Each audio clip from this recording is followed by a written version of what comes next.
Anthony's standing trial for the April 2nd, 2025 unalignment of Austin Metcalf. Now, the situation has taken a complete turn. I have information and belief from people who actually saw the Frisco Independent School District video multiple times, and each time the video was edited to the point to where now they're in court. It looks a lot bit shaded underneath the tent, and there's a spotlight on Karmelo running away from the scene. This is a very, very big problem. And so right now the jury is apparently deliberating, and I'm going to break some things down to you guys, especially how the racist white people attack me on X.com. The revolution will not be televised. The revolution will not be televised. What is in your life's blueprint?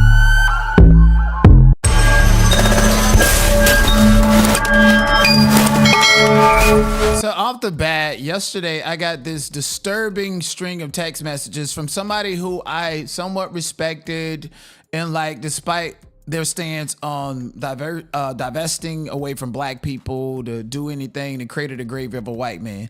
That is the pink pill crystalline, who went viral on Lipstick Alley multiple times for claims of, selling her daughter, abusing her daughter, and doing so many different things. And I met her on Clubhouse during the pandemic. Very controversial person.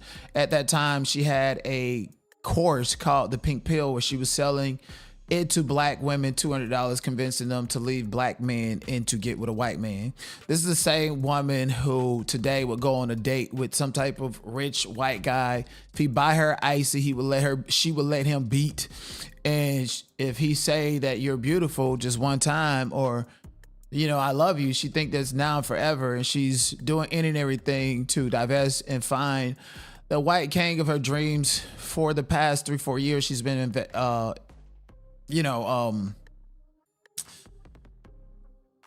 engaged to multiple white men, and none of them really picked her up. So yesterday she sent me a text message and said that, I was a liar and this is a black thing. Why do we go online and say these things and do these things? I know what I know, and I'm going to break it down for you guys, okay? Because I'm probably the only person on social media that people who have signed their name to go and view the video, the original video, not the edit of an edited video that was presented to court, coupled with lying students, because Karmelo is an outsider and we're going to do it for Austin, right?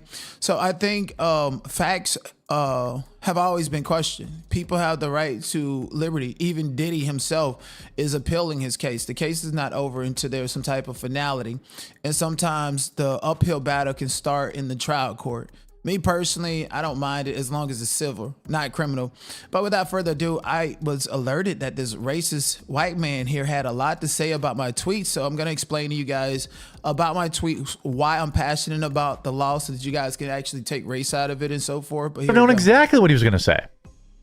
By the way, more lies. Part of what I do with these videos is not only address the facts, but also address rumors surrounding the case. Well, you're addressing facts and rumors surrounding the case. What's your basis? Because you're at home in your conservative den that probably has a sling on the other side of it, because God knows what you do in your free time, addressing what you would call facts and what I would call facts and opinions and things based upon people like Sarah J. Fields, who was arrested for allowing her daughter to be SA'd for 6 years straight by her white husband, somebody that looked just like you. You look big, you look nasty, you look motherfucking sloppy. And on your big ass platform, you could have called me, you could have asked me questions about this and my perspective of it, but you don't want to have no conversation. I wish and truly believe, I actually believe you're racist as fuck. Look at you. Look like you ain't got no soul in your body. A big stinking naked fishing buddy type of vibe.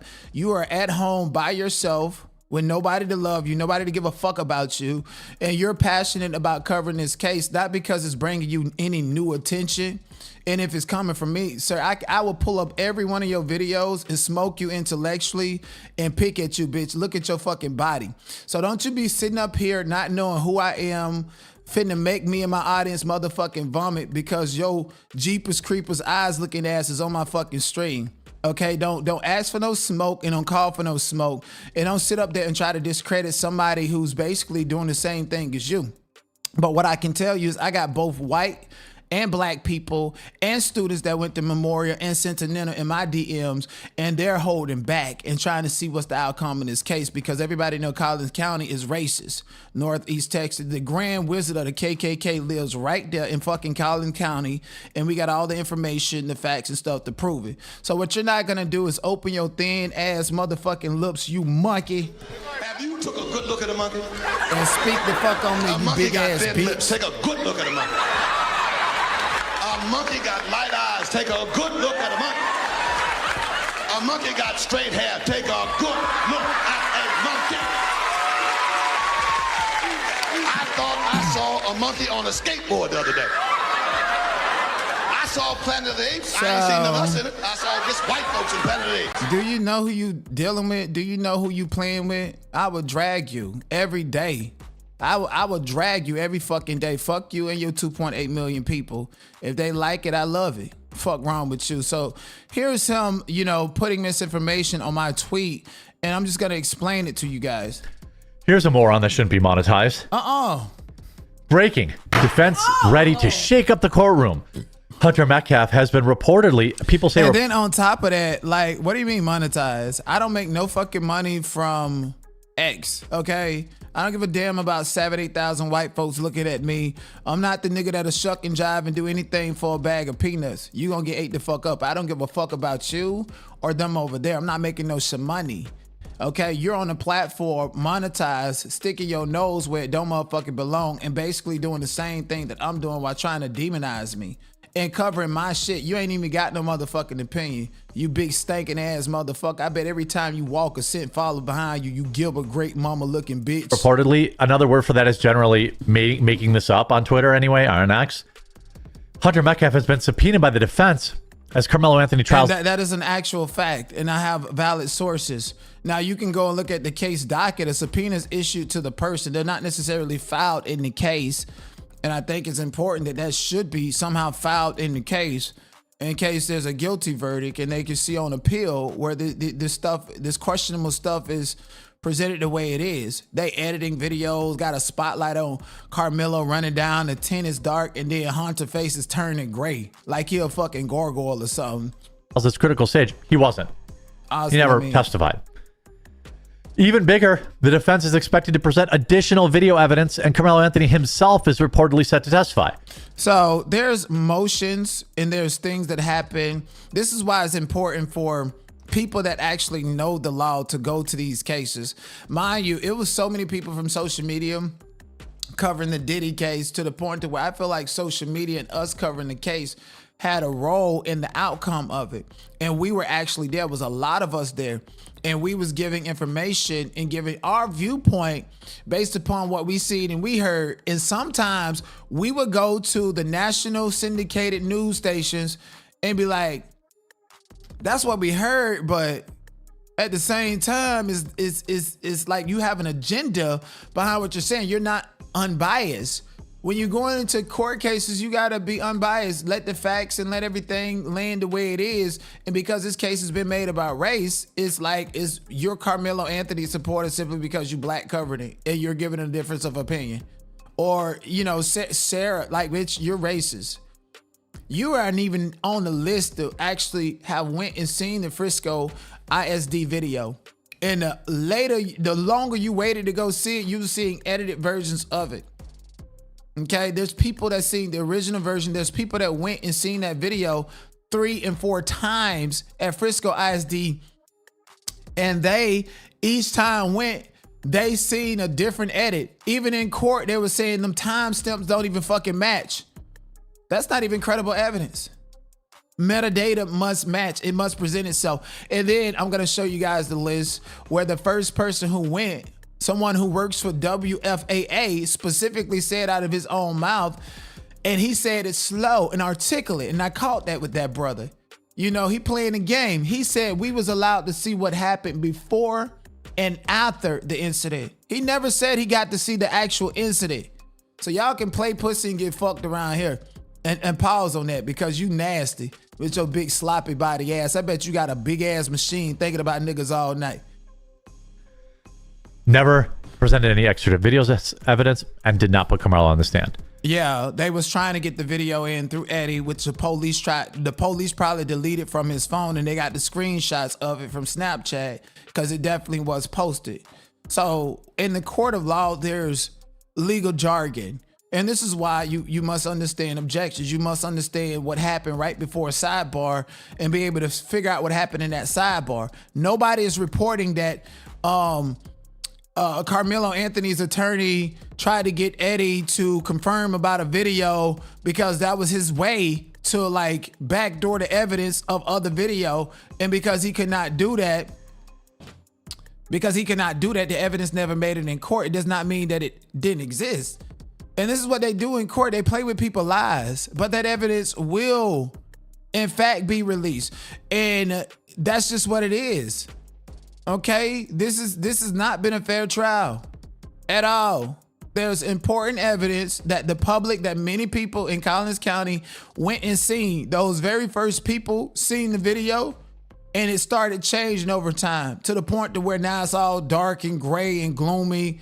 Like the sky was gloomy. We all seen the national news there. The sky was not gloomy. How is the sky not gloomy, but the video and what happened under the tent is extremely dark? And you got people that seen the video change and change and change over time. That's why nobody was able to record it. The Frisco ISD. And one YouTuber went there from Tampa to see the video. And by the time she went there, they had caught on that people was wearing them Ray-Ban glasses. So she had to sit down and couldn't even get up to the TV. And I told y'all a couple days ago, I saw an actual video that was filmed from the Ray-Ban glasses that told a different story. And it's by somebody who went to Frisco Independent School District early on. And then went back and the video kept changing. 3 statements, all 3 completely pulled out of their rear end. You heard how he said that? Look at it, man. Shut the hell up. I don't even want to play you. You're boring. I don't give a damn if you got 2 million subscribers or anything. You can get packed up. You're not even on my level. Look at you. Big, nasty, sloppy body bitch. Who the fuck is listening to you? So I said what I said. I'm not even going to cover him because he's not even worth my time. I don't care how many views you get. You worried about somebody being monetized or not? You sitting down with your big stinking ass, putting your opinion on top of tweets and mixing and conflating facts and don't know who the fuck I know, who the fuck I done talked to.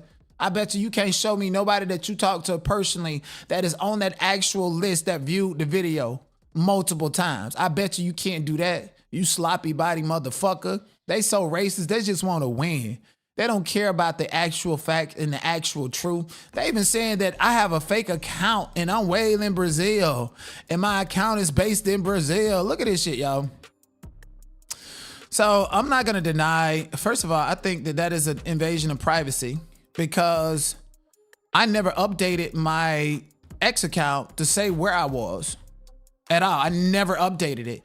So why does my account have my geographic location down to the country publicly, but it actually tells me that they even have my own motherfucking address too? Because I never gave X.com any access to any update, any nothing. I never said I was in Brazil. How did X and why did X say that? My account literally says based in Los Angeles. Literally. Why does my account says in Brazil? So for you racist white folks worried about if I'm an outsider playing games or whatever, what you need to be worried about is the fact that I am an American citizen. I do have property. I do have a lot of things. And I'm going to tell you about my criminal history. Then you got to understand why I'm so factual and why I'm so passionate about this. Well, my lack of criminal history. Should I not say that? Oh, Lord. So y'all need to be worried about the fact that y'all was able to see that I'm in Brazil from a public platform. So while you are behind a burner account and playing games and shit and thinking people cannot find you behind the burners accounts and where you're at, I guess your data, your metadata, whatever the fuck it is, has put you where you are. Okay, and I'm not gonna play with y'all. Y'all not about that motherfucking life. Call me Nat Turner, cause when I see them 3 dots, bitch, I'm red hot. Don't let that shit go over your head. So track, post up, call me all kind of monkeys, and do all this other stuff that you want to do. Account based in Brazil. I am an American citizen. I am black, blickety black, black, black. And guess what?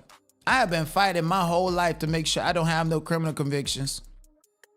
From the age of 16, I'm surprised I didn't even get direct filed and go through the process. I had to unalive 2 niggas for playing with me. Stand your grounds. That's why I'm really, really passionate about standing your ground, because I understand what it takes to actually stand your ground and what it means to stand your ground.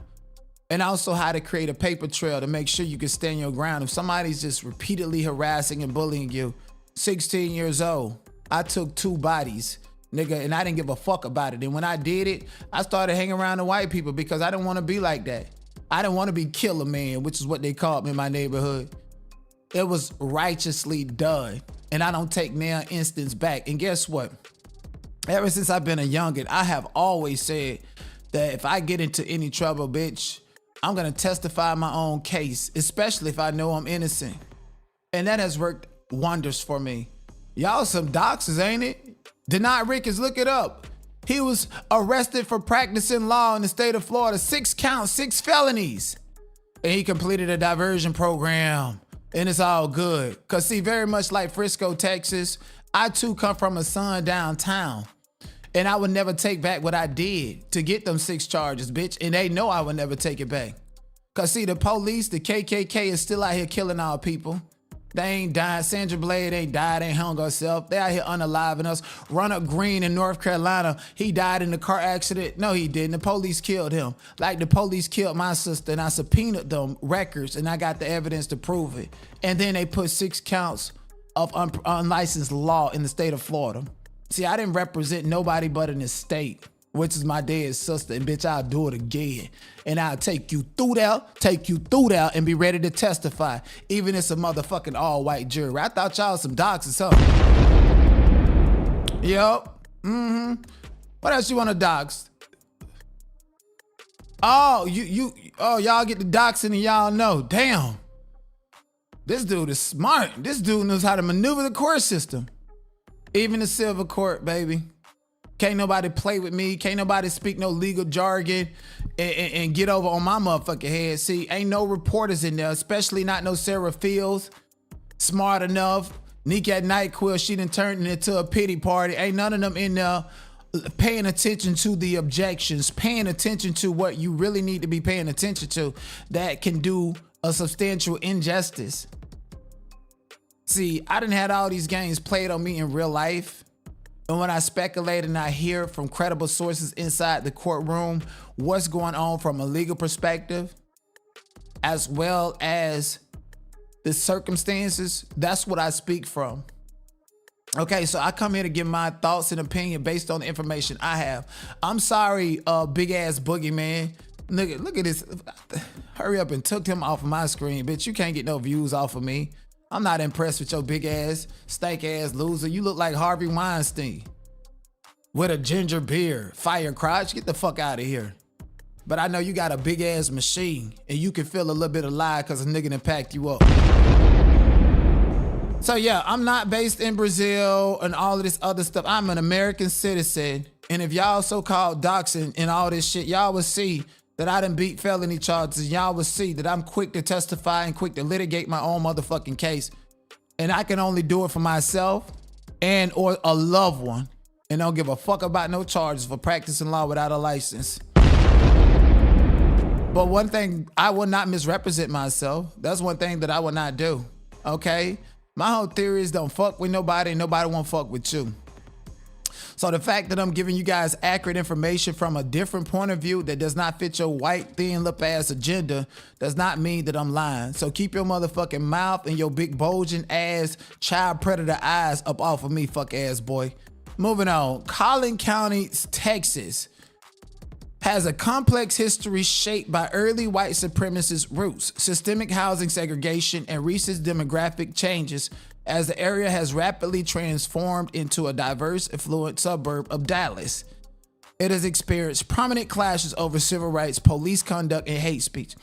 As the area has rapidly transformed into a diverse area in Dallas, so you know the KKK white supremacy, they believe in the red line to keep them Negroes up out of here. You know, it's okay if they listen to the rap music and all that shit and want to be you and be like Austin MetCalf passing bussy to all them niggas that testified and lied against Karmelo.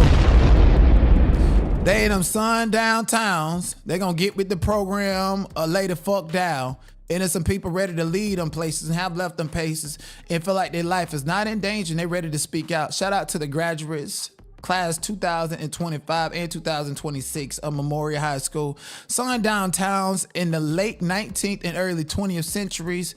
Many North Texas suburbs and rural outposts operated as informal or explicit sundown towns, utilizing intimidation to prevent Black Americans from residing or remaining out the dark. You know, like father, like son, bitch. Like racist, that shit trickles on down. The police get in the car, say, you better get out of here before dark, we don't know you. And it'll be a coon ass nigga that feel like they special cause they can exercise some type of power over you. All the hazing and fucking that they done did with the crack order. So you know what that looked like in the situation with Karmelo Anthony? Utilizing intimidation to prevent Black Americans from residing or remaining out the dark. Get from underneath this tent. We don't know you. Who are you? And word from what I hear from a student, word is that Austin was actually trying to flirt with Karmelo because he's young and cute, but he just don't know how to be himself. Big, nasty, sloppy body, dark, nasty energy, trying to assert white supremacy. Tell this man to get from under the tent when he been over there chilling. You the problem. You ain't even a good athlete. No matter how much your father tried to paint it out to be that you could have been anything and took over the world. Well, what's up with his twin brother? Why he a sack of potatoes? If he could have been everything. Stop lying, stop grifting public sympathy. At the end of the motherfucking day, Nate from Euphoria is exactly who the MetCalf boys represent. Okay, so just in white flights from the 1970s, okay? I'm from a small town in Florida called Lake Placid. And when I tell you that that town is still stuck and frozen in time like it's still the 60s and the 70s, okay? I don't give a fuck about modern time. The way them crackers operate and move is old school. Okay? I'm from a sundown town, regardless of how they want it to look or not. Bitch, I'm from a town that fed more black babies to alligators back in the days, and you think that shit just gonna overnight change? No, they get smarter and systemic about hiding their shit. Okay? The Grand Wizard of the KKK lives in McKinney. McKinney, Texas ain't no different, ain't no much further than Centennial High School is than Memorial High School. These places are 15 and 30 minutes apart from each other. And McKinney, Texas is definitely in Collin County where the Grand KKK Wizard lives. So I want to remind you guys of what's happening to Black people in that area. Remember what happened in McKinney at the pool party? Officer Eric Casebolt arrives with a barrel roll, called to restore calm at a pool party, but he ramps up the tension instead. Whoa, sir, get on the ground. First of all, look at this. Look at this fuck boy with a barrel roll on the ground in front of white children. You're a big ass bully. Excuse me, black children, a big ass bully. What you need to do a barrel roll for? You couldn't make the cut in the Marines? Officer Eric Casebolt arrives with a barrel roll, fucking called to cartoon restore character. calm at a pool party, but he ramps up the tension instead. Whoa, sir, get on the ground. Well, look, sir, I told you to stay. Get your asses down on the ground. Get your Teenagers beg for reason. bullying kids. Sir, And look at, we just came for a birthday party. and he got short man complex. Look how little he is. Motherfucker look like a reptilian walking out there, bitch. And guess what? This man probably the same size as Karmelo Anthony. But the police corporal, a 10-year veteran of the Look, force in he'll West do Dallas anything to lay niggas suburb, will down. not be calmed. You are leaving now. Leave. Even after 14-year-old Dejeria Becton does as she is told and walks away, Corporal Casebolt grabs her.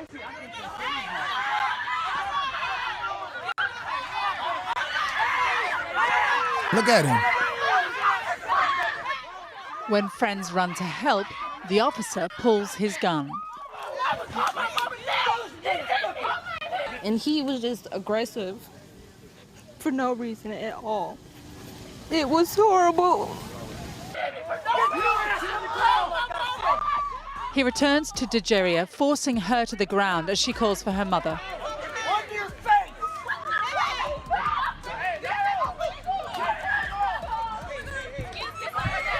And he know if he wasn't in that uniform, that girl would have beat the shit out of him.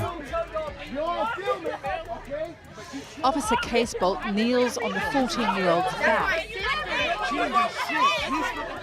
Until later, other officers return and handcuff her. The mobile phone footage shot by another 15-year-old has been viewed nearly 4 million times. The officer is now on administrative leave. It's something we're going to have to look into to determine. It's something you're going to have to look into to determine. All this white people racist ass language, ain't nobody playing with y'all. Let's be crystal clear. You know, what we're training as far as the officers and their reaction on the scene. Anytime you confront a large group of people, it's a very dynamic situation. Yeah, that nigga got short man complex. Y'all picked on him, y'all bullied him, and he had to go and prove that he was tough by taking down some black kids that would beat the shit out of him like that jitty boy did Cat Williams when he ran over there. Fuck up out of here. And what about your honor, Judge Roach? Now, there has been like this picture going around saying that Judge Roach is in this picture with Jeff MetCalf and the DA. To me personally, I don't see Judge Roach in this picture. I know contrary to popular belief, all black people don't look alike, nor do all white people. But I'm gonna tell you who the monkey is. Have you took a good look at a monkey? A monkey got thin lips. Take a good look at a monkey. A monkey got light eyes. Take a good look at a monkey. A monkey got straight hair. Take a good look at a monkey. I thought I saw a monkey on a skateboard the other day. I saw Planet of the Apes. I ain't seen none of us in it. I saw just white folks in Planet of the Apes. So I don't see that monkey called Judge Roach in this picture, but I do see that other white monkey, Jeff MetCalf right there, bullying Asian women out of courts and shit out their motherfucking spots because they don't want no black people in there at all. And Karmelo, I just feel like, nigga, I would have testified in my own motherfucking case. Nigga, I would have told my attorney, I'm gonna go first. And when I go first, I'm gonna go first and tell my truth. Everybody else come and say something else different, and then I'm gonna go last to rebut them. And I got it. Now they got it to where, Karmelo didn't testify, so Hunter didn't have to testify. Is you cool? Hunter received a subpoena. Karmelo has a right not to testify. Bitch, when you receive a subpoena and make yourself available to the court, you do not have a right not to testify, motherfucker. What are you talking about? And this judge know he's fucking up the whole case and know he's doing bad things. They don't give a fuck because he already has his mind made up. From the jump, they was like, Judge Roach, he don't play that. He's just no straight lace. Okay, well, check his temperament when it comes down to dealing with white people and veterans. Texas is helping veterans who find themselves on the wrong side of the law earn a second chance. Noel Walker has the story. Good morning. Please join me in the Pledge of Allegiance. I pledge allegiance to the flag. Service to country. With liberty and justice for all. Please be seated. It isn't just a pledge. For the people in this room. You solemnly swear the testimony you're about to give in this cause will be the truth, the whole truth, and nothing but the truth, so help you God. Service came at a price. My understanding that you intend to plead guilty to that offense today. Is that true? We aren't showing their faces. You've been in jail for, 20-something days? Or naming the defendants. Offense of driving while intoxicated. How do you plead, guilty or not guilty? Guilty, sir. They are all veterans. And I told you if you wanted to do it the Air Force way, go down the hallway and do it the easy way. He's a Marine. Didn't I? But if you wanted to do it the Marine way and you wanted to do it the hard way, then you come in this court and do what you're supposed to do. All right, welcome our newest member to the Collin County Veterans Court. Judge John Roach Jr. presiding. Hey, did you lose some more weight? Oh, come on. Come on, let's go. How many you want to do? He runs Veterans Court like boot camp. All right, let's go. 1, 2. It's basic training for civilian life. We got guys today that you'll notice who are in blue and white. With the help of a unique program. That's the new Valor program. Giving veterans. Hey, Thomas, you're doing good. You can relax now. A second chance. I want to repay the blank check that they wrote to our country. Judge Roach. They're different in jail even. And Collin County Sheriff Jim Skinner. Well, we both served. Can relate. The fact of the matter is, as veterans, we both know, and we were taught from the beginning, you don't leave a brother or sister behind. Whether it's the battlefield. It's a bond that you really can't describe. Or the legal system. My deputies constantly see in law enforcement across the United States encounter veterans who are self-medicating because they found themselves in a situation where they're trying to ease the pain. But when we see a group of veterans together, we know that they do much better together. That's why the Valor program was launched late last year at the Collin County Jail. And a new rehabilitative and therapeutic program that incorporates aspects of military culture. Shoes shined, hospital corner sheets, and reminders of where they came from. The jail's Valor Pod is shared space for veterans who share some of the same experiences. The unique thing about this is there's a certain aspect of unity, and that's something that we always had in the military. Colt Floyd went through the Veterans Court system after coming home from his second deployment. I think it just kind of become so much of a burden that it all kind of came to a head, and it took me having run-ins with the law to get me kind of turned and headed in the right direction. Colt is a success story. Now he works for Veterans Court and the Valor program. I think I signed your release papers. Justice isn't black and white. You're kind of a hard case to start with, weren't you? Yes, sir. In here, justice is red, white, and blue. I'm really looking forward to seeing where you're headed. In order for a veteran to qualify for the program, they have to be nonviolent offenders. The program also includes therapy and reintegration training to help veterans succeed in the civilian world. So one can say that he's passionate about helping veterans, but I didn't see not one black person treated like a veteran. As a matter of fact, there was a situation where a black veteran committed a crime and he was treated like just a regular person, despite the fact that he served his country. So Judge Roach's empathy towards these veterans had nothing to do with, him finding another way to find privilege and find faith in somebody that looked like him that's just as big of a much of a criminal than the next person. Collins County has a lot of racism, a lot of racial tension. They try to do this PSYOP video to act like they cared about the black judge who was doxxed and, for bonding out Karmelo Anthony, but allegations is that those clerks that know the judge's actual information, which is private and confidential, leaked that to people like Sarah J. Fields to make her uneasy, uncomfortable. And no judge wants to actually look into that. They don't care about it, but they'll come out, oh, we care about you. It's a part of that butt-breaking tactic. And again, I blame that on systemic racism. More than likely, it's easy to find a black woman in a power position that can make ultimate decisions for the entirety of black people and no black men around, because white people feel more confident doing business with black women, and their representations of systemic racism. Often you will find black men as well that are coons, that are down with that. They start like the jitty boys that told them lies on motherfucking Karmelo Anthony, or all the black people that lied on Cyrus in the case where Mr. Child was found not guilty for unaliving a 14-year-old black boy that they planted a gun on in South Carolina. All of this stuff just happened very, very recently. Collin County is corrupt, racist. You have judges that take bribe money and then get found guilty inside that court and go to the higher courts and cry and play like they're the victim, and then their license are restored. You have district attorneys and police officers in Collins County that have been notated for taking bribe and hush money from people for criminal charges to go away. And I very much believe that Jeff MetCalf, with all of his fame, his popularity, and the GoFundMe money, probably more than likely also bribed the current district attorney or even Judge Roach, who people speculate is his personal friend. Now let's get to this fucking video, okay? So I have an email right here. Didn't I tell you guys that I'm in contact with people who actually viewed the Frisco ISD video? I'm not talking about the edit of an edit of an edit that was presented in court. I'm talking about the actual video, and they went in there with the Ray-Ban glasses and they got the fucking video.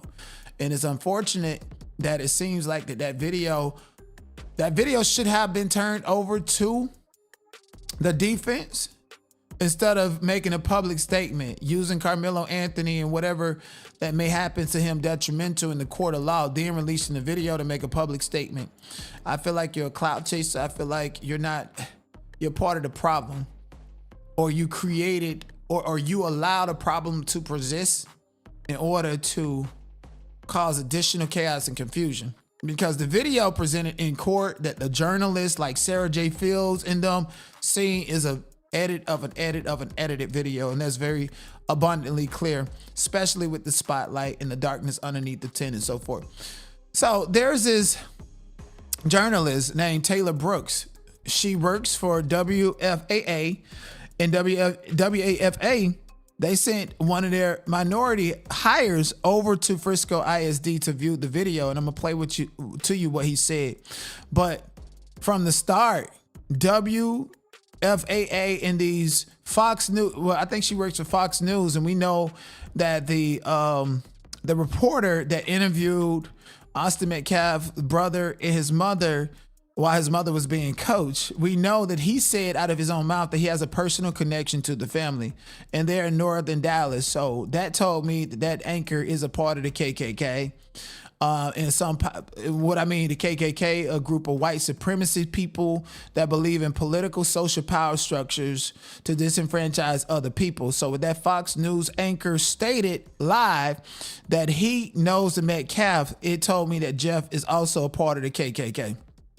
Allegedly, these connections that they have, I can only speculate that it's KKK involved. This is over there in northern Texas.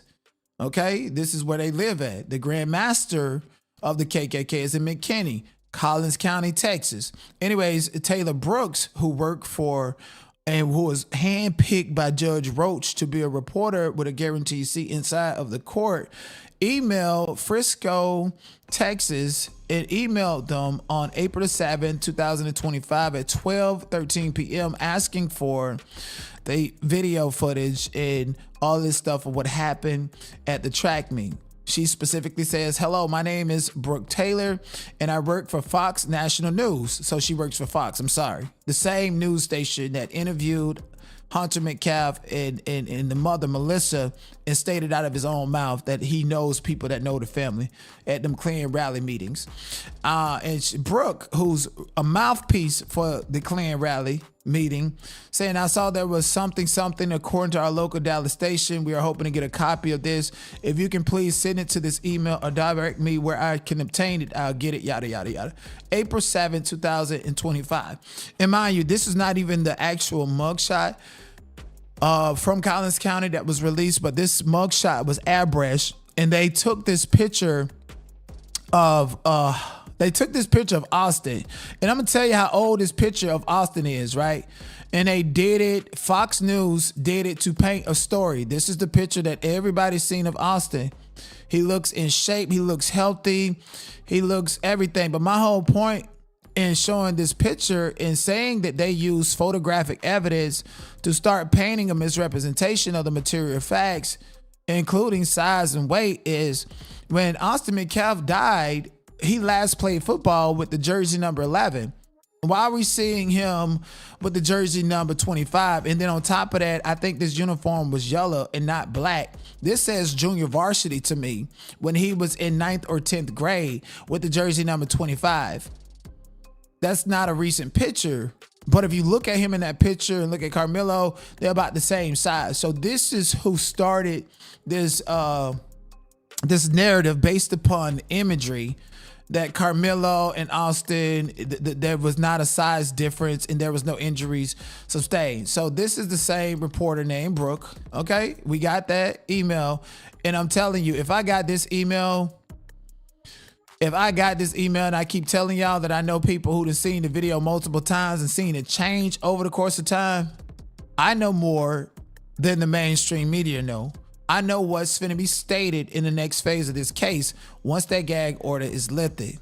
Please and believe. So, this person who emailed and commenced emails with Frisco in order to get the video and information, she's in the court every day. Brooke Tyler, here she is. Yes, ma'am, I got your email when you was inquiring about the video. I got it all.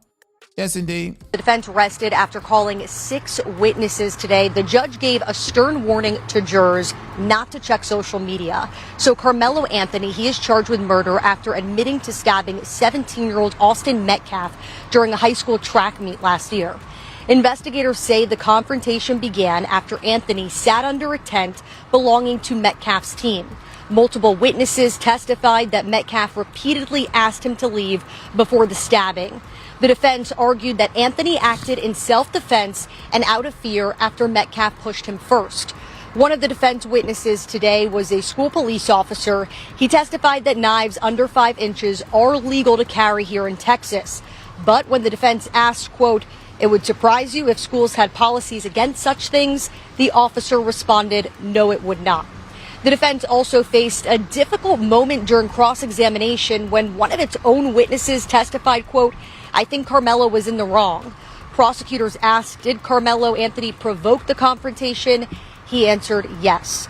Now, prosecutors called up 21 witnesses. We heard emotional testimony from Metcalf's coach, the medical examiner, and students who described Anthony as the aggressor. One of the most significant witnesses was an 18-year-old student athlete who knew both Anthony and Metcalf. He testified, quote, "Karmelo said, 'Touch me, you'll have to move me and find out,' trying to provoke him." Then what happens, the prosecutor asked. Austin put his hands on him and falls back, he responded. How was Austin trying to move him, the prosecutor asked. The witness replied it was him trying to move him off his seat, a soft shove. Now, closing arguments will start tomorrow, and then the jury will deliberate. Yeah, and we know that all of that was botched testimony, and, his testimony pretty much matched the testimony of everyone, all the student witnesses, including the coaches that came up to testify. And that case started cracking once Eddie was not able to substantiate and prove that he was lying by saying he don't know Karmelo, he don't know anything, and a soft push and all this stuff. Again, it's not a literal accident that they're using pictures of Austin Metcalf, jersey number 25, when he was playing junior varsity. Someone in the chat said, the bigger you are, the bigger the jersey number. That's how it was for me in basketball. No, you get to pick your own number. And so as long as nobody else on the team contests that, for whatever reason and purpose, you automatically pretty much are going to get that number that you want, especially if you have favoritism with the coach. And from what I'm hearing, Austin and the coach had something going on, and Hunter too. Okay. That's just, anyways, I'm not even going to go down that road because that's dark and disgusting. But what I will say is there's definitely been a lot of misrepresentations of the material fact. The material fact is that there is a list of people that went and signed up to view the actual video at Frisco, okay? I'm not going to tell you anybody or anything, but I just want you guys to take a mental note of this list, okay? Take a mental note of this list. There are people on this actual list that went and see, and it's not just the person that's highlighted. I mean, the person that's highlighted opened up a can of worms because I'm an investigative journalist and I want the opinion of the locals and what they see. Sarah J. Fields can't tell you that she signed any form to go to Frisco Independent School District to view the video. She can't tell you that. She's not on the list. She can probably tell you hearsay from other people that watched the video, and that's fair because, that's just what it is. My name is not on the list. But out of these 36 people, there's 3 people on this list who have seen the video, who have reached out to me, and I know for a fact have seen the video 1 time, 2 times, and even 3 times. And the people that seen it more than once, every single time they seen it, they caught something different based upon cropping, based upon editing, based upon all the information, and based upon what they wanted to show. Okay, this list in public access was starting June 9th, 2025, when Jordan Pennicker, and we're gonna get to him in a little bit, went to see it. He was the first one out of the news anchors to go and see it. Morris Turner, who they've been discrediting based on his history because he's been tried and convicted for SA, but Sarah Fields also was tried and took a plea deal because she allowed her husband, a man that did not want her to rape her own child for 6-7 years, and said it's gonna be okay, I'll be back when the pain is over. So they're in the same boat, if you ask me, okay? So next to all these journalists and a couple of lay people, Morris Turner was the 9th person on this list. And this is the man that went viral. And yeah, I'm gonna go ahead and play it again because I've seen it and I know you guys have seen it. But it's important to keep a line of communication and keep everything linear. So let me go ahead and play what he said again, just to remind the people in the back. I know it's verdict day and I know y'all got minds like a fucking goldfish, but the 9th person to have seen this Frisco video said what he's seen, and we have to take this in consideration, okay? This guy, yes, he has a shaky past and everything, and nothing bigger than the content, but at the end of the day, he's number 9. He's the 9th person beyond the scope of educators. And remember, they got rid of all educators off of the jury pool. Those 3 black women that was educators, not just because they was educators, they said it's something else because of race. They said it's something else beyond the scope of race. It's because those educators actually see the unredacted videos. They know it. They seen it. The people at Frisco ISD has talked to them about it. They've had group meetings about it. And this is before they started releasing information to the public. Okay, they've seen the single camera video, not just the matrix view and zoom into it, and this is what you get, and we're gonna crop and edit this video within this matrix view. Crop and edit it so much by the time it goes to trial, it's so pixelated. Are you not understanding what I'm saying? So Morris Turner, despite his past, we want to stay focused on the case and how he went and seen the video at Frisco ISD, while Sarah J. Fields has not seen it. You seen the video your own 2 hours. Was it clear enough or was it fuzzy or what? No, it was clear. It was okay. It's clear enough where you can see the actual individual raindrops come by the cameras. Okay. That's how clear it is. You actually see them walking up. You see that Karmelo is already up under there. He's under there minding his business. Dodging the rain or? Yeah, it was still raining. You know, right. I'm from Little. So that day we were under a tornado watch. Right. And we were under thunderstorm warning, and we know we had already had some light rain then, and it started raining again. Then it was over with for the day. Okay. So that's kind of what happened on that day. But they were at a rain delay already, and so during that time when that happened, the twins, their 2 buddies, and a few other kids, because there was a few kids involved with them. They were all coming from the direction of the middle school, coming walking back up. Right. On the video, you can see those 4 that actually was involved, and maybe about 3 or 4 others that was with them, skipping up, trying to catch up behind. One veered off probably toward his way to go to the coach and kind of distract him a little bit. And then the other 4 came walking together. One went in front of them, went past. Right. The other 4 went and they surrounding Karmelo. You know, if you're Karmelo, and they show that on that video. It's on the video. Okay, come on. You can see them walk. I'm gonna up. say little And stuff. I'll put it this way. Okay. They actually tell you when you're watching the video, pay attention to this corner right here, because if you look anywhere else, you might miss different things. Okay. So watch those 4. Here they're 4 right there coming up. Right. That's exactly what they say. Okay. And so you have no way to be confused that it's those 4. Okay. So, and I'm gonna tell you a bigger secret. You see that lady back there in pink with the glasses? Her name's on the list. She's seen the video too. They come up, they surround them, and it's immediate moment of not even a few seconds of pause. Then that's when they jump. And so they actually did jump him. Yeah, it wasn't just no touch. It wasn't just all that moment. Yeah, it was a push. It was all kind of things. But Austin pushed, Hunter hit, and then everybody swung. But at the same time, So it's Karmelo, more than the twins that got some licks all on four. them. So it showed that in the video. Yes, in the video. So again, you got Hunter and Austin standing in the middle. Okay. And you have the light bright boy here, and you have the darker boy here. Okay. I think that's what I remember.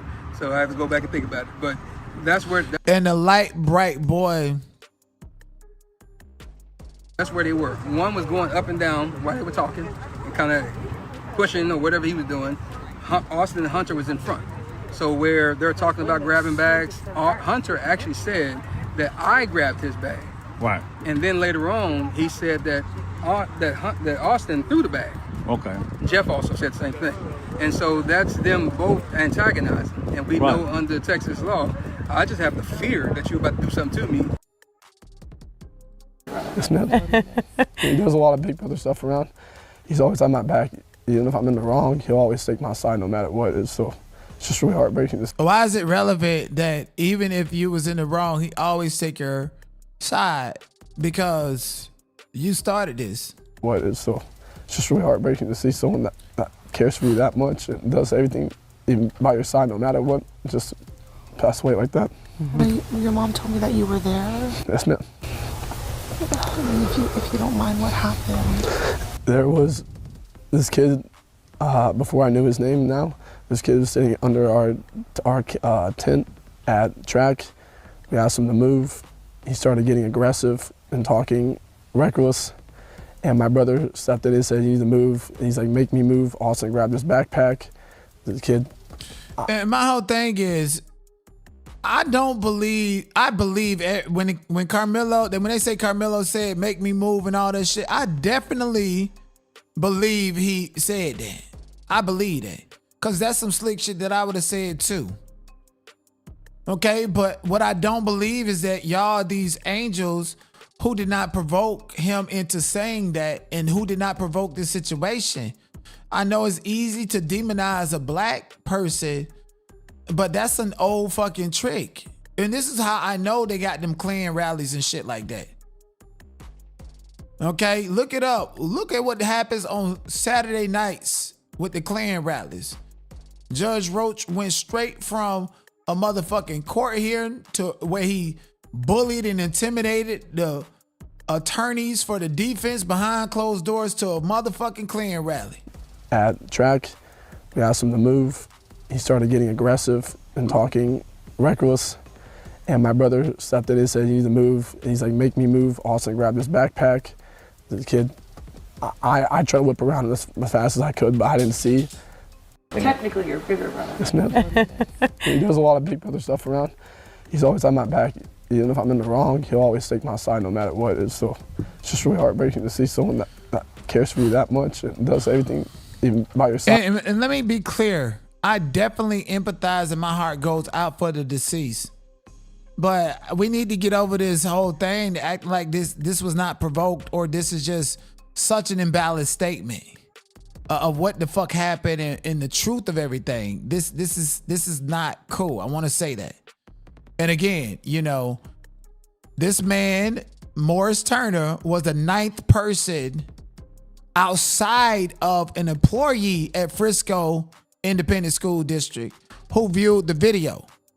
And again, they told you that they got rid of the educators, specific ones that work for Frisco Independent School District, out of the trial that happened to be black because the educators have seen this video. The educators had 2 months to view this video before they released it to the public. Okay, Morris Turner is, matter of fact, here's the thing. You know what, I was gonna wait but I'm gonna slam y'all with this. Do you guys not see number 1? Jordan Paniker, Joby Paniker. The first time in the first person to view this video, you have to pay attention to what he say, because see, when you work for a system of white supremacy, you follow orders, you do what you do to maintain your career, but you leave breadcrumbs for smart niggas like me to pick up.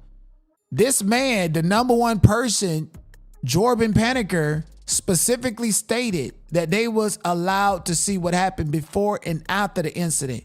And the way he said lets you know that he had speculation as to why he was not allowed to see the specific incident. And this is the first cut that Frisco ISD issued.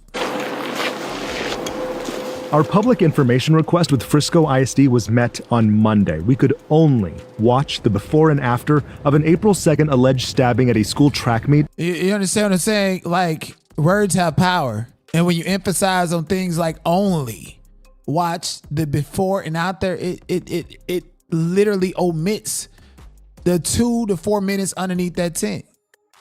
It literally omits it. They got a video playing in court of the stabbing, and then Karmelo running out to the coaches, right?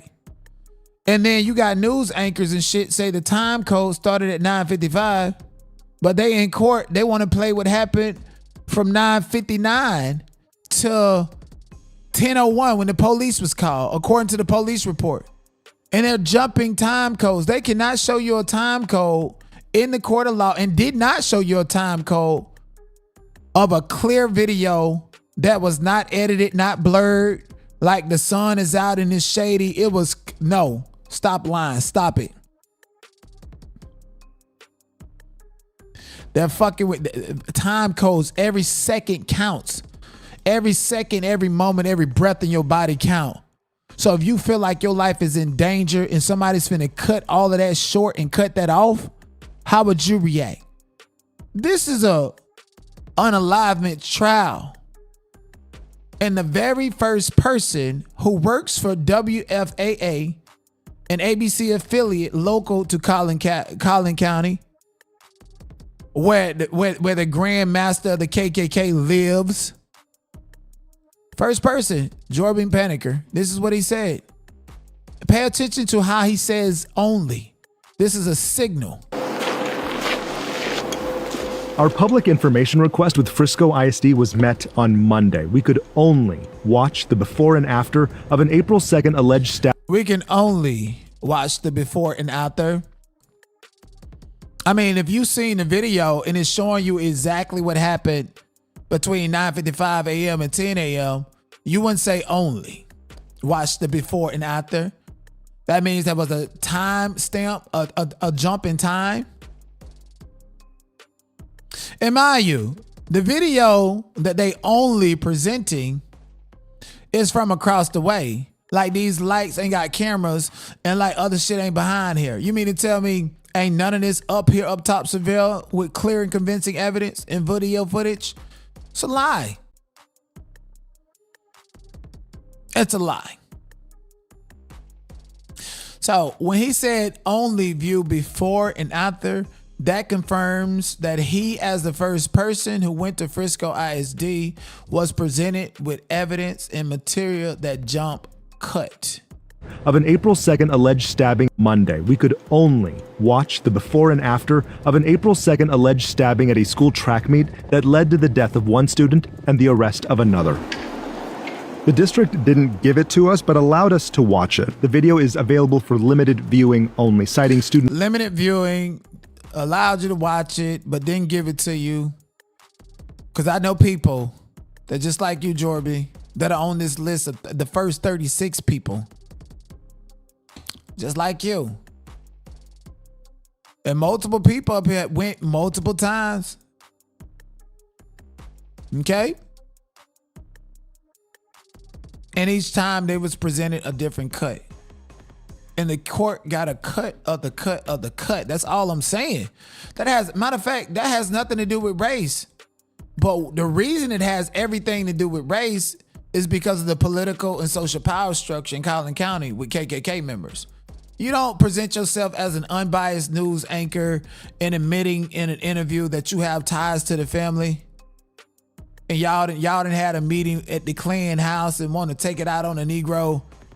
And it's easier for you to convince the local blacks that y'all got under control through their family ties and family history and trying to threaten and intimidate this boy that you're going to take his scholarship from LSU. Because all of that is the South. The Grand Wizard of the KKK right there in McKinney, Texas. You don't think he has connections to Louisiana?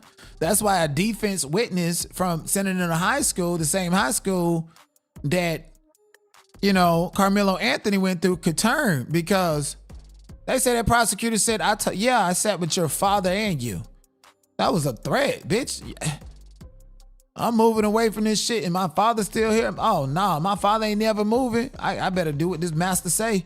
Because if he can't touch me, can't affect me, he gonna fuck with my father. And then I'm gonna impeach him. Okay? So my whole thing is, this is not necessarily about race for me. It's about the law and how forensic evidence shows that there was some editing going on that did not tell a great story. And that false forensic evidence was heavily supported and backed by the testimony of students who knowingly and willfully lied because they felt it was best for them to do. And the news reporters were presented fragmented pieces of evidence. The first person to go and view it, a news reporter, he said they was only allowed to see this much. And the beautiful thing about it is, even though this is at Frisco ISD, different people allowed different people to see different cuts. And most of the people speaking out about seeing those different cuts and how it changed over time, how it changed from the first time to the second time to now in court, they didn't edit it again. They have a voice too, or do they? Because out of all these 36 people here, the majority of these people identify as black. And so here's another report where June 10th, this is when Jordan Paniker was doing his interview and published his article on WFAA about what he's seen, and he made it clear that he was only allowed to see what happened before and after, not actually what happened, because when you feel like you're in danger and fighting for your life and self-defense is your defense, every second counts. And I was looking on the internet and I was looking at people, posting different things. And okay, according to this list, this woman went, and I'm not going to tell you who she is. She posted a video on July 23rd, 2025, after she's seen a cut of the video, her cut. She posted it on July 25th. And this list of 36 people that you guys see here, it ends on July the 17th. So after multiple people who are in the first 36 actually went multiple times on these dates shown, and also on future dates, they noticed that they seen different cuts. And then the the prosecutor has presented a different cut from what she's seen around the end of July. So here's what she's seen, a cut that she's seen. But mind you, Morris Turner, ninth person, he's one of the very few people that actually see different cuts before they chopped it down like dope. And this is what he had to say before I played what somebody else had to say about a cut that was presented around July the 20th, 2025. But this right here is a cut spoken from around June the 9th or the 12th or something like that, 2025. The video was on 2 hours. Was it clear enough or was it fuzzy or what? No, it was clear. It was clear enough where you can see the actual individual raindrops come by the camera. Okay. That's how clear it is. You actually see them walking up. You see that Karmelo is already up under there. He's under there minding his business. Dodging the rain or? Yeah, it was still raining.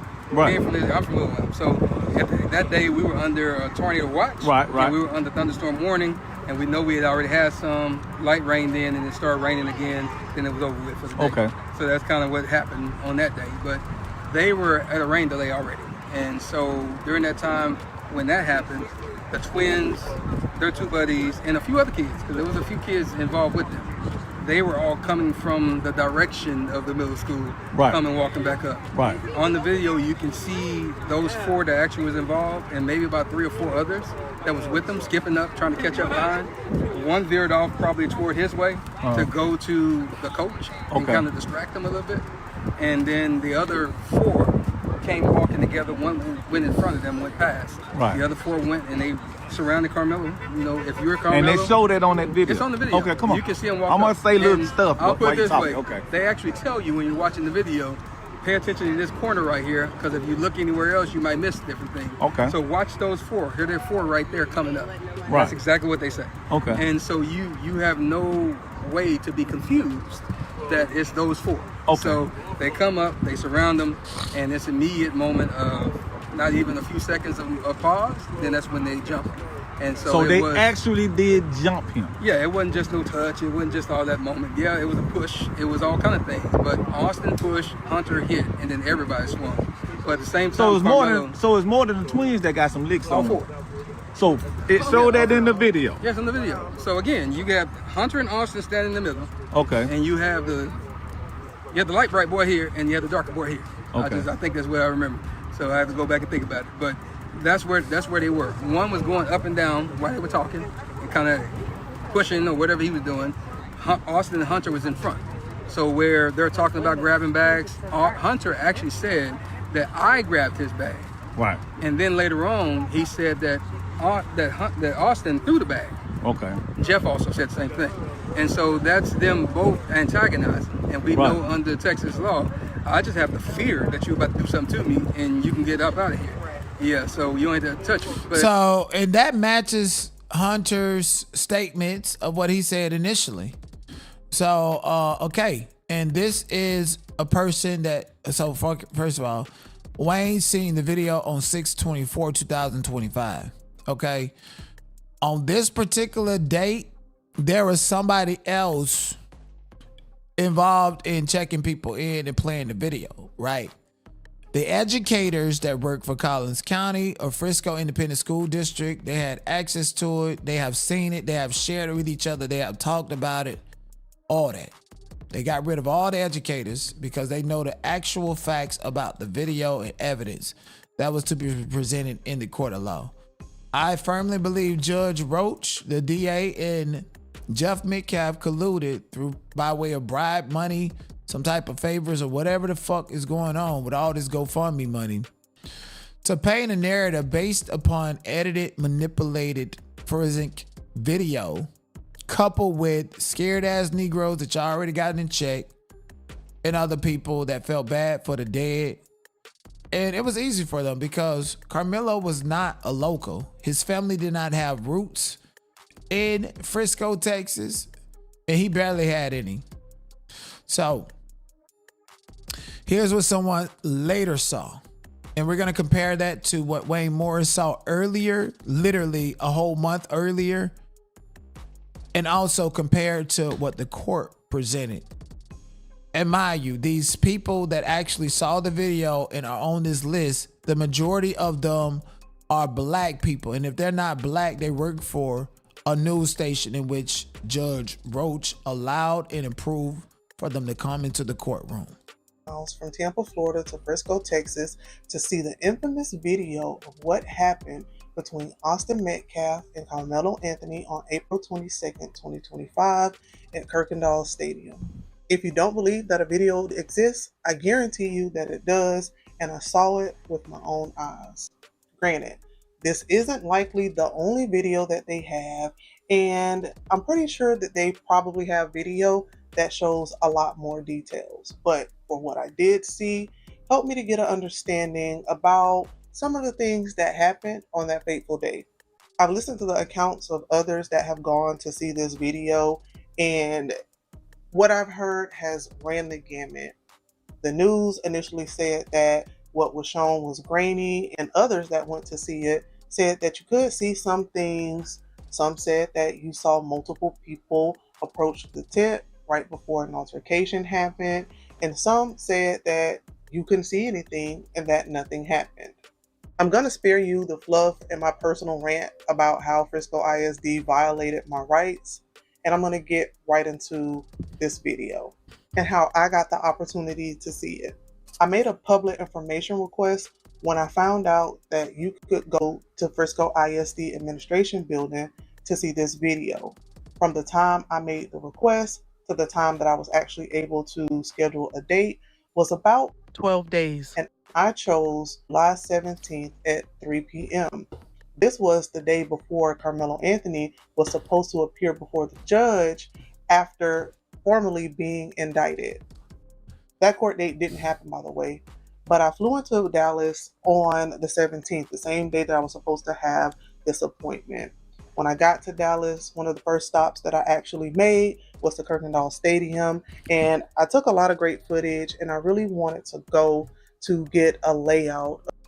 I've covered this story in depth. So being at that stadium felt a little surreal. It was almost as if I could visualize where the tents were based on the videos that I had seen and all of the photos that I had looked at up until this time. I spent about 45 minutes at the stadium, and then I started driving over to Frisco ISD Administration Building.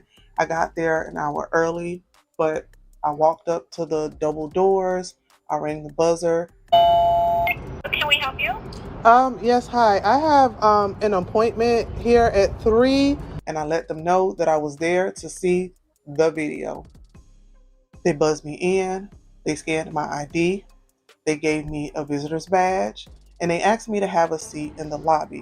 What I didn't know at the time was that they were waiting on one more person before they took us to the room where we would watch this video. Just a little before 3 p.m., Michelle came and got us from the lobby. She walked us down the hall to some elevators and took us up to the second floor to this office. Inside of this office was a desk, and a sheriff's officer or a police officer was sitting at that desk. And to the left of that desk was a conference room where we would watch the video. Before we could enter into the conference room, Michelle asked us to sign a document stating that we wouldn't record, and a few other things. After we signed that document, Michelle asked for us to put our phones and our personal items on the desk, and she invited us into the room. This conference room had a long table in the center of it. There were chairs all around it, and the video screen was up on the wall. Michelle let us know that we could not stand to watch this video, that we had to sit down, and that there was no pausing, fast forward, or rewinding. Given the fact that I wear glasses, I was going to prepare to do the best that I could because I was not going to leave without seeing that video. When Michelle pulled up that video, Notice how she's talking about her glasses, right? So then this is very important that she's talking about her glasses and how she couldn't see and had to sit down. I told you guys 3 days ago that I seen footage that was recorded through the Ray-Ban glasses. So around this time, they was on high alert from social media, live streaming what was going on inside. That's why they took phones. You know, and people with those Ray-Ban glasses. Remember, Karmelo Anthony came out of court and it was filmed with Ray-Ban glasses, and they made a big deal out of it. Right? And so those same Ray-Ban glasses were taken to view this material, and people recorded it every single time that they went there. This lady right here, she was one of the last people to go. They had a problem with her having glasses. They had a problem with her standing to get close to see it, and she had to sit down. And she took that so personal and didn't know that they had already caught on that people were recording it with glasses and getting close to get a clear view of it. That's the context of her grievance. I took a deep breath. I couldn't believe that I was actually looking at it. Michelle asked us if we would like to start from 2 minutes before the incident happened or 11 minutes before the incident happened, and we chose 11 minutes. Before Michelle pressed play, she pointed out where the tent was and where the altercation took place. She pointed out where the field house was. This field house doubles as an employee wellness clinic for Frisco ISD employees, and I guess medical center let's go back. For Frisco ISD. So look at this big ass stadium, okay? You mean to tell me they don't have cameras on the other side of the football field? None on the light posts?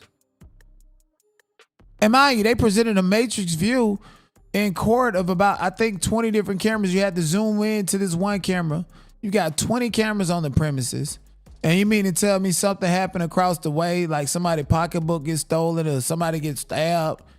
You don't have enough camera footage to actually have clear and convincing evidence, literally clear and convincing evidence.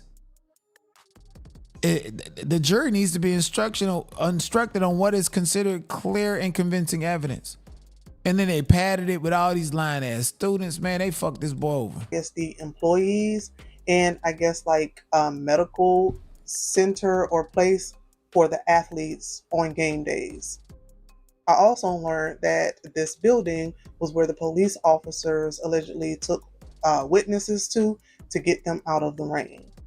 The quality of the video was very good.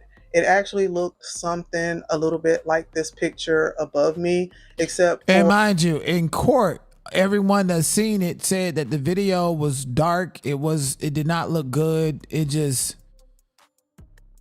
nothing.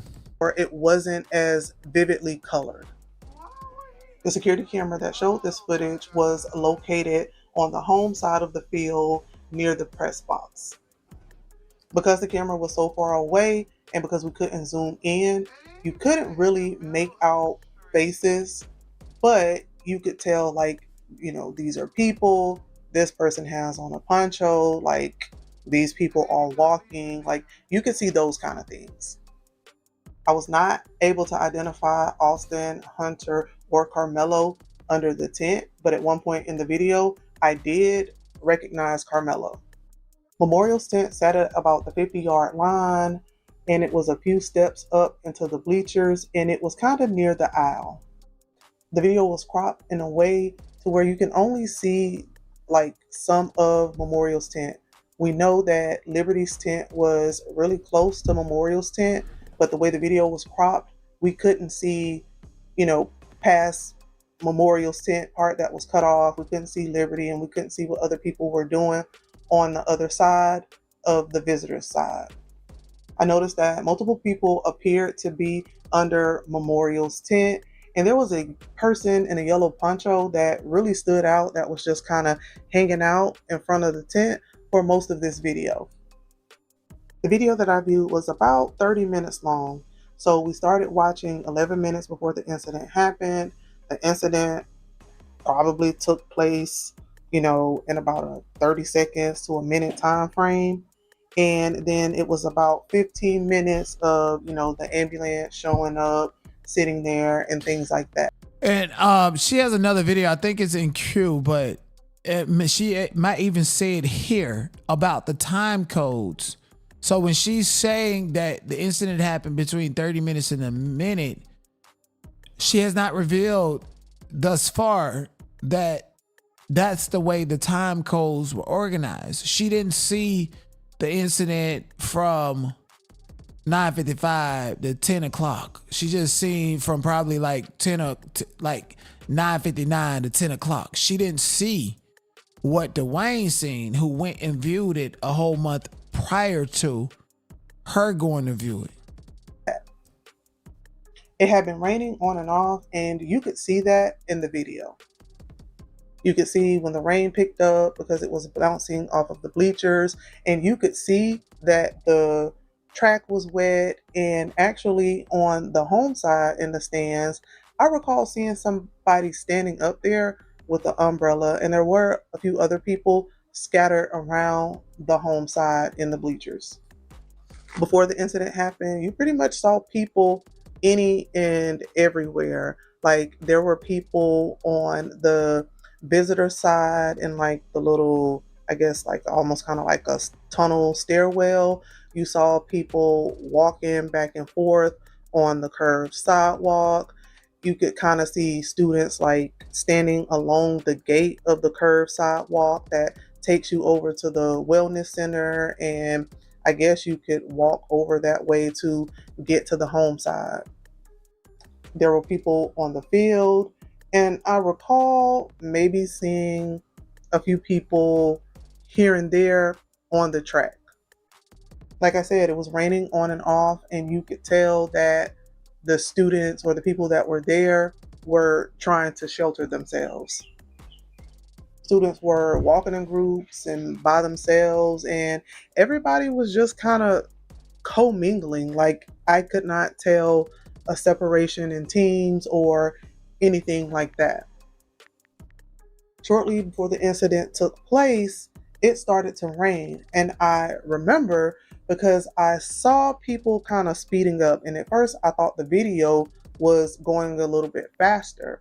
However, it turns out that it was actually raining, and the person that was there with me helped me to understand that, because that was his third time coming to see the video.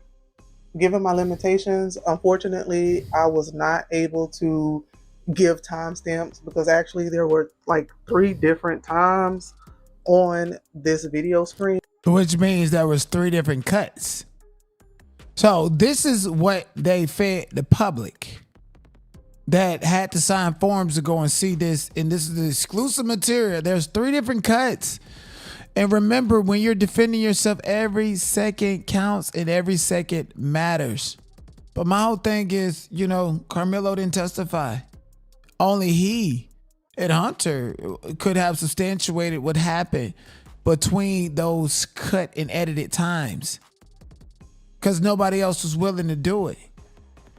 And for some reason, he was convinced not to testify in his own case. And for that, you really can't help him out, because ain't no fucking way in hell. I don't give a fuck about me having a slick ass mouth and shit like that. People outside the court got slick ass mouths and saying some of the most disgusting, diabolical shit. But that don't give nobody the right to put their hands on nobody. Tell them that you got beat the fuck up.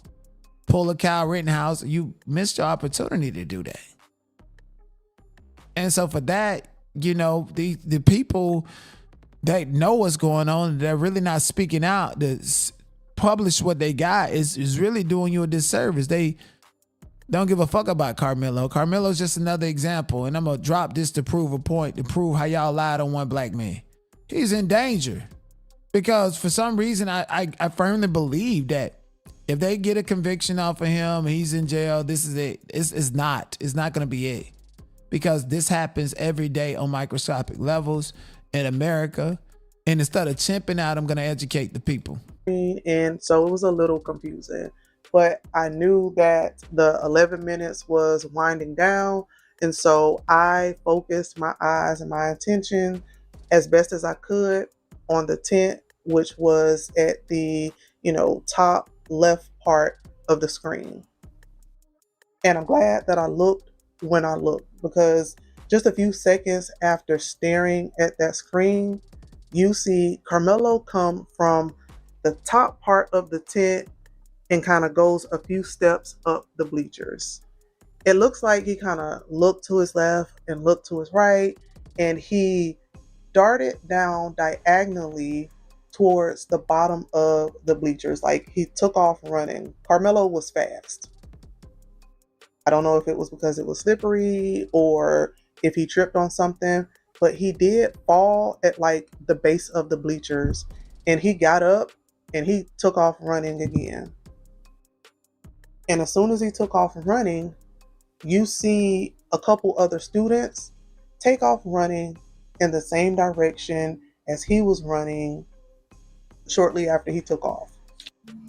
Because I couldn't look at 2 places at once, eventually I lost where Karmelo ran to, and I didn't see where those other people ran to as well. I was trying to focus on what happened after that. I remember seeing people scatter quickly from under the tent.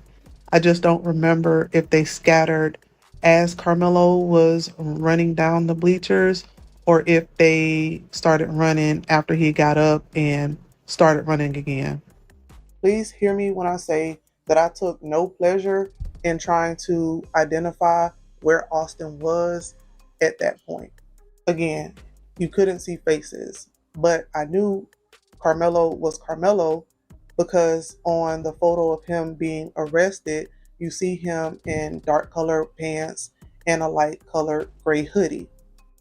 As I was looking like towards the tent area, you did see someone almost kind of like sit down, kneel down, or fall near the fence, like right above like the 50-yard line.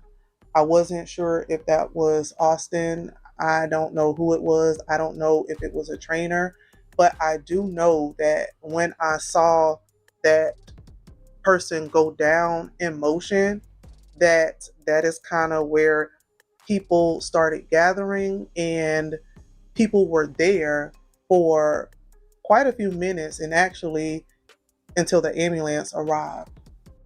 At one point in the video, I think that some people are aware that something had just happened and something is going on, because you do see some people almost kind of like standing. I believe they were standing on the field, and they were looking towards that direction.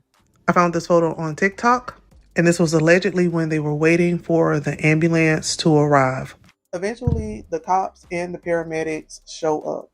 Now, I'm gonna be honest, I didn't recognize when these police officers arrived on the scene, but because the ambulance is pretty big and you can see it, I did see when the ambulance pulled into the fence, drove onto the track to the area where I saw this white shirt on the ground. Once the ambulance pull up, it kind of blocks that view, so you can't really see what happens. But you could see when the first responders take the gurney out of the back. I think that they realized that they couldn't get the gurney through the fence where it was, so they had to walk it back towards the entrance, go around the gate to get on the sidewalk and walk along the curved pathway back towards where Memorial's tent was and where these people that I saw were. I remember looking down to give my eyes a break because I was really like straining to try to see. People before me got to stand up and get in close and look, but unfortunately myself and the person that I was with were made to sit down. And a few seconds after that, I noticed that the crime scene tape was up, and I also saw that the tarp had been placed over the alleged murder weapon. I did not see when the police did it, but I did see the police. Which gives way to another edit, another cut. And I don't think that's relevant to the issue at hand, but clearly they're editing and cutting this footage all over the place. And, it's called the rules of completeness. And with Frisco ISD making multiple cuts and edits during the process of which they released it to the public, like, people are not done, bro. And for y'all to put on the TV a fucking 20 different cameras and just zoom into this one, putting the matrix grid instead of, hell, even just that one camera from across the way would have shown exactly what was happening and going on. Y'all want to people zoom in and nah, man, that's not cool. That's a fucking lie. This is why it was never released to the public. And with time codes jumping and shit, bro, like, you can't do that. That's forensic evidence that's being manipulated. Even a person who edit the edit of the edit of the edit and put a spotlight on Karmelo's face and darkened the tent, nigga, and then made Austin's face turn gray and shit. Like, it's not cool. That's not credible evidence. But with an all-white jury and with these niggas coming their line saying that this and this, and they be the ones on the video that's antagonizing the shit and keeping it up, lying on you, bro. That's crazy. Police, as they were kind of like around the memorial tent and near the crime scene tape, it was like one or two officers, and I believe they had on like dark color uniform clothing. As I looked around the screen, I was able to identify what I believe were additional police officers because they had on like these yellow raincoats that had on reflective tape. And I know that I've seen those with maybe like traffic police or law enforcement officers that are working in the rain. One of the things that I did notice was that there really didn't seem to be a sense of urgency to get Austin on that stretcher and get him into that ambulance to get him into the hospital. It almost seemed as if things were moving kind of slow, but eventually the ambulance backed up towards the entrance so that they could pretty much just wheel him around that curve and put him into the ambulance. But once they put him in the back of that ambulance, it sat there for a couple more minutes. And I just remember thinking like hurry up, like go, like do something. But at that point, I was a little frustrated and I was ready to go at that point. So we decided to not look at the video anymore. I want to apologize for not being able to report as thoroughly and as in detail. So let's go back to it. Let's see. A little frustrated and right here. But once they put him in the back of that ambulance, it sat there for a couple more minutes.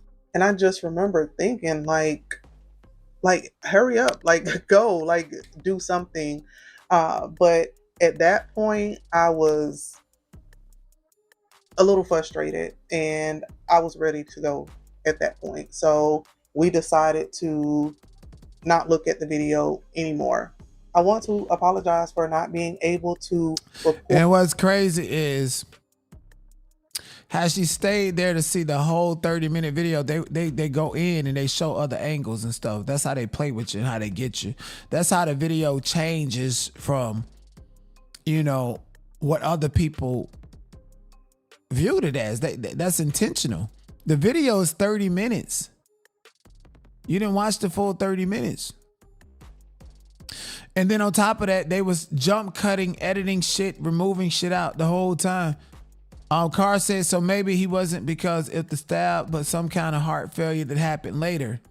Yeah, that's absolutely true. Austin MetCalf had fentanyl and had motherfucking steroids and all that shit in his system. He was twice as big as his brother. And that's alleged. I heard that online. I don't know that to be a fact because, you know, toxicology reports and death certificates and shit can be manipulated. Look at what happened to Trey Reed. They said a black boy climbed into a tree and hung himself on the Delta State University campus over there in Mississippi. And the autopsy confirmed it's suicide. So these things can be edited and can be manipulated based upon what I heard and from what I know and understand about the steroids and shit like that. Austin MetCalf is white folks' George Floyd. Or as thoroughly and as in detailed as I hope that I would have been able to. But unfortunately, due to my limitations and again, not being accommodated, I just had to work with what I was given or go back to Florida with nothing. If you listen to other people's stories, chances are some of them may be different. Again, when you're looking at this screen, you know, it's kind of hard to focus in on one part or try to see what's going on in one part and missing other things that are happening on the other side of the screen because you can't look at both places or all of these places at once to get like the full scope of what was truly going on. So I did not see the altercation. I did not see a book bag. I did not see a weapon. I did not see the interaction in any capacity.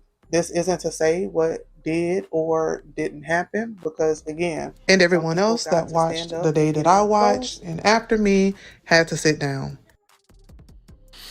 And so I was looking in her comments. People are saying, where's the comments?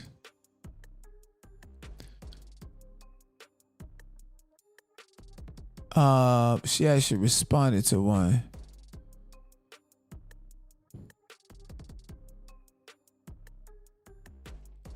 So this woman right here, and I reached out to her to get more information 8 months ago on this video. She posted, "I love that. So it means I, in fact, wasn't lied about what I saw on the video." So that's somebody with personal knowledge. And this content creator said, "Nah, I don't think that is what that means. Everybody saw different things, and it limited me based on what they accused you of doing the day before. People before me got to stand up and get close. I had to sit back from the TV and load chairs. That being said, our field of visual and abilities were likely different." Remember I told you this girl had issues because she had on glasses and because she was getting close and all this stuff. They had allegations and speculation that people were actually recording on those Ray-Ban glasses. And this lady happens to have glasses on her face. Okay. So anyways, put a pin in that. So there's a list. And this is to confirm that video is over 30 minutes. Frisco ISD is releasing surveillance video of the stabbing at the track meet that led to the death of a student back in April, but only under very strict conditions. So through open records, they will allow whoever requests it to view that video, but no recording whatsoever is allowed. On that note, we sent our IT producer, Kelsey Mittauer, to watch that video. She joins us now in studio to walk us through what you saw. We're going to go in order here in just a second, Kelsey, but in general terms, what did the video depict? What did you see? It shows everything from the moments leading up to the stabbing, to the medical response, to then the beginning of the police investigation. Okay, and it lasted several minutes is what they showed you. It did, about 30 minutes. Okay, so let's start in the beginning now and talk a little bit about what you saw at the front end of that video, because you got to see the attack, the actual stabbing took place. So I started watching about 9:53. The camera shows half of the field. So it's about from the 50-yard line on, and the tent where it happened was kind of right in front of the 50-yard line, but the camera is down here. Okay. It's positioned across the field. So everybody in the video, you can tell there are kids or adults, but no one's identifiable. So a long shot is what a long shot, yeah. So a couple of minutes in, and you actually see the altercation take place. Yes, everything leading up to it, everyone's milling about. It seems very normal. And then right at 9:55, that's when there's this explosive movement or action between two people under the tent. And that's when the employees in the room told me that's when the stabbing happened at 9:55. Right. And so the stabbing happened at 9:55, right? And you notice how the police responded to the scene at 10:01. So what happened between, and it's ironic that they got 9:53 a.m. right here, right? But with a blank stage and all this other shit. This is psychological imagery. Because at 9:53 at the stadium, that's the time code we really need to be looking at. Because she said the stabbing happened at 9:55. And they want to paint this picture like the stadium is empty at 9:53 and push a narrative based upon what happened 2 minutes after 9:53. You see that? You see how crafty they are on the news? And this is the type of shit that goes straight over your head. The employees in the room told me that's when the stabbing happened at 9:55. Right, and you were talking about people kind of... She said the employees in the room told her that's when it happened at 9:55. But I thought you watched the video and all this other stuff and the timestamps and jumping cuts. It's all manipulation, bro. Start to scatter at that moment. Obviously, something went wrong. And so what happens next? Because now, a little bit later on, that's when the ambulance shows up. Right. So when the ambulance arrives, it actually comes through near the end zone at the gate, and then it comes up to the 50-yard line directly in front of the tent. You can see Austin MetCalf. Let's get to some recent updates. I'm actually about to make a call to somebody outside the court. Hopefully they answer, and hopefully we can get some actual live updates.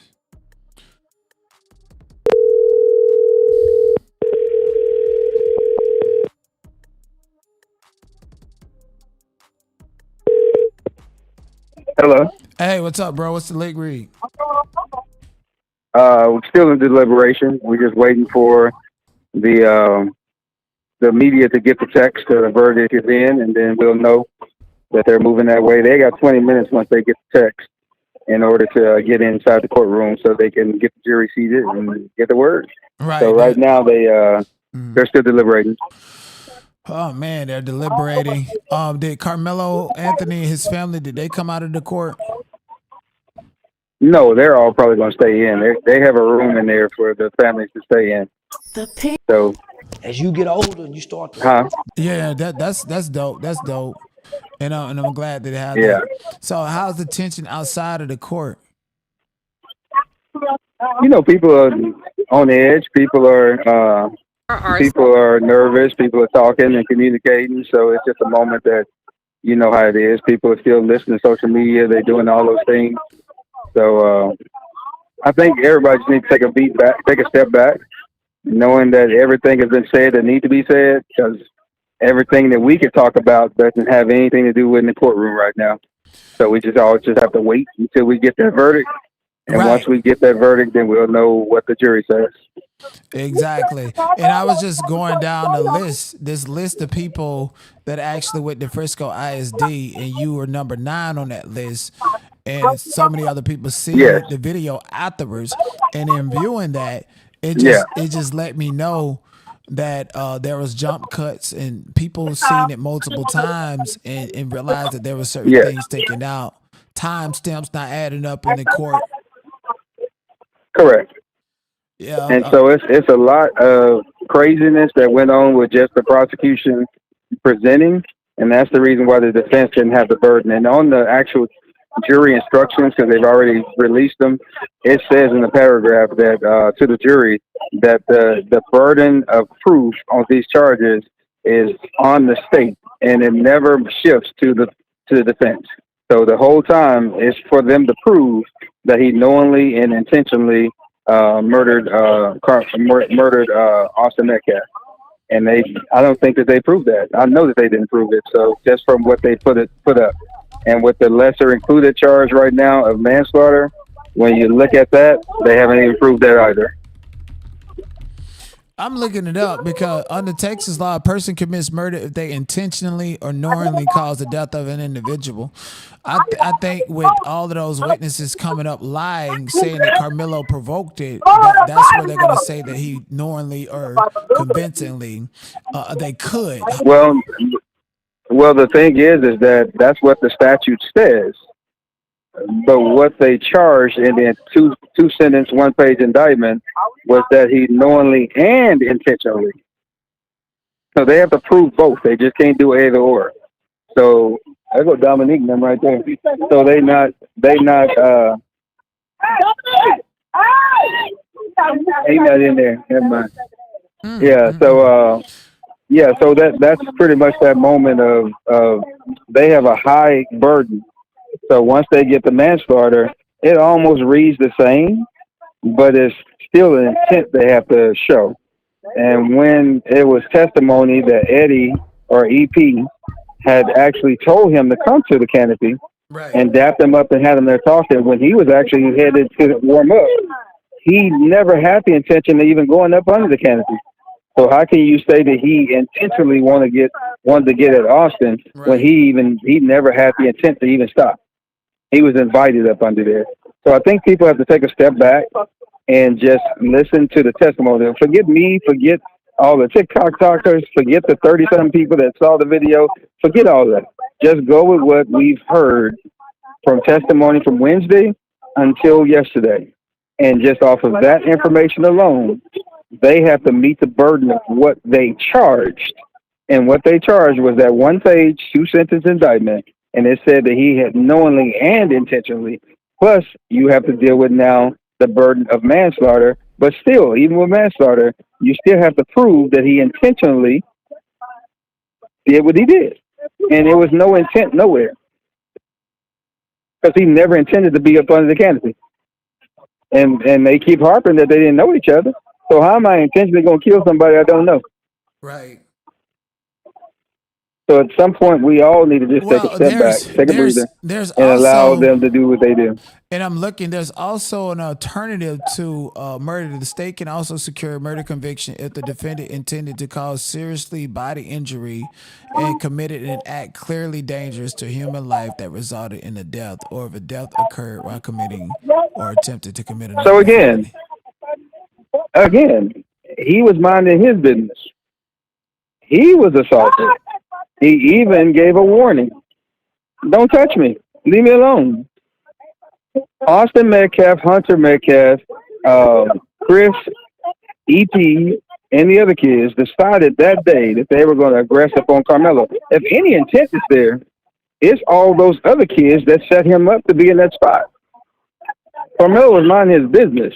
So there is no moment or time and space on April the 2nd of 2025 that Karmelo ever said that he wanted to do harm to anybody. He was going to go warm up. His event was coming up after they got through with the rain delay. He was stopped by EP, by Eddie. He didn't go to Eddie and say, let me sit. Eddie called him and say, hey, come here. That was the testimony in the court.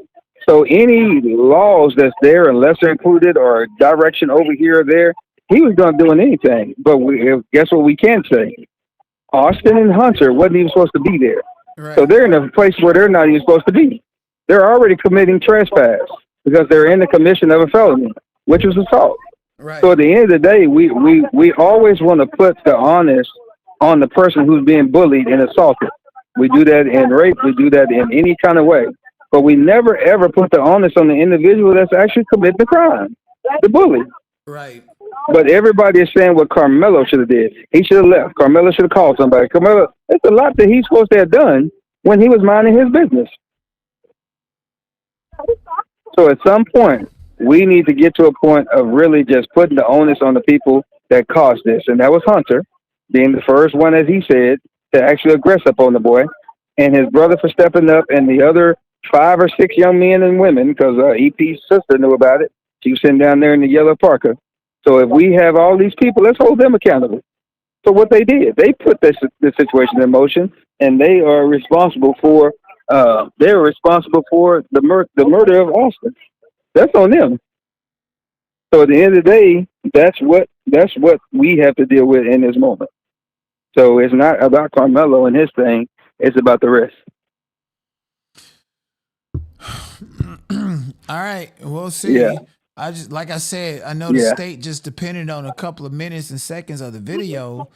It would have made sense for the defense to unfold and unpack the whole video. And because they didn't do that, I just feel like there's something wrong with that. Yeah, I know people's feelings on that, but you're dealing with the court of law, and so the burden is on the state. And if you introduce stuff that haven't even been argued, then you run a possibility that you're going to open up an argument, and now you'll be responsible for your client getting manslaughter when you're winning. So when you're winning, why would you say something? So they did the right thing, which was rebuttal their witnesses and sit down. And so that's just pretty much what happens in the legal moment. But if the prosecution had a case, then you put up your defense to proffer a different moment of that case. But they did the right thing. Sit down somewhere, be quiet, and move on to the jury. All right, for sure. I greatly appreciate you. I'm about to get to doing some other things with updated reports. I'm gonna call you back. Text me as soon. Yeah, most definitely. Text me as soon as you know they get the text message and people are running into the courthouse. I definitely will. All right, for sure, bro. All right, then. Mm-hmm. Yes, sir. Bye. And that's gonna be first come, first serve. So don't go too far. But there's a lot of intimidation in this case by someone named Sarah Fields to black bloggers and black people that's minding their own motherfucking business. Now, Nika and NyQuil like to go places and start problems because it makes her feel a little bit more sufficient. However, Queen Sheba don't bother nobody. And Sarah Fields decided to pick on her and say, laugh my ass off. Clearly, we weren't in the same courthouse because this woman just made up a bunch of BS. I've never seen anyone twist the truth like this in my life. I can't wait for the transcripts to be released. Some explosive details being reviewed in this Karmelo Anthony case. First things first, I was able to get into the courtroom. Second thing is, what we were able to find out today is that Karmelo Anthony didn't just go into the tent.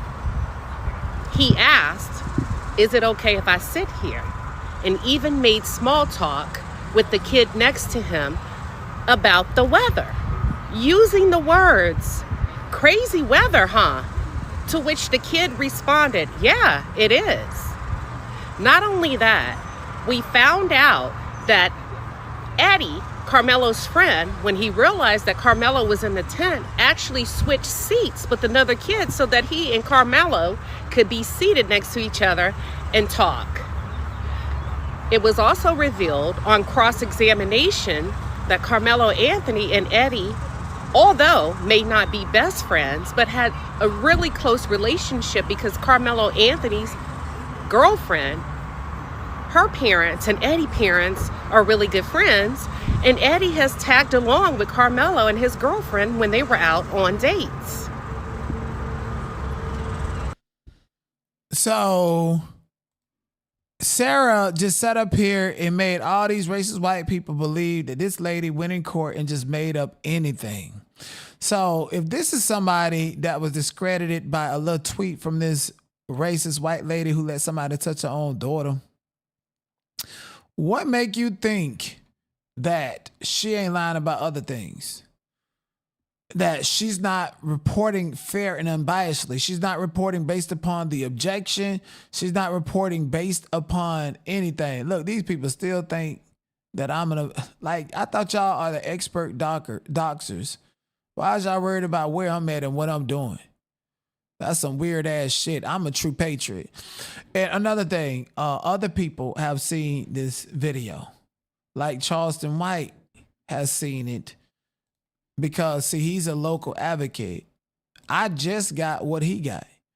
And he's speaking about what he got from them Ray-Ban glasses. Man, I was all the way wrong about that kid. I was all the way wrong about that kid, homie. Yeah, he was just indicted. I was all the way wrong about that kid. I met with his father. I've been meeting with his father regularly. I had opportunity to talk, you know, piece him up. He go beat these charges. I was under the impression that he brought a knife to school. So I take a knife to school, fuck him. He didn't take a knife to school. He didn't even know these two white boys. These two white boys just came over there with him because he was with another kid that knew those white boys.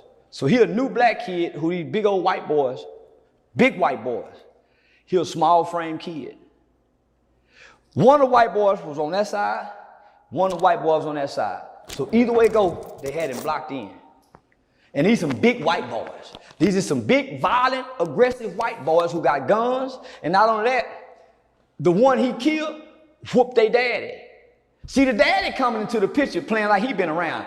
The daddy ain't been around. We would think the black dad ain't around. The white dad ain't around. The mother don't even identify the daddy as the husband. So he must have been an abusive father. He ain't even been in their life. So he just coming and getting the light. He just coming and getting the light.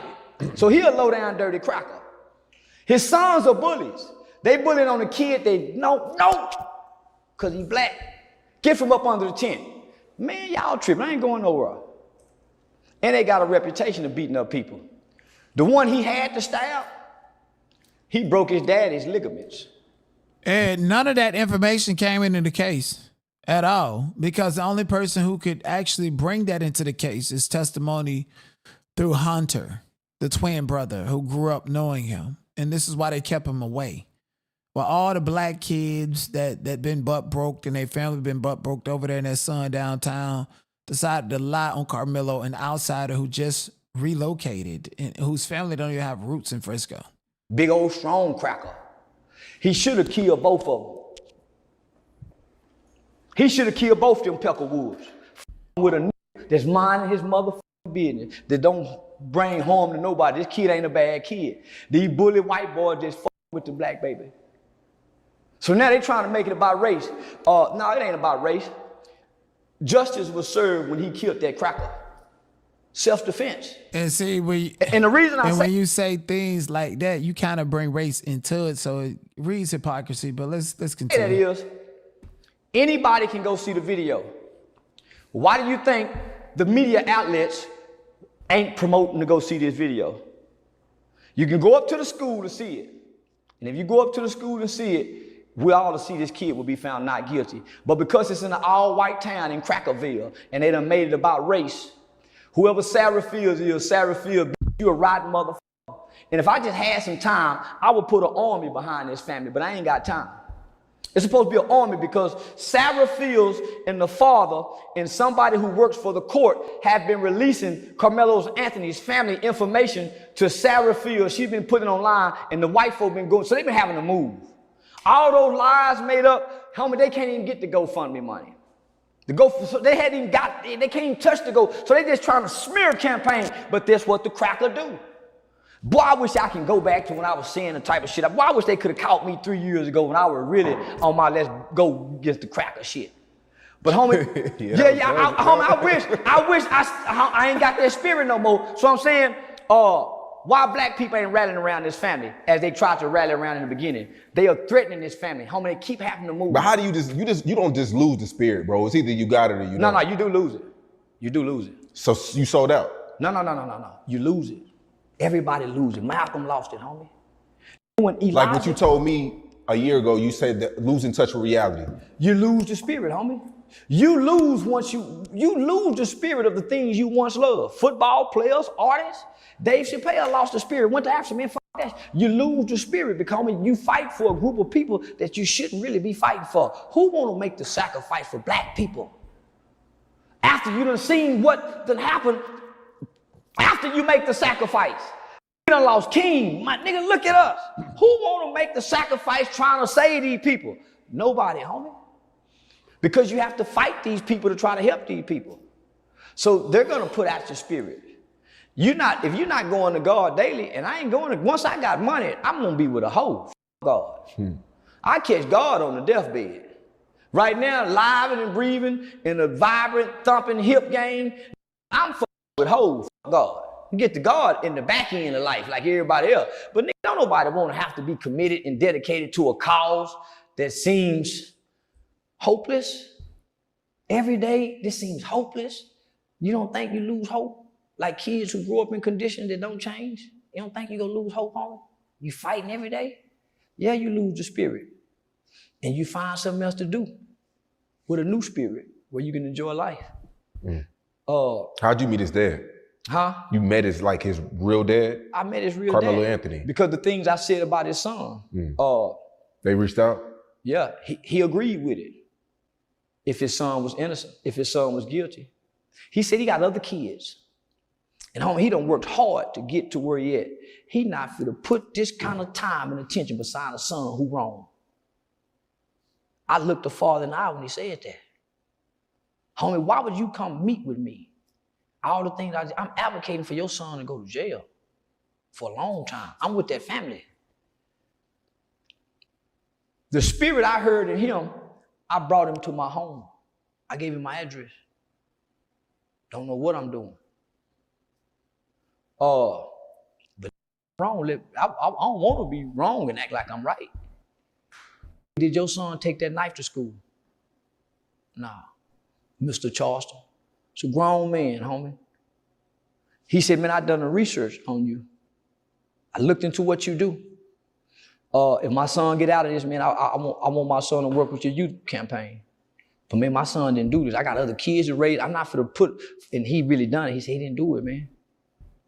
It's more things that I can't say. Just go clear this kid. But just the video alone, homie. I said, that's why the media outlets ain't saying nothing about the video. That's why all the media outlets is trying to keep us focused on the campaign, on the GoFundMe, and these people can't even touch the GoFundMe. The lawyers is overcharging them because they're looking at the GoFundMe numbers. So everybody is praying on this family. Ain't nobody praying with the family. Shout out to Dr. Umar Johnson. Dr. Umar Johnson spoke with the father and gave them comfort. Shout out to Dr. Umar. I spoke with the dad today. His dad want me to come see the video. I gotta go see it. They don't want you to. So the father and this Sarah Fields white lady, they some racist peckerwoods. These are the kind of peckerwoods I say this would make me feel good by standing over a white man and watch him die. See, I got something nobody has what it feel like to watch a white man die. That's in my heart and that's in my mind. What the hell? Whenever I get mad at white people, nigga, I go in that heart and that mind and I pull my... That's crazy. Like And the thing is, you can feel a certain type of way, but anger management classes will tell you how to filter shit. There's a thing called righteous anger. But this right here, just wishing somebody is dead just because of their race. This is why Karmelo is going to take the backlash of it all. They're going to make an example. Yeah, he might be innocent in defending himself, but fuck, is you going to celebrate the death of a white life? That's what this means. That's why there's an all-white jury that at the end of the day, their rationale is going to be, are we celebrating the death of a white kid because of this black kid who we don't know? And other black kids were easy to throw him under the bus.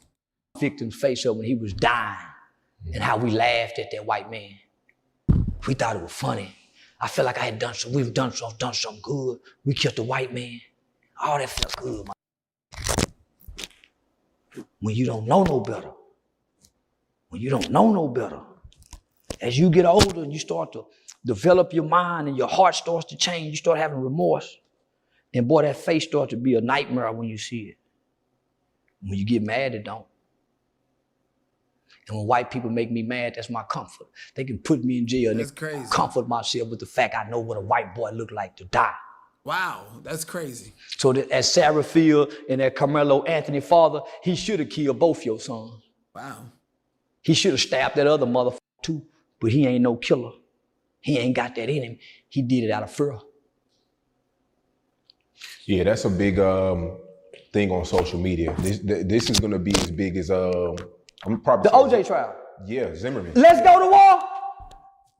Let's have some that's willing to go wherever we go and punch on white folks.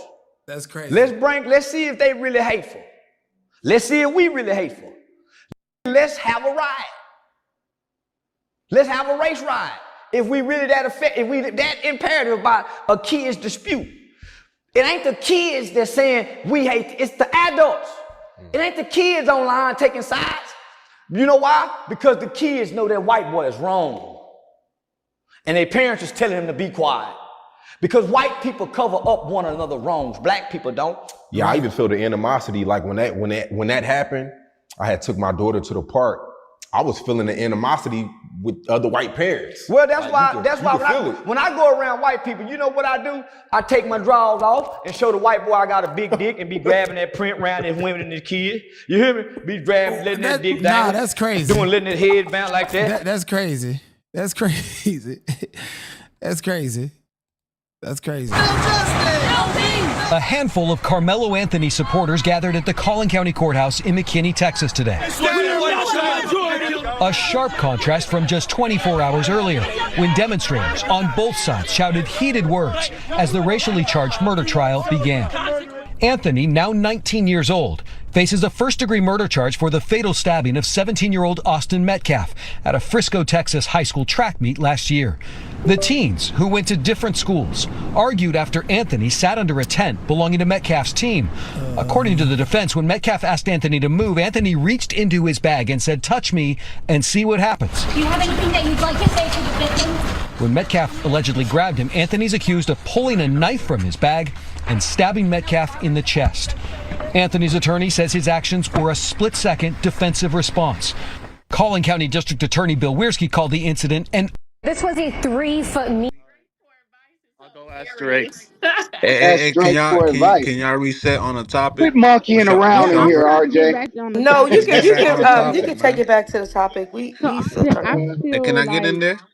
Hey, Yeah. Unique, sometimes it's hard for you to get in there because your mic is. Reset it, Mimi. Reset it. They knew that the Israelites weren't enslaved in Egypt. That wasn't the point. The point was a narrative of liberation. But because you want to be up under the Canaanites, you want their ice cold water, their rock music. You think you're in Canaan, huh? We are in Babylon. And with all due respect to those who call the transatlantic slave trade Mafa, it is Nebuchadnezzar. We got here on the slave ship Nebuchadnezzar, and we are still exiled in southern Iraq. I'm done speaking. Thank you, bro. Thank you for that. Brother Band, Brother Band.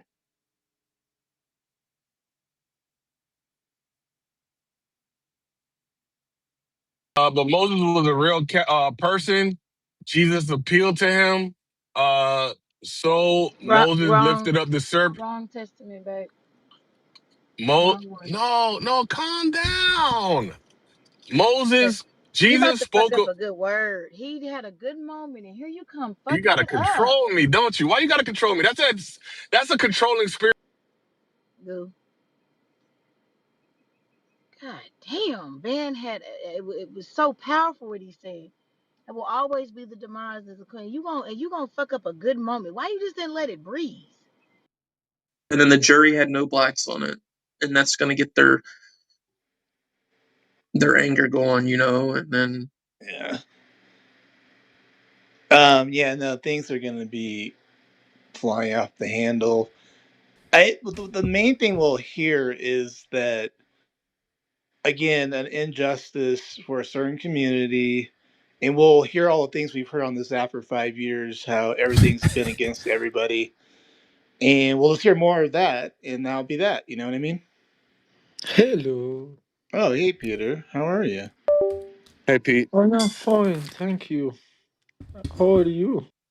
Peter. Peter, Peter, what do you think is going to happen here? The jury's deliberating right now.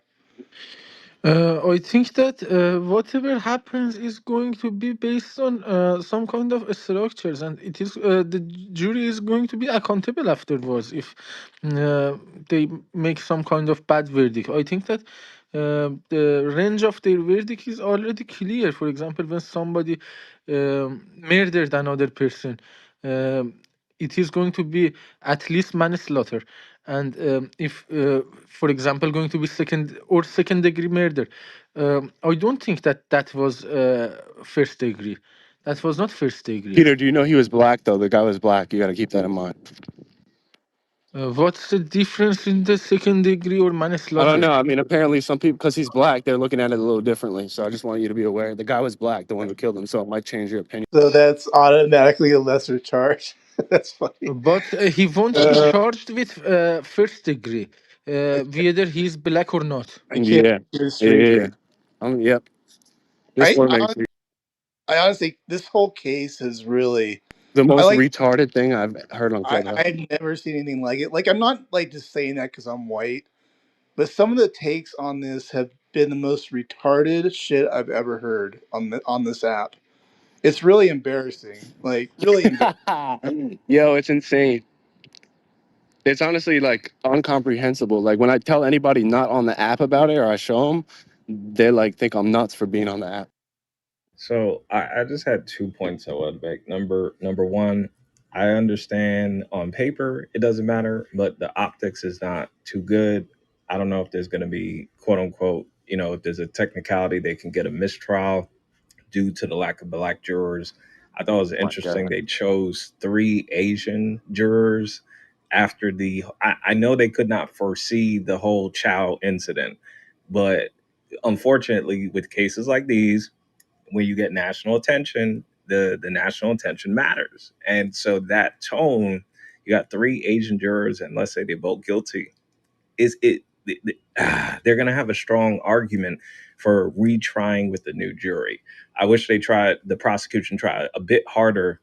Again, at least 2 black people, just for the optics. And then the second thing is he it might get manslaughter because again, you have to establish beyond a reasonable doubt.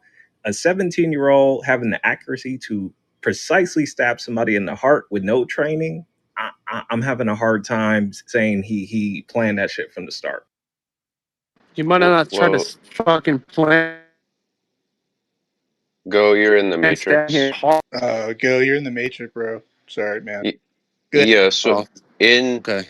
Texas, there are, I suppose we could say, 3 or 4. Well, there's 2 relevant degrees of killing here. Okay. One is Section 1902 murder, which is killing intentionally or knowingly. So whether a 17-year-old has precision or anything else is not important there. or planning it from the start, not important. The question is whether he intended the act. And that's why Section 1902 murder has such a wide sentencing range. Okay, it's a first degree felony. It can go from that's all that they say about it. It's a first degree felony. So first degree felonies go from 5 years to 99 years. So there's a lot of discretion there. The only degree below that is Section 1904 murder, okay, or Section 1904 killing, which is reckless. So what the jury is going to be tasked with is asking whether or not he had his intention level was intentional or knowing, or was it reckless? Okay. Was this reckless? No, it was not reckless. So It was pretty reckless, but not from a law point of view, is what you're saying, right? yeah, reckless intent means like, well, you didn't do something that you knew would hurt somebody for sure. You knew there was a risk, okay? But stabbing someone in the abdomen, in the chest, okay, in the thorax, like he intended and did that very act, okay, which is a deadly act. And the So thorax, you don't want to get hit there.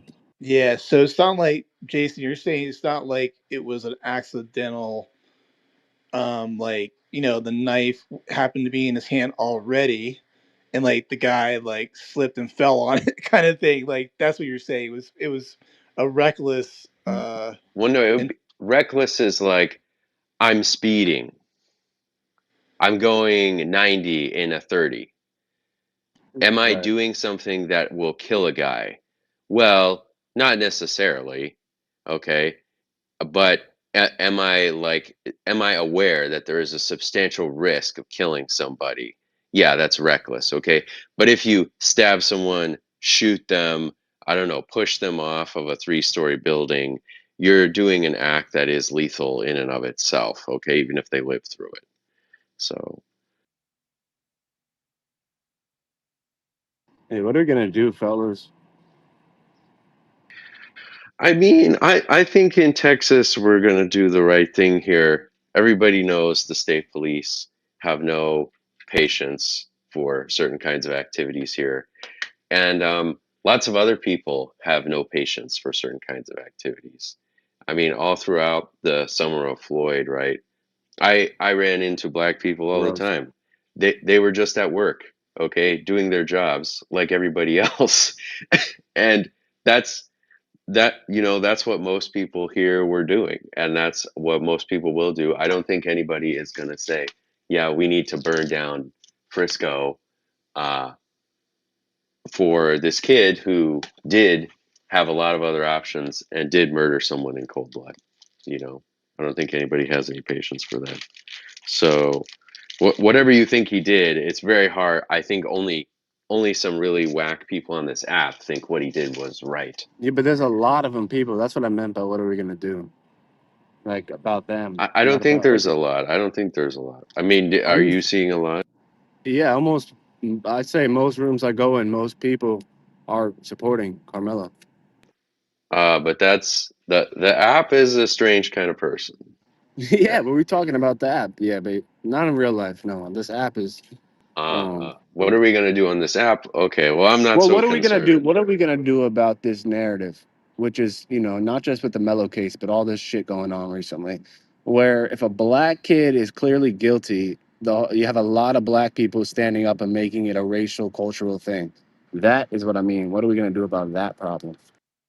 I mean, again, I think the Chow incident really played into this. It's unfortunate it overlapped, but that's just how the wheels of justice turn. That being said, uh, he come on shooting somebody in the back who's running away for $1 water. Again, it's all about the optics, and I just wish the optics could be considered more. I think that Chow should be guilty. I'm talking about the Carmelo case. I don't like Chow. yeah, The Carmelo case is this clear. I can spot you at Chow if you spot me in Anthony. You know what I mean? That's what. No, I'm Wait, serious. what was that, Matt? That was funny. I think. What did you say? He's negotiating. He'll give you Chow if you give him Anthony. Oh, you'll give me chat. Sounds fair. Yeah, hilarious. No, Chow's guilty. I agree. And that's the difference. Is there some feedback right now? I don't know because I got something else going on here. Am I good? No feedback from you. Might be me when I'm on off mute. No, I got something else here that I'm trying, and I'll take care of that. But what I was gonna say was, so that's the thing is like if we give each other each other's cases like that, it makes for these conversations a little bit more easier because when it's completely one sided. So as far as we know, everybody's against Chud, of course, or not everyone. I'm just saying that group is against Chud for sure. Everybody's against Anthony or Metcalf rather, and of course against Chow. So that's three for three. Like, where's the wiggle room that we all can work with and meet in the middle? There is none, you know. Yeah, but you know what's crazy? I made the mistake of being like it's a black thing. And I can't believe was so stupid. It's not. It's just like this portion of black people that almost are like what is it called? Like sheep or like brainwashed. It's not like a black thing. No, You they're know, it's radicalized. racist. It, Yeah. yeah, and that's my point. Go is like, I as a white person, I'm willing. Like I said, I'm willing to go. Hey, child, probably is guilty actually in this case, and like, there we go. You got a white person doing that. So how's that racial? You know what I mean? Like, none of this is racial. Like, Yeah. I can look at a case without color. I Yeah, I know. can't. because And yeah. it's easy for us because Chow is Asian. Okay, so I mean, we can give up an Asian. He's not even white, so I think that's an easy one for me. Um, no, I'm kind of pulling your leg, but it's all racial. It's all racial.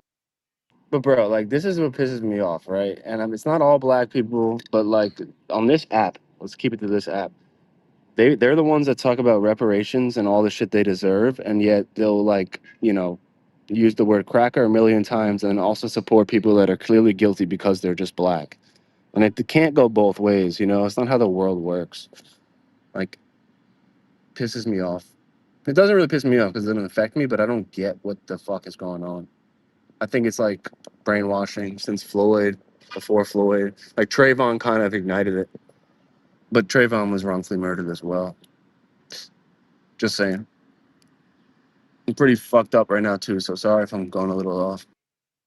Yeah, you sound pretty fucked up, man. Nah, I'm just kidding Is with that you. really? Oh shit. So, Nah, so yeah, I think like one thing is like if we treat every one of these cases as a referendum on all of them, you can't make any progress.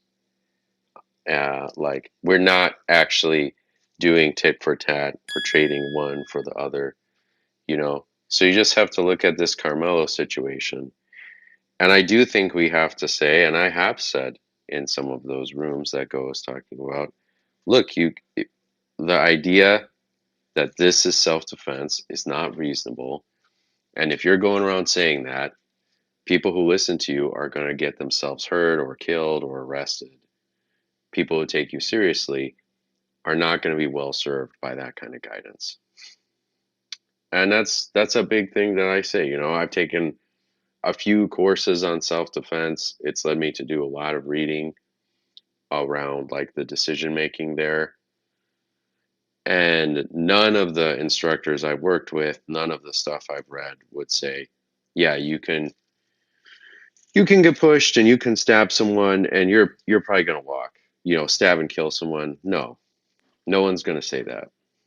Jason, doesn't this introduce a kind of a green light situation? Like, if everybody's okay with people stabbing each other over a push, we're gonna start seeing more of that, right? I mean that's the logic of it, right? Like, if someone can get away with it, why wouldn't they stab somebody at this point? You know what I mean? What am I missing on that? Yeah, it's like um the threshold is too low, and that's where you get into proportionality and reasonableness and this line of discussion when it comes to self-defense. So no, you can't treat like somebody pushed me as like a green light to just do whatever deadly thing you can come up with. Yeah. Yeah, Jason. Oh, go ahead. Oh no, you go ahead. I want to get It's just Steve. the most ridiculous. Like it's the clearest case of non self defense. Like there's no argument. Yeah. Like you cannot be like, touch me. Look, I won't say it, but I can say it. I'll say it. Touch me, nigga. Watch what happens. Like that's not self defense at all.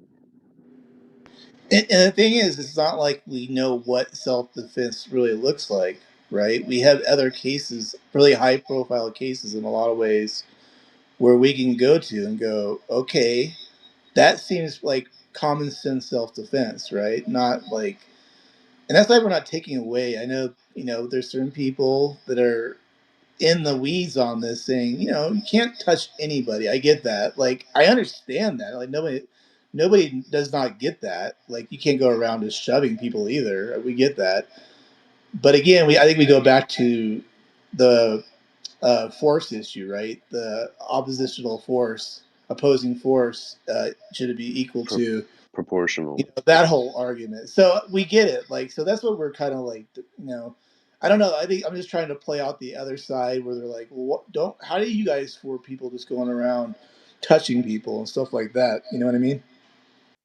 The problem Well, is, can we go ahead. hold teenagers to proportionality? That's the other issue I had with this because I took martial arts and I still, when I got into fights in high school, there was other kids who also took martial arts and they still lost their temper. So if somebody who's even trained, up into a red belt is still losing their temper because they're a teenager, it that's where it becomes difficult. And who's gonna fight the most? Teenagers. Exactly. And that's the part a lot of people are forgetting is these are just teenage boys. And the normal path is, a fist fight in that way. But, God, you just reminded me. I wanted to say something, but go ahead, Steve. Do you want to talk at all or no? Yeah, you know, I understand teenagers may be prone to not as well thought out behavior, but what's the inverse of that? If you have a 17 or 18-year-old guy that acts irrational in a situation and resorts to some kind of deadly use of force, what we say, we can't hold him accountable because he's prone to irrational thoughts. I mean, It- that's that's that's something that just kind of comes with the territory of deadly force. And here's another thing that I've heard that, well, you don't know what he's thinking or how he feels. That's not the standard. The standard in Texas law is what would a reasonable person, not you, if you're not being reasonable about your reaction to something, it's comparing you against a known standard of reasonableness. But some people want to overlay that with, well, what was they feeling? That's not the standard. The standard is a normal, rational human being. What would their reaction be to this situation? Not how you reacted to it. Yeah. So there's that. Yeah, I'm with you, Steve. Oh, I know I was thinking. So, how I can join the other side about don't, put hands on people, don't touch people, don't shove people, is if Metcalf had like in a Facebook post or Twitter post or whatever, Instagram post, mentioned that he is going to that track meet to do something to Carmelo, I can meet you there. This, um, like nobody should be premeditating what they're going to do to somebody. How about that? Does anybody like that one? I don't know. I'm just trying to find How a about don't place. act like a nigga? Honestly, don't be a nigga. Oh, Like shit. just don't be a nigga. Yeah. Oh, Yeah, shit. that'll win him over. No, I mean like, Um, look, I'm not trying. It's true though. I think though, like Matt, there's an easier way to meet the other side, which is to say, if Metcalf was alive today, he should be charged with assault and battery because what he did is assault. Okay, he did assault Anthony. He did batter Anthony. Okay, and what Metcalf did was unlawful. It's just because somebody else does something wrong doesn't mean you can do something even worse to them. Right. But how many But fucking fights do people get in middle school and high school, especially at sports meetings? And it's not usually assault. uh, It and literally is assault. I'm sorry to tell No, you, you're that is right. You're assault. right technically, but I feel like it's more like it wouldn't have been anything if he didn't kill. but by the way, It- that was the purpose of separate tents and separation of people. It's just for that reason, to stop anybody from fighting with each other, because this is competition. This is people rivals. You know what I mean? That's the other part that's lost. But go ahead, Steve. Yeah, go ahead. I just wanted to point that. yeah, I mean, here's another thing. Two more elements to this. You know, a lot of times sports venues will have like different areas where teams set up. You know, this is our area. This is our team, and it's unless you know someone in there or friends with someone in there, it's typical not that you go into a venue where another athletic team set up, and a lot of times it can be taken as disrespect. And the second element would be is if I'm going to meet you there and we're going to have some kind of showdown, if I bring a deadly weapon, then that kind of is premeditation into how I want this thing to end or what I'm anticipating the use of force I'm going to be using instead of just straight knuckles. I'm coming to do serious damage. If I premeditatedly load a gun in my backpack or a knife or something, I'm coming with serious intentions on what I'm going to do to you. I agree, Steve. I've never been in a fight where I've had I did have a knife before nearby, what have you, but I never once thought about like actually using it. Like I knew I was good enough to get out of this, by scrapping or whatever. You know what I mean? So, and I knew even beforehand that my life was not in danger, even though there's always a possibility of a fist fight that you could, fall on your head a certain way, whatever. You know what I mean? And I knew the person. I mean, I knew the person relatively well, so I mean, like, we can get away with this without using a knife. I mean, I think that's the lesson of all this. I mean, that's what we're all pushing. Is like you don't have to have a knife for this. I think that nobody focuses on enough how it was like a multi-tool, because I think that's fair for him to bring in. So it was a multi-tool with a knife on it, though, right? Would that be fair? I have actually don't I know. don't know by the law, but like I carry that everywhere at the least. If I'm not I have my pocket knife on. I mean, look, but it doesn't matter at all that the kid brought a knife. It Yeah, yeah. doesn't really, it doesn't mean he premeditated anything. Okay, you bring a knife, you bring a knife. You need several other things to show that he brought the knife for this unlawful purpose, and we don't have an easy way to show that. Right. Maybe he did, okay, but we don't have an easy way to show that, not right now. Jason, real quick, So back to Metcalf. I got your answer to my question a little bit, what I was saying there. But if there was a real history of the supposed bullying and maybe tormenting of Carmelo, I don't know where that is coming from, but if that did show up somewhere in various places, would you can you meet in the middle anywhere on the other side on that one? I forgot what you kind of where you're going. I think you said that you were like obviously you're opposed completely. Me? Are you talking? No, no, not you go. I'm talking to Jason. I Oh, think you were saying that that it was assault and battery is what it should have been. That was your answer to that, right? I mean, At the end if of the day. Metcalf had it out for Anthony, and there was a history of him bullying Anthony and going after Anthony, then maybe Anthony reasonably expects, okay, I'm gonna get hurt here. This guy keeps trying to hurt me, and I need to up the ante here because just like avoiding the guy doesn't work, right? Or just because here I am and he's come at me again. Okay, that would be different. I mean, maybe even totally different. Yeah, you could say, look, this guy Right. is a troublemaker, right? Sure. Then there's like even a self defense angle there that is a tellable story, But although we it's still have, pretty hard. just for the record, we have really zero of that, right? As far as I know, right? Does anybody know of anything that's like that at all? No. That's what I'm kind of asking too. Okay, Nurse said Yeah, no. could I interject something on that? If if that was the case, and you had these guys bullying or trying to intimidate you. Why would you go into the lion's den if you was afraid of being bullied and intimidated? The basic lion's den of your tormentor to say, "Do it to me again." I, those are questions that you'd have to answer, but there could be a good story there, right? He didn't know which high school that kid went to. He just run into him some other time, or Metcalf was not supposed to be there, or this, that, or this other. But there's a story you could tell. Okay, there's a story you could tell. Yeah, but But how? in But Jason, once they come up to him and say, "This is our tent, get out of here," and he's, how you tell that story after that? I would say that's hard. Okay, I would say that's hard. But maybe the presence of Metcalf just totally changes everything. It's like, well, he Right. was just disagreeing with some kids about whether he should be there or not. And then this bully guy shows up and is like, I'm going to smash you, shrimp. Okay.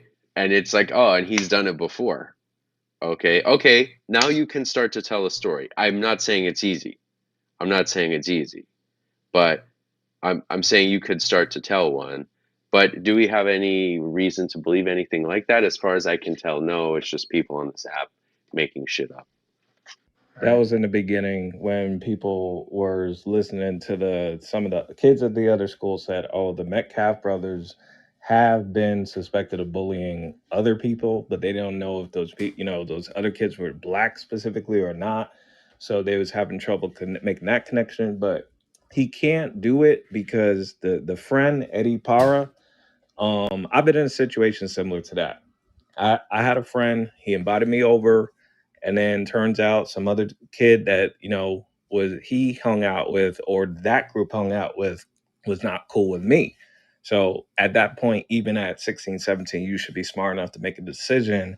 If you have a past issue with him, regardless if you got a mutual friend, you just gotta make the decision. Is this a good enough friend? He's gonna like stand 10 toes down for me, or is it just kind of like, an acquaintance? It seemed like Eddie Power is not a close friend, which to me means once they said get out of here, I probably would have personally, I would have just left. Right.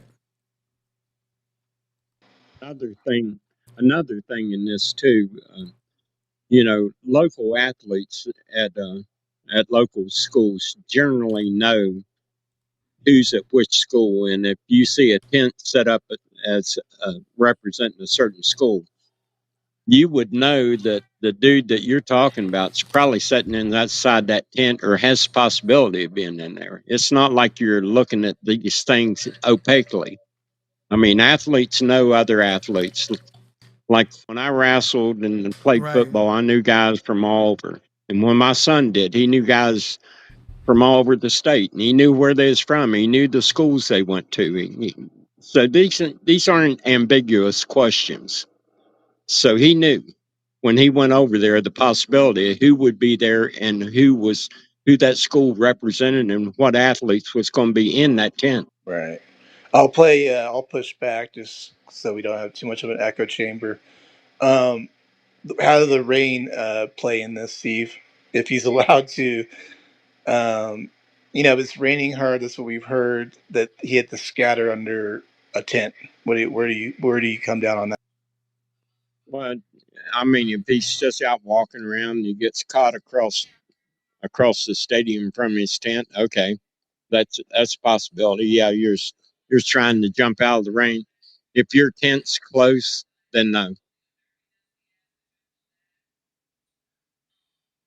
Yeah, I personally, because I ran track in the past, and unfortunately, I think their for some reason their team did not have. I don't know if they did not have a tent or it was too far away. Basically, it was inaccessible. I would have said, well, hey, I'll just have to go back to my coach and say, listen, nobody's letting me underneath their tent. Can't run today. They're gonna have to figure something else out. I mean, it's unfortunate, but I think it's an ego thing. And that again speaks to the age, because when you're that age, it can be just difficult to when your ego is challenged. So I don't know if it was about the rain specifically, but more so again, like, yo, I know somebody here, you're telling me to get out. It's like and it's only you. Who do you think you are? So it's an ego play in your mind. It's the puff your chest out. Who are you? And all that is kind of where you're going with that, right, Nerd? Yeah, because I've been in that situation, and it's just like it just depends. Again, I think his dad did fail him because my father told me in situations like that, just calculate what do you have to gain by standing your ground. And it's like in that particular situation, I don't think he had much to gain because it's like you're in some other school, you may know one other person, but it's like you're not in your social network, you're not in your home territory. So what's the point of fighting? Well, and all these teams, you have rivalries and you have teams that you've competed against. And if you're an athlete, the areas that or the groups you're going to get along with. I mean, that comes with the territory of being at meets and interacting with other teams and athletes. You find out real quick where you're wanted and where you're not. So it's not like you probably don't know. Like if this is a bitter rival and they every time they see you they want to kill you or something, versus someone that and they say, yeah, man, come on in, let's talk, let's have a good time. Right. People know these things. It's you're saying it's pretty much designated as such, right? At high school track meets is like the spots are pretty much designated as such, right? There's no like confusion of where people should be in that way or who should be where and who's who. Like a lot of these people probably know each other at the end of the day because they're in these sports circles, right? How do these people not know each other, And of course, people probably I don't even know how there's not been more of this, and I don't know if it's just being hidden or what, or I don't know if it was not allowed in. I don't know, but you got to think there's been some trash talking between these different schools in sporting events and what have you. So there's just no way that there's not like some kind of like history. That's just me, but I don't know.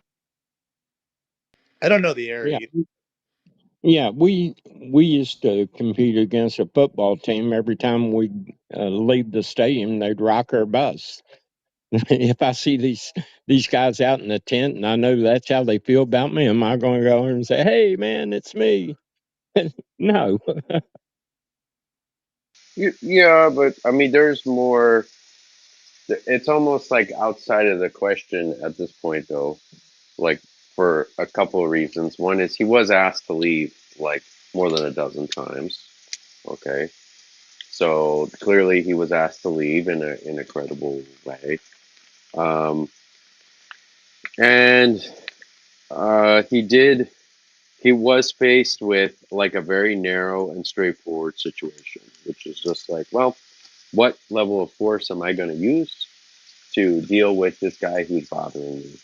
You know, and it's really hard to say he answered that question the right way. And Nerd did ask about proportionality and what do we hold a young person to. And the thing is, when young people who are close to the threshold of adulthood commit violent crimes, we tend to hold them to the adult standard, actually. And that's because violent crime is really just a departure from the ordinary behavior of young people. And also because violent crime is that serious. Yeah, I agree. So if this had turned into a fist fight, wouldn't it have been more of a situation of like, how this goes? People are watching it, they're coming up to it, and eventually the adults around there probably would have broken it up. That's why I think like on our side that's why we're wanting to have more of that and less of like let's take a knife out and put it in the heart of somebody. If anybody out there is wondering why we think that that's the better route, I think that's what it is. It's like we self-govern ourselves as men. We like we'll fight or whatever. We'll get that going, and then there's other people that will come in and like rectify that. You know what I mean? We're just not like nobody's around and we're just fighting and that's it. Like till the person's like completely out or whatever. It's like there's gonna be people coming in. So I don't know if people just don't understand that. Maybe they've never been in a fight. I don't know how that works, but that's where I'm at.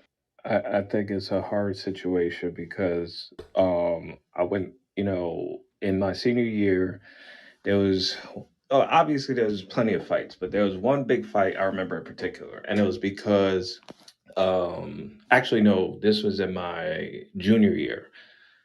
Um, Man, shit, it might have even been sophomore. Either way, Man, just get the story out.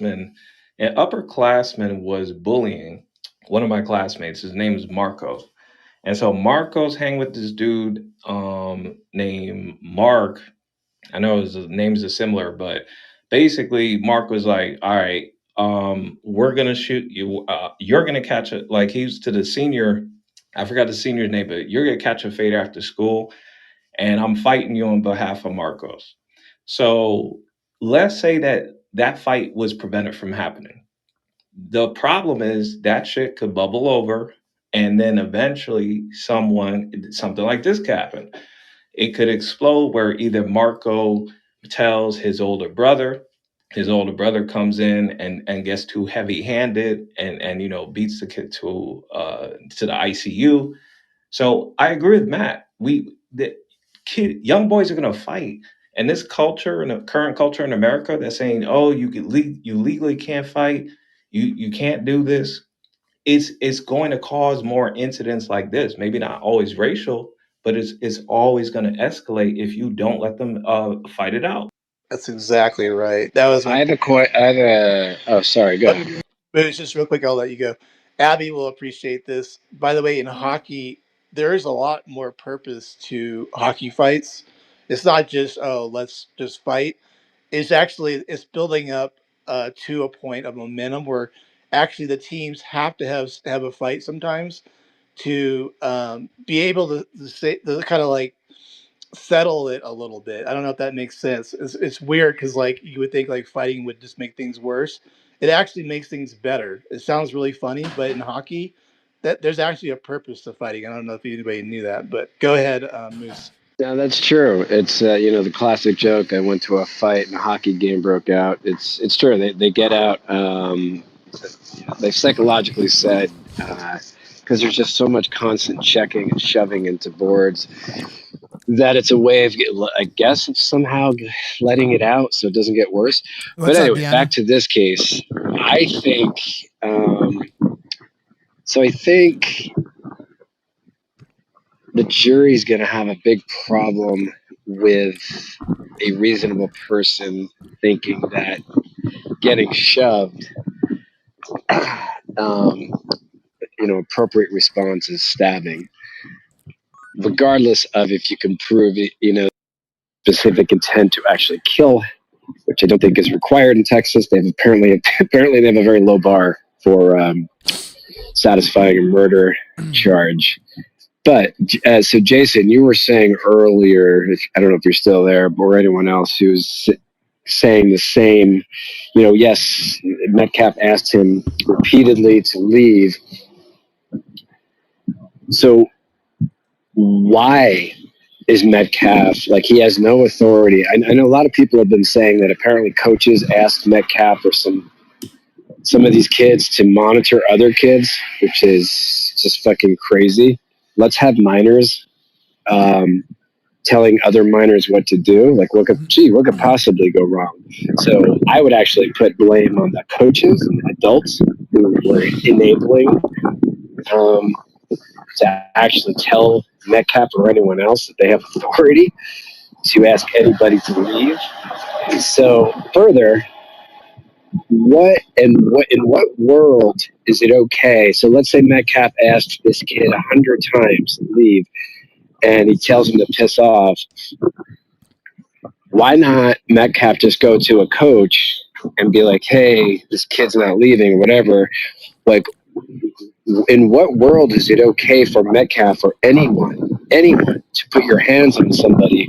Like, if this kid is in Metcalf's house, it's not. Then it's like, okay, then you're literally trespassing. You're in his house, his parents' house, whatever. But why is it's not okay. Okay, it's not okay. It's assault. Okay, it's you assault. Do agree with that? It's assault. It's battery. It was wrong. Right, but they have done a fantastic job keeping those facts out of court. This is why Hunter did not want to testify. There's public information about Austin breaking his dad's arm and just being violent and repulsive. But if we're just looking at the way things panned out in the court of law, then the jury is supposed to ignore that type of information, which I think is prejudice against the defense. Well, they're supposed to ignore that kind of information about everyone, including the defendant, which is why frequently previous offenses are not allowed to be discussed unless they are very narrowly relevant. It's very true. That's not prejudice. That's just the ordinary way of conducting a trial. Well, like they subpoenaed Carmelo Anthony's school records, and the only way to really get it through is by having him to testify. Why he didn't testify, I have no clue. But like they would be able to get Austin Metcalf's and Hunter Metcalf's character across to the jury if Hunter would have shown up when he was issued a subpoena yesterday. That was the big commotion about. And for some reason, Judge Roach determined that he didn't need to compel to a subpoena. And if you're looking at the docket, you're not going to see the issues of a subpoena because those documents usually don't get filed with the court. They get served onto the party. And they had a little sidebar about that in particular. So there's even the evidence that's submitted in this case is corrupted. And that's where I'm looking at it from instead of just like a black and white lens. What does Hunter's character have to do with the case? I forget. Can you explain that at all? Yeah, well, Hunter conducted several interviews where he admitted that Austin and him both were throwing Carmelo Anthony's backpack around and so forth. They had the backpack in their hand. How did he get the knife and just stab him? That raised different questions that should be asked and answered on cross-examination. Hunter, his family told a lot of things that contradicted themselves. And then on top of that, there's public information available that Hunter actually started the encounter. And so when Hunter does an interview saying, Austin was my brother, my best friend, he had my back regardless if I was right or in the wrong, they could use that to cross-examine him about that to lay the foundation to see who actually started the conflict in opposition to all the witnesses who just lied pretty much. The Metcalf boys have a history for bullying, and you're right, Carmelo and other people from neighboring schools knew about this. The Centennial High School and Memorial High School ain't nothing but a 15-minute drive away, so this was a community issue. This history of bullying, has any of the bullies come forward? Well, any of the victims, you mean? Any of the victims come victims of this bullying? Yeah. So like the part of town that they live in is like a sundown town.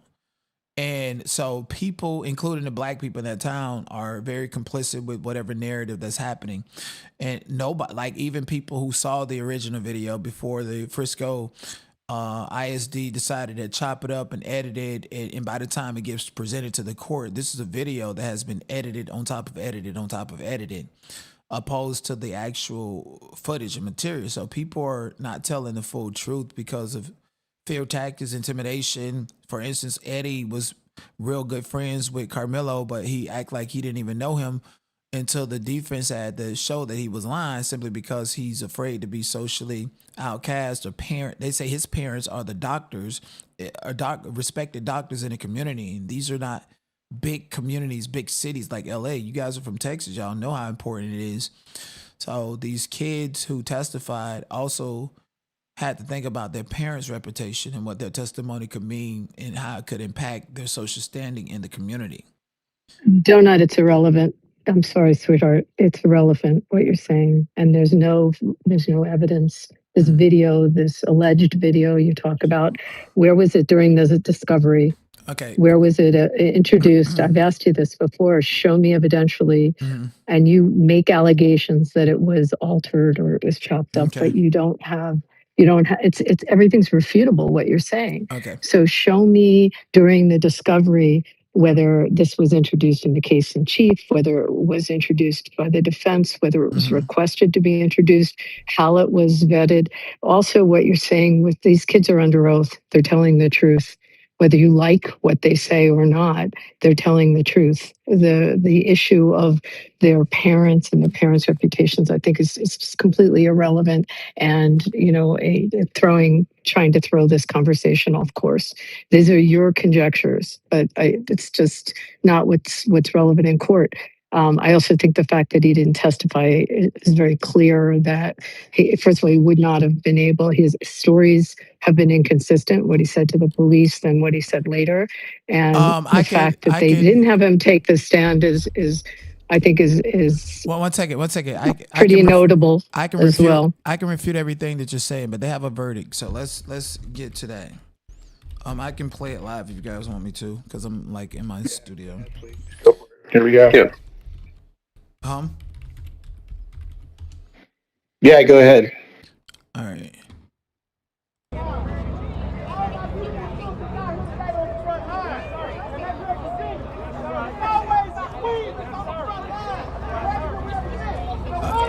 This is people outside the court, and they're live. The news stations are waiting for. Oh no, but Abby, I'm gonna pluck your brain after this.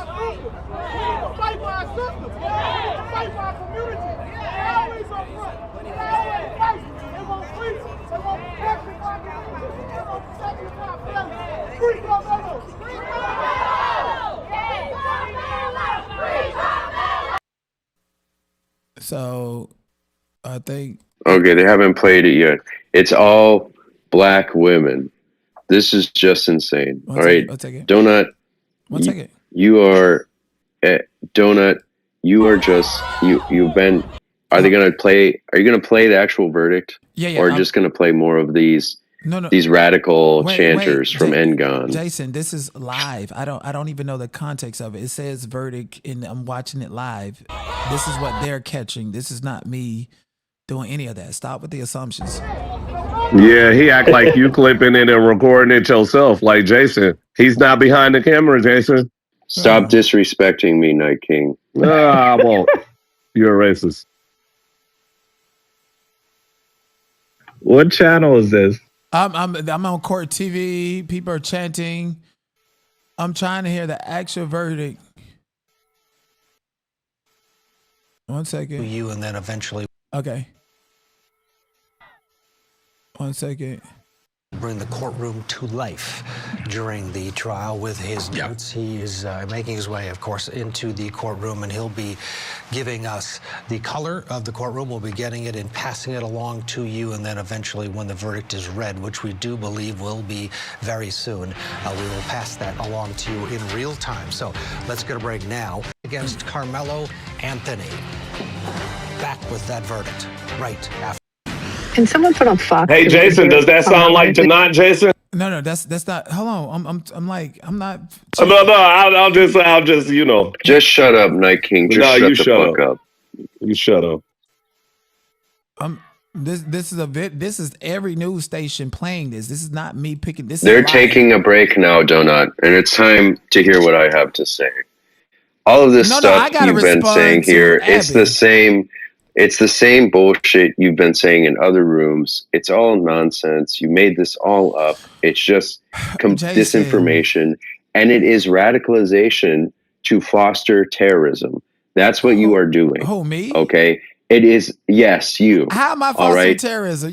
You should be ashamed of yourself. Yes, he's bully appropriating right now. A white man are trying to incite violence. Okay, you're trying to undermine confidence. He don't know in the legitimate government of the United States. And it is just completely shameful. He crashing now. Let him crash. No. Let him crash. Let him crash. Let him crash. Let him crash. Hold on. Let him crash. But wait, I'm not on that type of time. I'm not. Jason doesn't represent us. Just continue. Yeah, I know that, and that's what I'm trying to tell this guy. Like, you're not gonna spin me into this box because I'm black and say I'm a Karmelo Anthony supporter, and you're not gonna spin this like I'm trying to take Justin. Of course, that has nothing to do with it. Jason is socially unaware or not. Hold on, and he has issues. Yeah, like it has nothing to do with that. Just because I'm retarded. black and I don't have a reason to lie. I have the list from the people who went to Frisco Independent School District. You made that shit up, What was Donut. You introduced? made What that up. evidence, Donut? One What was second. introduced during the discovery? Abby, Do you have that? Do you have the list of discovery? Abby, 1 second. That is my name, yeah. Yes, so they sealed a lot of records where you can't see it. It's sealed in the court, is what I'm trying to tell you. What I'm trying to tell you about this list. What's sealed in the court? What's introduced into evidence? You would have seen it in the case in chief, no? Listen, there's a lot of motions and a lot of important documents I'm trying to get my hand on so we can have this discussion. I want to be factual. And right now, my sources are credible when it comes to the chopping, the editing. Even people at the trial reported. What are your sources? 1 second. What are your sources? 1 second. Even people at the trial reported that the jury in the defense was cross-examining them, asking them why these time codes and shit on the video was jumping. Look, I'm gonna give you one more chance to shut the fuck up and Sir, stop you're making not even shit a up. moderator. Okay, I'm giving you one more chance. What are you gonna do? Shut the fuck up. What are you and gonna stop do? making Jason, up all this shit. You know what, monkey? Have you took a good look at a monkey? A monkey got thin lips. Take a good look at a monkey. A monkey got light eyes. Take a good look at a monkey. A monkey got straight hair. Take a good look at a monkey. What? Look, what Matt Bieber, what is you guys going on? are not doing your jobs here. All right. So no, you're like you guys are not doing your jobs here. You are letting this be. You're This, okay, you should be ashamed of yourselves. Yeah, we got a little more control here. We were having a good discussion. But if it does come live, Donut, do come back up. We'll play it. But right now, they just like sit me. tight. They listen. Unless you want to come back up, just these white folks like me. Right now. I don't know where you went. I'm sorry to question, but like I'm not questioning on racial, or I'm just asking. But wait, why can't Jason through discovery and what was why can y'all control y'all emotions? Alleged video. Okay, we got emotions. It has nothing to do with emotions. It's everything to do with who? I got dropped and came back up. Brother, Donut, you're trolling. Stop it. You started making a good point, Donut, and you started trolling and started playing a stupid video. Donut, I want you to be part of this conversation. You was making monkey noises on this app. Let's just have a conversation. Okay, hold on, just chill, guys. We just let him be. He's fine. But you got to go on mute, Donut. We have a discussion. Okay. Can you do that or no? Okay. Yeah, I'm going on mute. Who the fuck does this guy think he is? Arguing with me. Matt, could I say something real quick? Yeah, you bring some order back. Jason, please stop chipping out. Hey, Steve. Yeah, you know, we have a lawyer here, a very smart, articulate lawyer. She's not a criminal lawyer. Well, and law is law. Too bad. Exactly. It's not a casino. It's not a casino murder. Well, you got to pass it. You got to pass a bar exam. And I think rather than pontificate on all these wild theories, maybe we could have someone that has some idea of what the bar actually represents and the order of evidence. She's never lived in Texas. She's licensed in Texas? She passed the bar in Texas, Steve? Negative, Ghost Rider, and nor is she a Are you kidding me? Excuse me. Wait. My apologies if we get word from Cody on either what's going on in the courtroom, of course, if there is a verdict. So, first of all, your take on this. This is, it's heartbreaking to watch because there was no camera in this courtroom. Each one of these sides believes they know the absolute truth. It's somewhere in the middle, and it's up to a jury. Your thoughts? I mean, this is tragic. To see the scene outside of the courtroom, it just breaks my heart, right? At the end of the day, it seems like it's torn a community, and it's very sad. At the end of the day, look, It really comes down to the concept of proportionality, right? You brought a knife to a fight that did not involve a knife, but at the end of the day, is that justified? It could be justified. There are instances where it is justifiable, force to use a knife to defend yourself against someone who doesn't have a knife. A, you don't know if they have a knife. B, you don't know even without a knife if they could kill you. C, you don't know if they're trying to kill you with or without a knife. But at the end of the day, to the other side, to the prosecution, you caused the death of another person who was unarmed. Right? The worst case scenario that person could have given you, according to the prosecution, was just beating you or hitting you or bruising you. But other people can say, and I remember specific cases where a group of kids at a high school punched another kid, and this was a national case, and the kid died because his head hit the wall after he got punched and fell and hit his head on a brick and then died. So somebody could say, hey, I was in fear for my life. I used a knife. I pulled out the knife. I didn't use it, and they kept coming at me. So, I'm just saying in general, because you don't really know what happened. You have testimony on both sides, and the question then becomes, is there reasonable doubt? Look, if there's a robot looking at this case, if the jury was comprised of robots, I think there's reasonable doubt as to whether or not he committed manslaughter or murder. I think if a robot was on the jury. But man, these jurors are human beings. They live in that community. This case has gripped that community. That's why I'm riveted to see what the jury, honestly, I don't care if I spend till midnight to find out. I'm going to watch and see what this jury verdict is, because it could also inflame that community if they come back guilty on murder. I mean, I think this community is just gonna, it's like a powder keg at this point. It's just gonna evaporate. So we'll see what happens, but that's my analysis on the law. Again, these are live pictures outside of the courthouse in McKinney, Texas, where found guilty of manslaughter gathered. And as Michael just said, Austin Metcalf pushed Karmelo. Karmelo returned with a knife that he pulled out of a bag. It was a very small knife, 4-inch pocket knife, which was not illegal to have in his possession. It was against school policy, but it was not illegal for him to have it in his possession. And the defense argued in their closing argument that Austin Metcalf had no legal right to force Karmelo from that tent that he was in. That was part of their argument. For the state, they argued you cannot bring a knife to a fist fight. These live pictures, we'll continue to show them outside of the courthouse, but we don't have a camera. If you're just joining us or you haven't followed this case, we have the next best thing to camera, and that is our Cody Thomas. He's inside the courtroom. He's making his way inside through security, and he'll be able to send us out in real time observations in the courtroom once he's settled, and then of course the verdict. Right now we have it up. We're waiting for anything from Cody.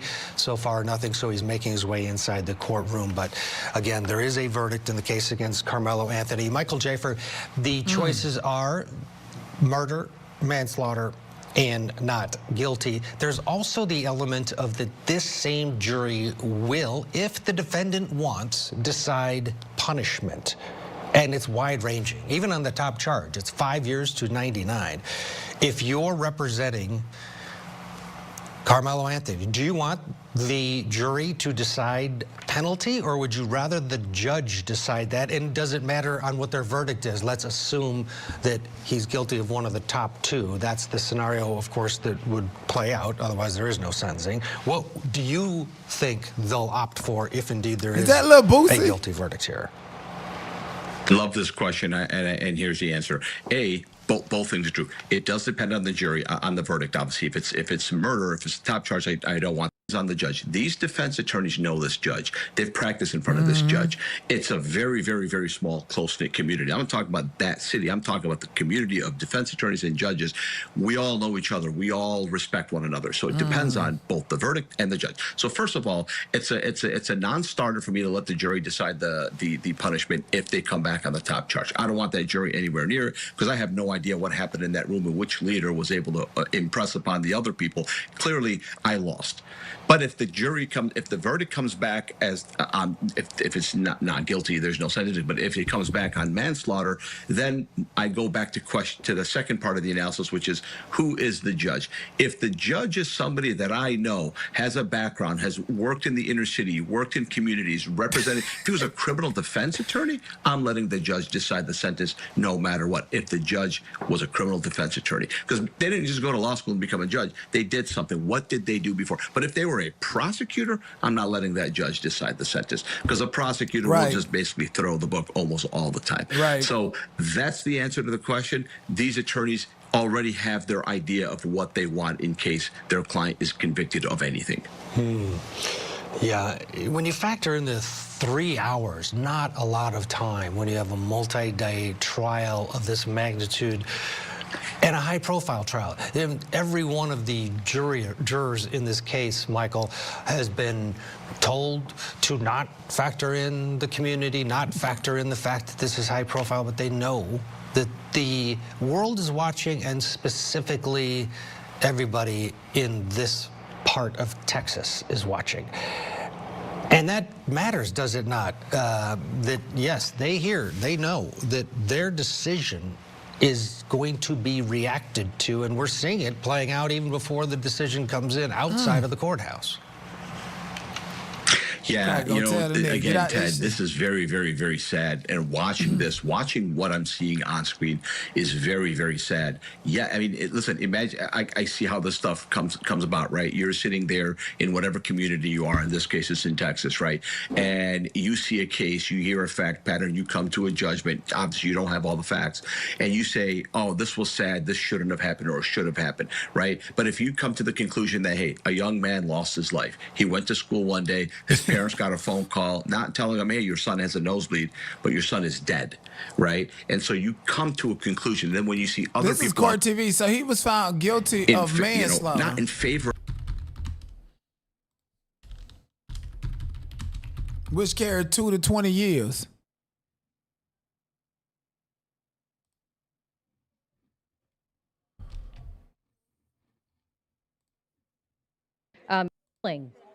Earlier, when we were on the noon show, Alex Boyer was outside of the courthouse, and he was saying that, you know, he saw prayer circles. At one point, I think we were hearing someone chanting in the...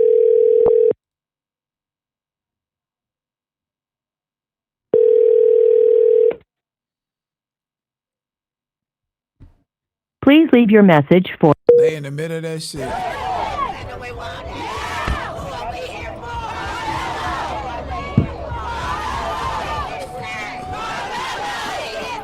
Talk about that. He could be found. Just the facts of the case and what we've seen play out since then, and what we're watch happening now is because the defendant is black, the victim is white, and that's the bottom line. But again, this is what I alluded to. He chip it out. He really chip it out. Bubbling right beneath the surface. This should be a question of said it doesn't happen. It's rare. It doesn't.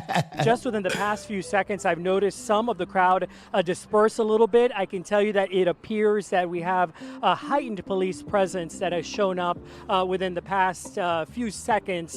Out of the way, kind of standing under trees since it is so hot out here. When they heard that there was a verdict that had been reached, that's when you started to see people, some of them running towards the front here to kind of get a spot as close as they can. And then they began chanting, many of them talking about justice for Karmelo. I'm going to throw it back to you in the studio.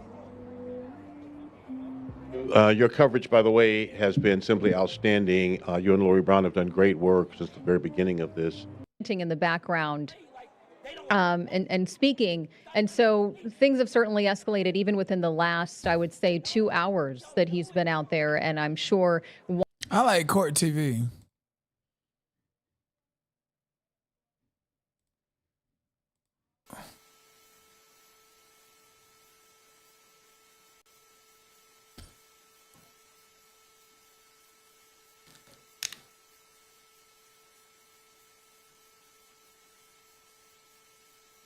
Hey, Spencer, get up out of here.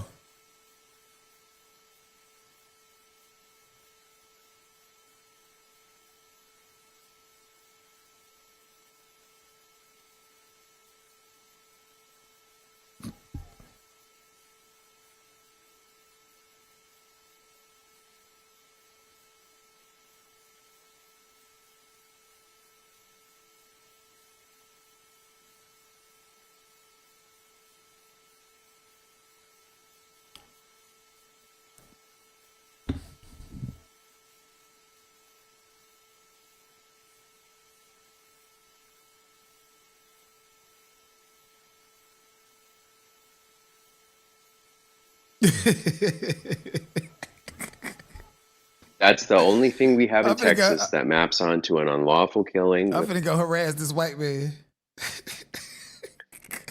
That's the only thing that maps onto an unlawful Thank you, killing Jason. with malice aforethought.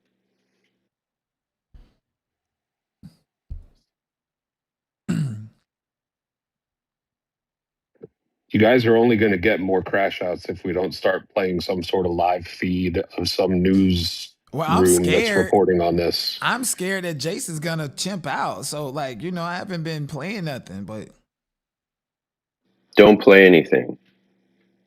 yes, sir, Basta. Excellent. That's the right attitude. That's the right attitude. Open. The defense makes this close, and then they get to rebut that to have the last word. He wanted to stack all of his time. So he deferred, if you will. We'll hold ours and reserve it and wait so he could have this powerful, emotional, planned close, which is what he did. That's what an attorney is supposed to do to try to press their claim to the jurors. And the last voice you hear may be the last impression. And so we'll have to see what this jury decides. One of the interesting things, and I think we've talked about it a little bit on our air, is that Bill Worski and Toby Shook have worked together on some of the biggest cases. They were both prosecutors in the same time at the Dallas County District Attorney's Office. Some of the most historic cases in North Texas, they worked on them together, even as special prosecutors for a case down in Kaufman County where an assistant district attorney was assassinated. And now they, on another historic case, are at opposite tables in the courtroom. And we will see how, how the jury decides, what decision they have come to. We are waiting for them to announce. Look at Ratchet TV out there. No, he got warrants in front of the people's courthouse. That nigga got warrants outside the courthouse. I'm finna call the police and tell them you out there too.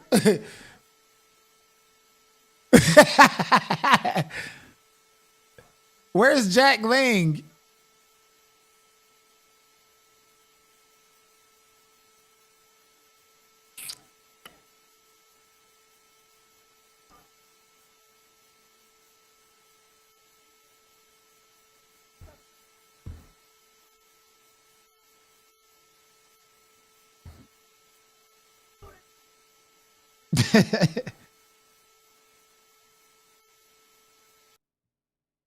Of these folks involved, or those who are speaking for them, all across TV in the weeks leading up to this trial. Now, even though Judge imposed a gag order on those immediately involved, there have been those outside voices, those surrogate voices that have been speaking for both sides along the way.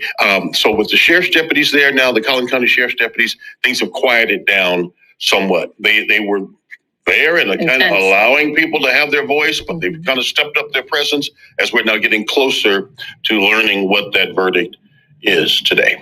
Something that was manslaughter is over already. Is, and this seemed to have shocked some people too, is we did not hear from Austin Metcalf's twin brother. He did not testify during this trial. We also didn't hear from Karmelo Anthony either about this. And I think that was probably strategic too in terms of not having them testify. Can I play the local news? Of course, since you mentioned Karmelo Anthony first, let's talk about that first.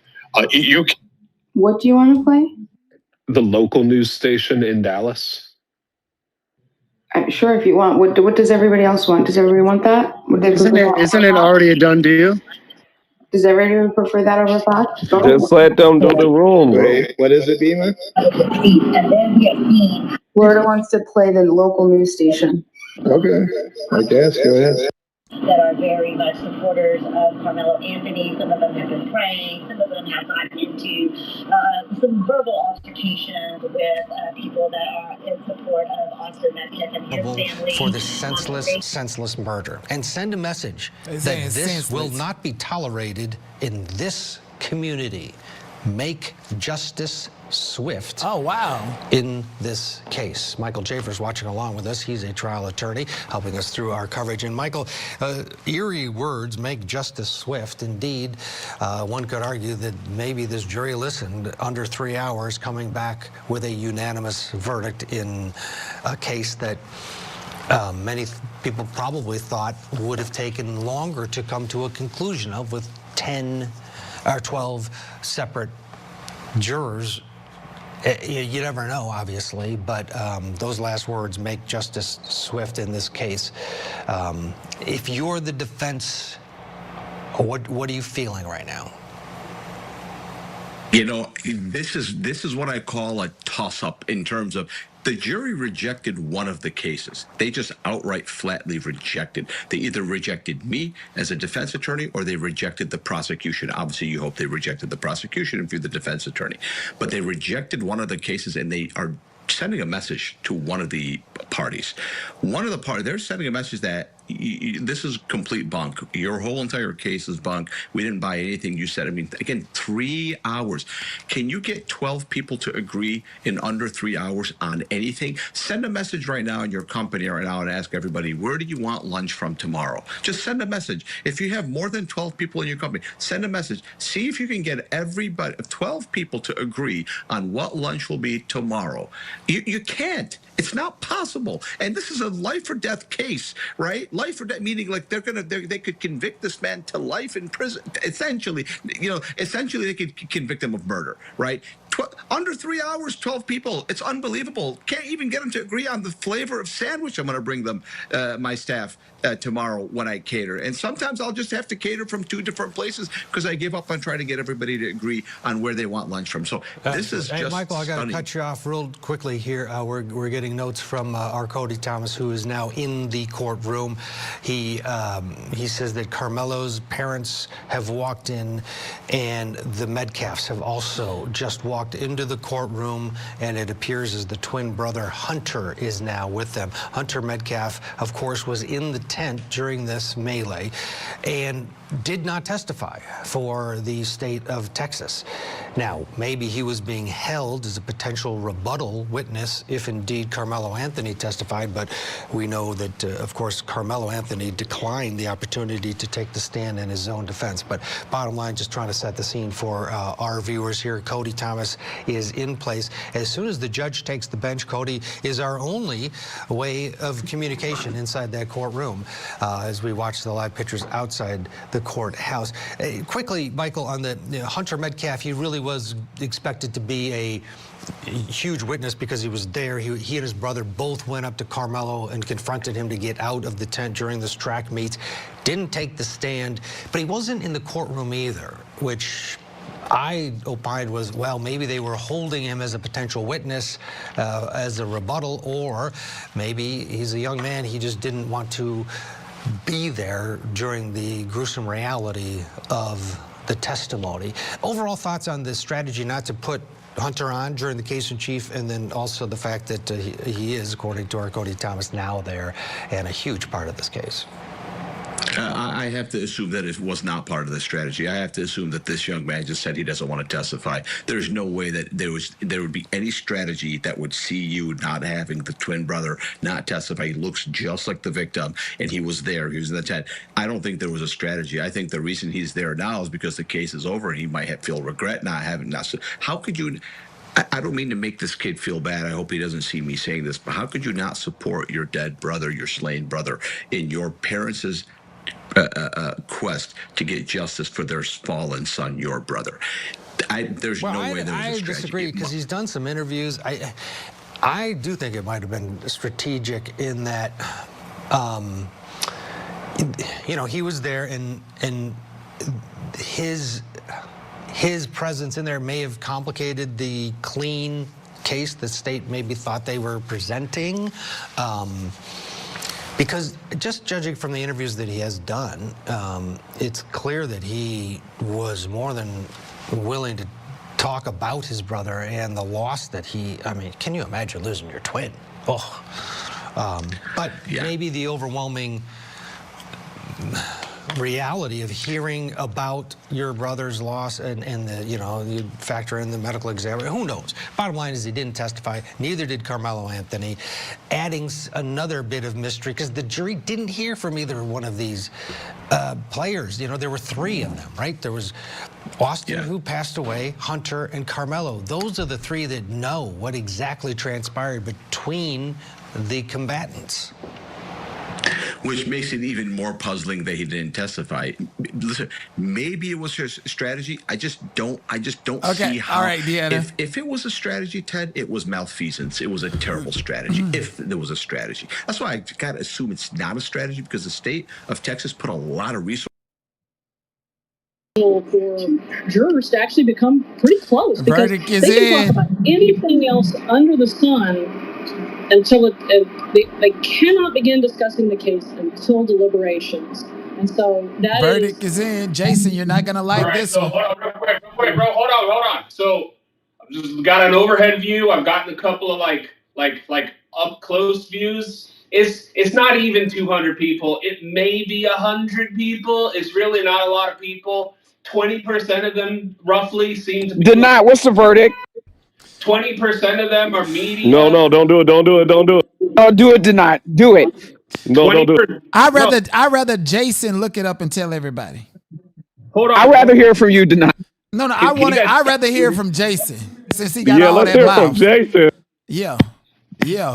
Can you hear me? Can you hear me? Stop. So like 20% of the people that are outside the courtroom right now are media, and like, I don't know, of the rest of the 80%, I'd say probably like 60% or 70% of them are black, and then like there's very few white people here. So I'd say it's like 20%. Hey, tell Trash Bag he owe me my money. 70% black and 10% white-ish. It's only about 100 people out here, and it's like really not a big deal. This seems to be like getting a whole lot of attention that it really doesn't deserve. But let me just continue playing because they're about. Yeah, what does it feel like for you on the ground there, Florida? What does it feel like? Tanya, this may tap into some of your expertise. I think back to the Amber Geiger trial, where she was convicted of murder, but only sentenced to 10 years. A lot of people just key in on the charge that someone is convicted of without really taking into account this wide range of guidelines in terms of sentencing. I know manslaughter and murder. Back after this. I wish I could just watch live sports at home for a great price. I'm gonna let Jason figure that out. We know Karmelo Anthony is seated. We know his parents are in the room. We know that he has been sitting alongside his defense attorney, and J.D. Miles tells me he's looking tense right now, that Mike Howard, the lead defense attorney, has had his arm around Karmelo Anthony, that their two heads have been close, that they have been talking to each other. Also in the courtroom right now are the parents of the victim, Austin Metcalf. They are also present there. And then, of course, behind me, as you have been referring to, you've got this whole crowd waiting to see what happens. This is the same crowd that was spread out throughout the parking lot throughout the day. They've consolidated there right in front of the courthouse, waiting to hear what comes of it. Also in that crowd up there is law enforcement, and law enforcement from a variety of agencies. You've got McKinney Police out there. You have the Collin County Sheriff deputies up there. You also have the troopers, the state troopers up there. They joined us here today as well. And so a lot of security out here, a lot of protesters out here, and also a lot of people in the courtroom waiting to hear what Hey, y'all seen that shit, y'all? has reached. I had to get into it when they got here. That's the only reason you went out there to get into Ratchet it. had to get into it out this bitch. Bro, you ain't I out there for I wasn't trying to have no smoke.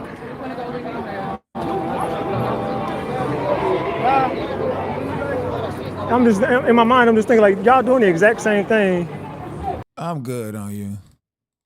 I rather is the three options that we keep talking about that Karmelo Anthony could face here, that the jury had to consider, which was a charge of murder, is it a charge of manslaughter, charge of acquittal. We just got done speaking to expert criminologist Dr. Alex Del Carmen, who he's thinking, because of the speed in which this verdict came back in and just what he's been following along, that perhaps the chances are he's leaning more towards perhaps a guilty verdict for the charge of manslaughter, which brings with it, you said, a sentencing guideline of 2 to 20 years.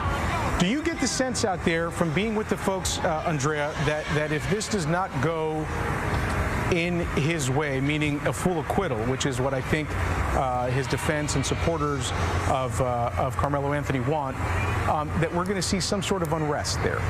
Do you get that sense at all, or is it too soon to tell? You know, I think there's going to be certainly disappointment, right? There's a lot of passionate feelings out here. I will say that things have been peaceful throughout the day. They have been loud.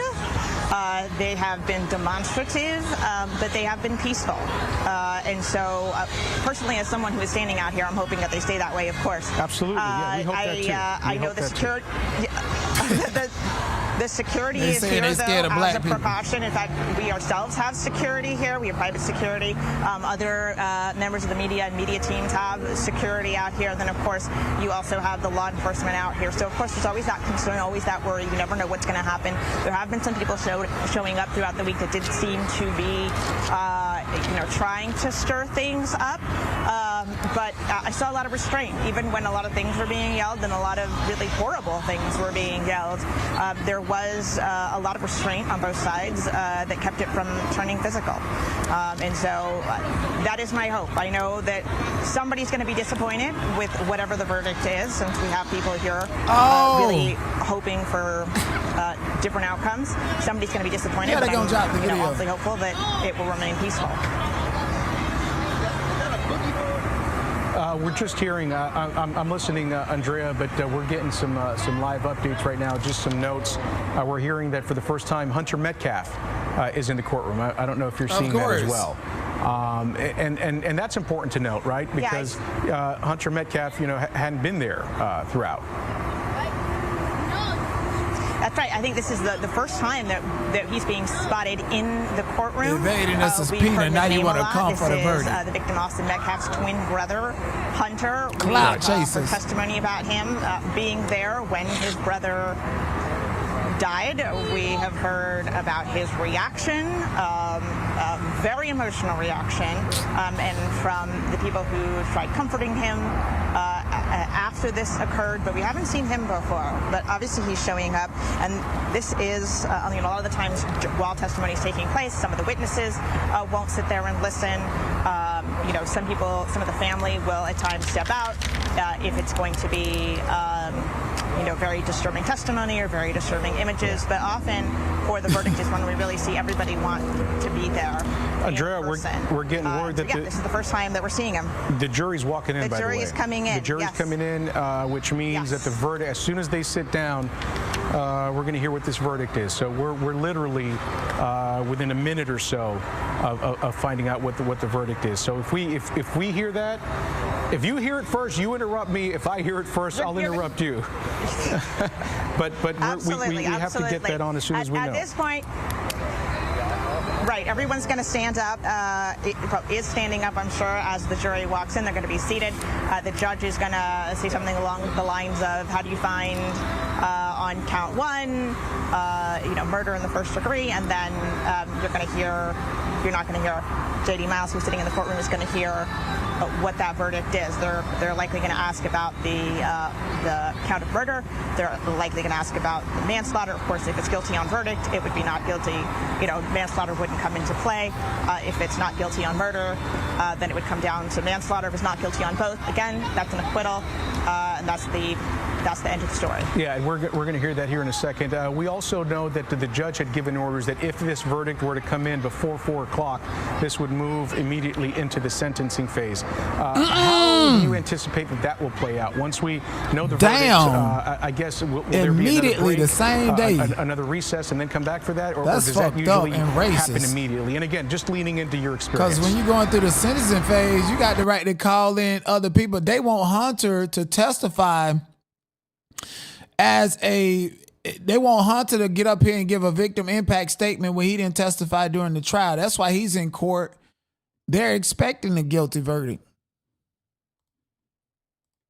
That would determine the sentence. That is something that Karmelo Anthony requested. He had the option of having the judge determine a sentence or the jury. He opted for the jury.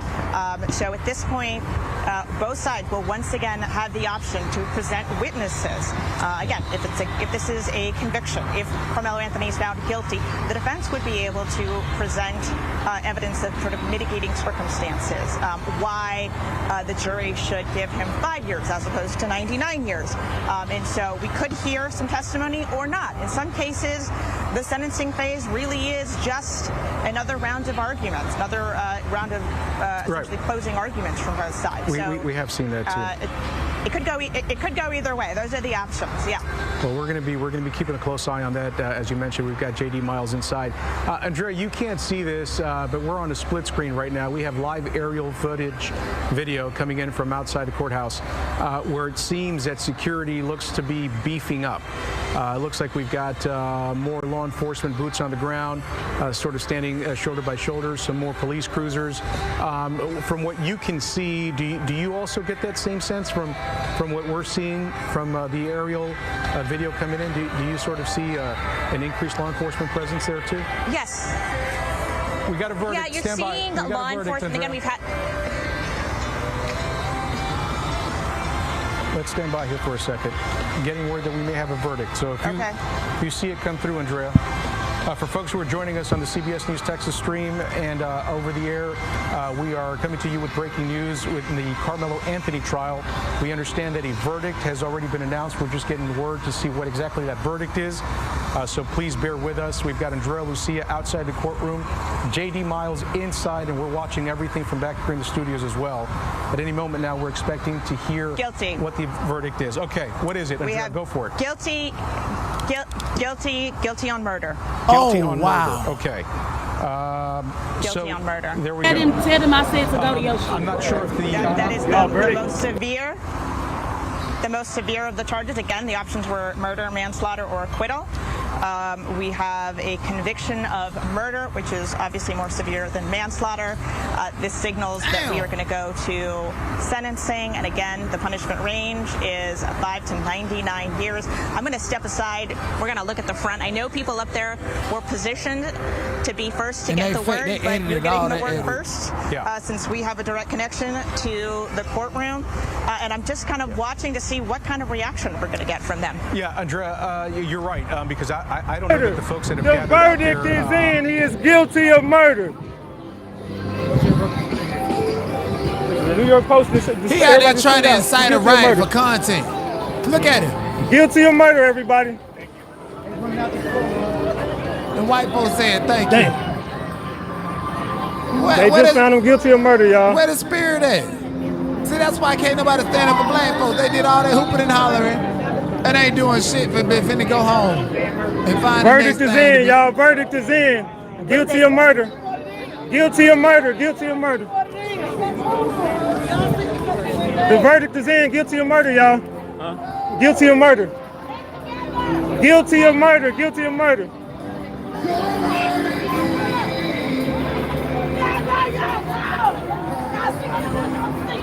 Somebody yelling and screaming. What? Ain't nobody gonna die by it.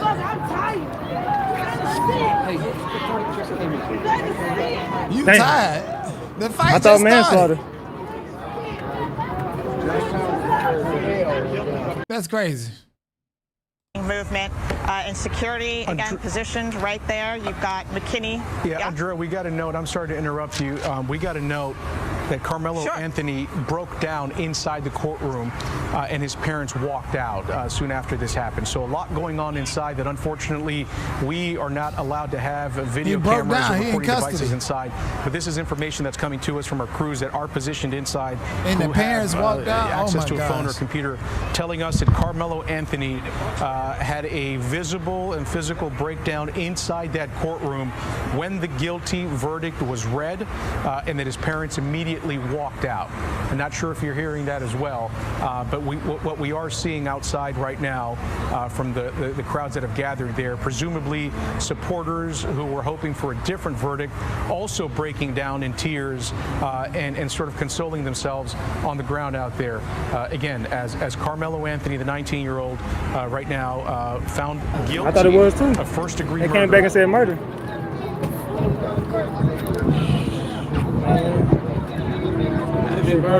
Hey, you that dude that was posting Zeta Wizard Death Online and shit? Oh, yeah. All they care about is a click in the view. Said you saw two women fall to the ground. We have a camera up there capturing the reaction, and that we're waiting for J.D. Miles to step outside. But as you mentioned, he has communicated that Karmelo Anthony broke down in tears and you could hear that just inside the courtroom, everyone sitting there could hear his cries. His parents did walk out. A judge informed Anthony that his bond has been extinguished, that he will now go into the custody of the Collin County Sheriff's Office. So he will be incarcerated from this moment forward. We just got word of that as well, and so the sentencing phase. This is going to start at some point soon here, and again for the charge, the guilty verdict on the charge of murder, Andrea, as we talked about, the sentencing guidelines very wide here, 5 to 99 years. 5 to 99 years, and that now becomes the focus of both sides, right? We're going to hear from the prosecution likely to go on the longer side of that. We're going to hear from the defense to aim for the lower side, and the defense is going to have a chance to bring forward more witnesses to argue that there are sort of mitigating circumstances, reasons that the jury should go toward a more lenient sentence, and the prosecution has a chance to present witnesses that would present the argument that we should be tough on, that the jury should be tough on Karmelo Anthony. So we may see those witnesses, or they may go directly to arguments and put this back to the jury again. But once again, we're going to see a case presented to the jury. The jury is going to go out, and it's going to, this time, instead of focusing on guilt and innocence, they're going to be focused on what that sentence should be, and it could land anywhere between that 5 to 99 year range. Right. We understand that Karmelo Anthony has been removed from the courtroom as well now, taken into the custody, remanded into the custody of local authorities, the sheriff's office as well, so that he's been removed from the courtroom. And again, Andrea, as you mentioned, this was well before 4 o'clock that this verdict came in, so I'm assuming all intentions right now are to pivot into that sentencing phase. How long that could take, we don't know at this point, right? You said it could be very short, it could just be something very quick, or it could be something where they begin with testimony again and full-on arguments, something that might potentially look like a whole nother trial, but in fact, what it is the sentencing phase, right? That's how that works?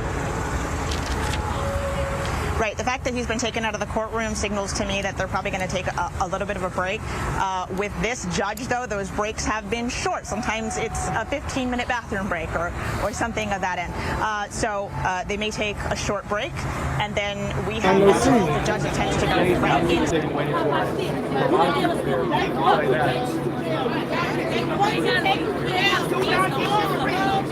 Do not give them a ring. Fucking kiss them. Fuck them. They ain't got no goddamn discipline. I used to locking up niggas any goddamn way. I don't think this is even nigga aggressive, bro. Y'all used to locking up niggas anyway. Like a motherfucking scared. He ain't getting no money. Doing Dallas Morning News. I think you're a troll with a last degree. I don't know. Might as well go for something. What are you talking about? Good.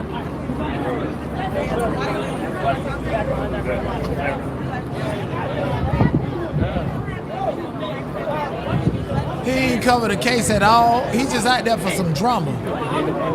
Man. 88. Just for drama, that's it. Word of the conviction. He was found guilty by all of the jurors in this case, obviously, found guilty of murder, and his parents left the courtroom as soon as the verdict was read. He burst into tears and has since been taken away by deputies. So he has extinguished what was left of his bond, and he's now in the custody of the Collin County Sheriff's Office. Yeah. What we're seeing, Andrea, again from the aerial footage that's coming in right now, are just kind of crowds, but they're walking around, they're meandering. There is a sizable Trump can't help no state case as well that we can see from the air. Everything seems calm right now, but certainly a lot of movement, a lot of walking around. I'm assuming it's people talking to each other, probably sharing information, getting on social media, and just participating out there and just talking to each other. Yeah, absolutely. We have a producer out there right now who is getting some of that reaction, and another camera crew who's talking to people. It's not over. I mean, obviously, as we mentioned, this goes into sentencing now, so and that's going to determine a lot. I think there was some expectation of a guilty verdict, whether it was going to be manslaughter or murder. So a lot of people know this isn't over. But just taking a look, it's dissipated a little bit from what we saw earlier. I think everybody was up there as it was, oh, sorry, it's moved a little bit. I'm going to see if we can point the camera that way. It's all moving to the side of the courthouse. Now, throughout all of this, I think I've mentioned the courthouse has been blocked off from anybody recording. We haven't been allowed even on the steps right there, and a lot of people in the crowd are recording, and so they, because of that, are restricted from going onto the courthouse steps. That's why you don't see them up there. They're even blocked from entering under the little portico right there, the little covered area, and so you see them all gathered just outside that right there. And so we do have another crew up front. They are talking to people who are up there getting their reaction, but I think everybody is aware that this isn't over. We still have sentencing, and you know, as you mentioned, with such a wide range, it's going to be a big difference depending on whether we see a 5-year sentence, a 99-year sentence, or really anything in between. Andrea, in cases like this, the defendants, they have a choice, right, to have either a judge offer the sentence or a jury offer that sentence if they're found guilty. In this case, Karmelo Anthony has been found guilty of murder. You said earlier that he... They done fucked up the rest of this boy's life. You're out here and you see all these people. You've been here every day. I know. When you hear that verdict read, I saw you break down to the ground. What's going through your heart? What's going through your head right now? Why do we have to carry it? Why are we even here? To be honest, why are we here? Well, we're here for, because if we take up for ourselves, we go to jail. If we don't, we die. So it's a catch-22 in this situation. What do you want us to do? What do you want us to do at this point? What? I'm lost for it. I don't know what to do. I got 5 boys. I don't know what. I ain't got nothing to tell them no more. You can't walk away no more. Rest in peace, Trayvon Martin. Let me ask you this right now. There's a lot of examples of that. The frustration.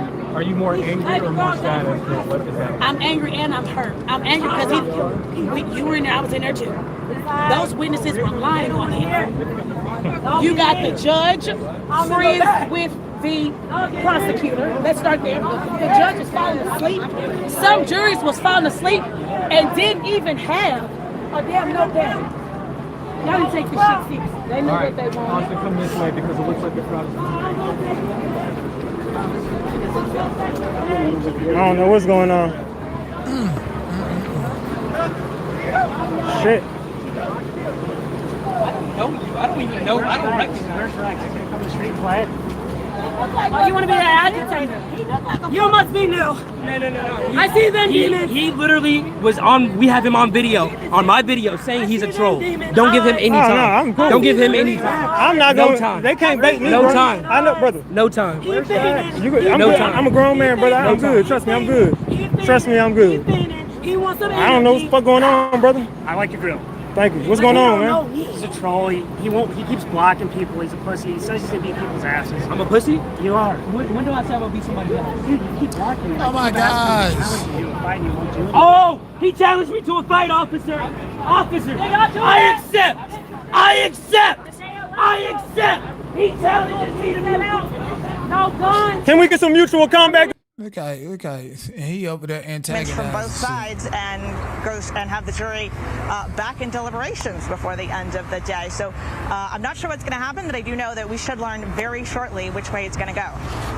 The jury, by the way, has just been instructed to come back into the courtroom. So, Andrea, this is all moving really fast, quite honestly. I mean, we got to this point quickly today. When you consider that the jury selection process didn't even begin until 8 days ago, it really, and the start of the trial was less than a week ago. It was only about, what, 5 days? It seems to be moving very fast. Yeah, I think part of that is because of the judge that we have. He does call short breaks. Some judges will take an hour and a half for lunch.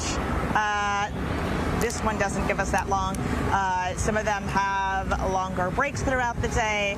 He's kept his break short. He had the jury come back and the attorneys come back on Saturday, and we heard testimony this past Saturday, whereas some judges take the break for the weekend, completely reasonable. But that is how this judge happens to work. And then on top of that, you have the jury that came to a quick determination, and that is completely within the hands of the jury. They would have had days if they wanted to, if they felt it necessary to deliberate. In this case, they had less than 3 hours. So I think part of the reason that this is happening so quickly, that this is moving along so quickly, is because of the judge, and part of it is because of the jury and what they felt was the strength of the case that the prosecution made. Yeah, and JD has been letting us know, he is inside the courtroom, that the jury, as Ken mentioned, is coming back for the start of sentencing. And he says this is going to be like a new trial with the same judge, jury, and players. There could be opening statements unless they're waived, and the prosecution and defense are going to present witnesses, but these will include also the defendant's background and his character, and that has to be really important, I would think, you know, for the defense, who was really trying to show that you know, I'm sure they're still trying to show that this was not intentional. This is not something he meant to. He's not a killer. Right.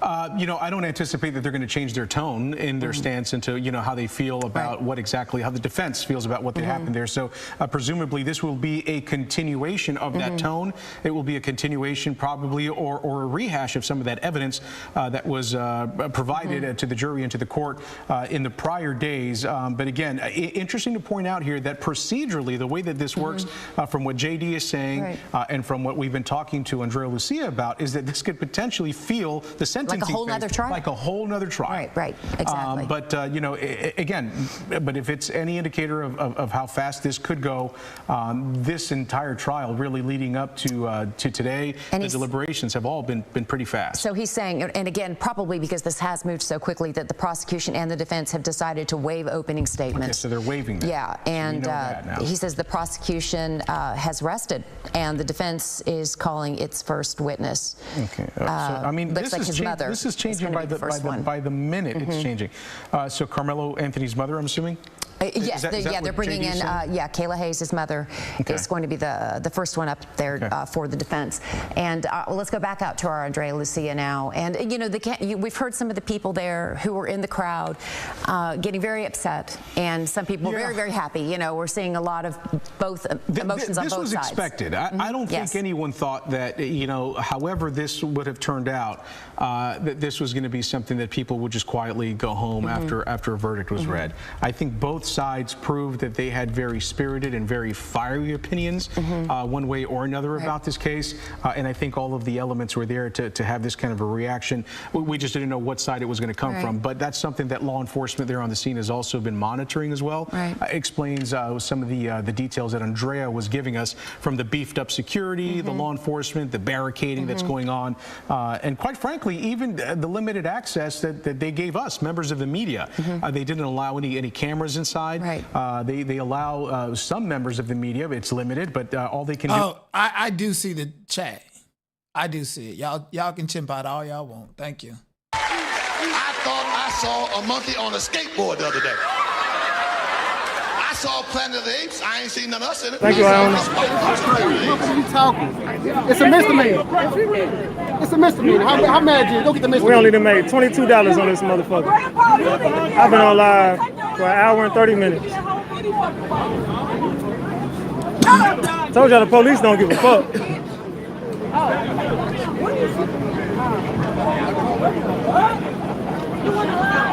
Who that? Huh? It's my daughter. Hold on. What's up? Ratchet. She in New York. Hey, salute. The same people that sent the bots over here is the same people that didn't send me no views. Do is report. Lives were going to be forever changed. And I mean, certainly Austin Metcalf's and his family, but also this young man who it's there's no happy ending for anyone. Here's the reality of what happens next. Karmelo Anthony had opted that if in the event that he would be found guilty, which he has been, that a jury would determine his sentence. Right. So here's what the jury's looking at right now. They're looking at sentencing guidelines by the state of Texas between 5 to 99 years.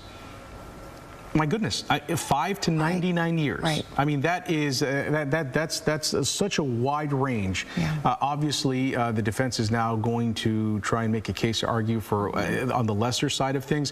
Where that falls in between that range, who knows? Right. Who knows? I mean, he's 19 years old. Right. He was 17 when this happened, and now he's looking at a sentence of somewhere between 5 to 99 years. That's the other thing that the jury's going to have to try and figure out. And I don't know how long it's going to take them for them to make that determination. They clearly didn't have many questions on whether he was guilty or not, because this verdict came back pretty quick. It really was. It was less than what, 3 hours? About 3 hours, but you want to assume that maybe they had lunch within that process as well. So subtract 30 minutes. But the fact that there weren't any notes that came out to the judge, typically if a jury has some sort of a question or if they're hung up on something and they need clarification, they'll send a note out. The foreman will get in contact with the judge or the court and let them know that they have some questions. None of that happened. Well, in court, according to our J.D. Miles, the punishment phase has just ended.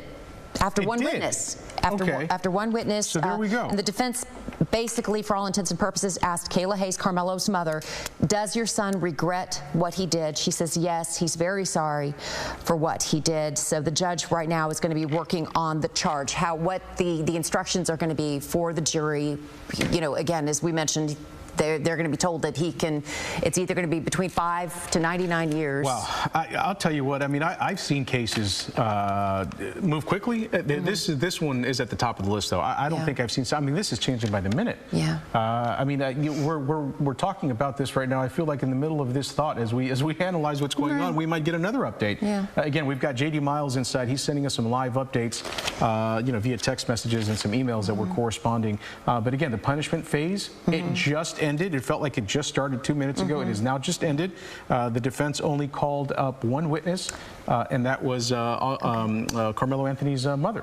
So let's go back out to our Andrea Lucia, who is there on the outside of the courthouse, again, where you can see all of these people gathered, all of these people who have a vested interest in the outcome of this trial. So, Andrea, I know you're kind of at a distance from all of these people, but has it seemed like the crowd has dissipated much, or has it gotten even more congested?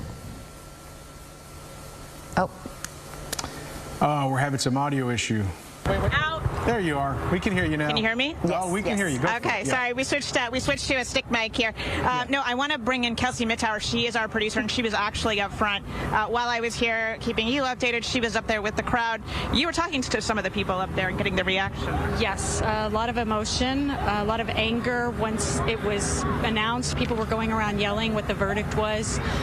People were very upset. There were people that fell on the ground, and then there were, it seems, supporters of different sides that were really screaming at each other. A woman and her children got caught up in it where they were trying to get away. It's a little bit of a mob mentality right now, where everybody's just, you can tell emotions are running high. People are just really upset or celebrating, and those things are mixing down there. Yeah, a lot of people had their phones out too. Did you get the sense everybody was live streaming or capturing this for social media?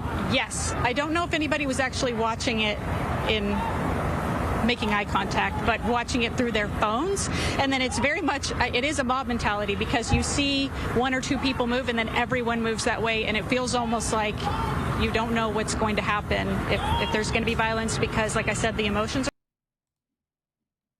Yeah, but the movement is a little bit different. I'll tell you why. This shit is crazy, y'all. Everybody share the live. Everybody share the live. Let them know they finna sentence him right now. Who robbed who? When you got robbed, right? So there ain't no but. You got robbed. There is a fight. Oh my God, y'all. Now they talking like they friends. If it was the other way around, that crack a punch in your shit. Deliberating the sentence, but yeah, just in general, a lot of emotion down there. I saw some people showing up with chairs. Did you get the sense that people are hanging around? They're sitting around for sentencing? Yes, I get the sense that people are camping out. I saw, people with their strollers. I saw a little boy on a scooter. People have brought coolers. The parking lot is full. I don't get the sense that a lot of people are going to leave. They want to see this through and make sure that the sentencing isn't going to come out today. And you mentioned the kids out there that got caught up in. Are they okay? What was the sense? It was hard to tell if the man that was yelling at everyone, because at one point it was one man against everyone else, it felt like, and he was kind of pushing this lady with holding a baby and a toddler along, and they were trying to get away, but I couldn't tell if he was with them or not. But yeah, there have been several people out here. Like I said, I saw strollers. There are a lot of kids down there kind of in the middle of everything. Yeah. You said that you didn't know if it was going to become physical. You didn't know if it was going to get violent. Did you actually see, I guess, beyond the pushing, was that the extent of any kind of violence that you saw? Yes, it didn't get physical. It's just a lot of screaming. We approached a woman that was visibly upset and asked her if she wanted to interview, and she turned on us, and I was honestly worried that was going to get physical. Like I said, people are so upset that I've just kind of let them be because nobody really wants to talk during that.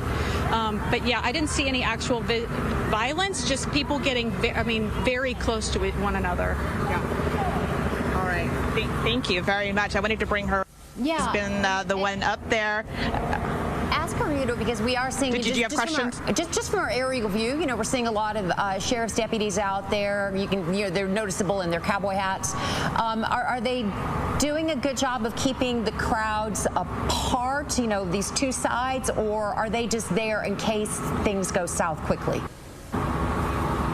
Do you feel, sorry, she can't hear you, so I'm going to repeat the question. Do you feel like the law enforcement up there is doing a good job keeping the two sides apart, or do you feel like they're just there as a precaution? I get the sense that they're doing everything they can to not escalate the situation. They've been very direct with people, get out of the street or I will arrest you, and they're kind of giving some people chances over and over again, because I get the sense that they don't, any kind of escalation like that is going to lead to more emotion, and so there have been a lot of them up there. When we saw the state troopers arrive, we kind of got the sense, there's a lot of Collin County Sheriff's deputies down there, but it's mostly just standing and directing people in, at one point it was like, if you're media over here, if you're everyone else, you're over here, and just trying to keep everyone settled and separated. I know sometimes the introduction of law enforcement becomes in itself an escalation.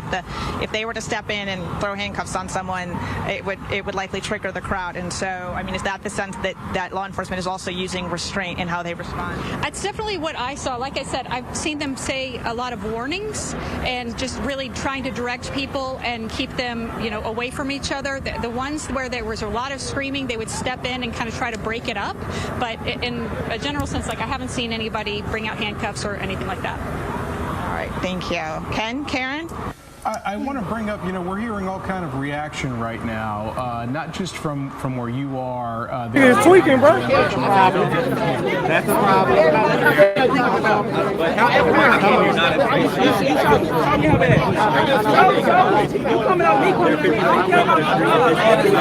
For sure. I ain't worried about that shit. I ain't worried about none of that.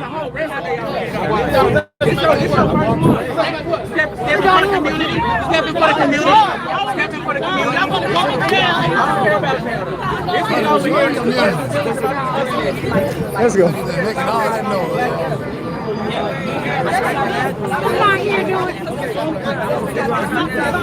I'm not worried about none of that shit he talking about. That nigga mad.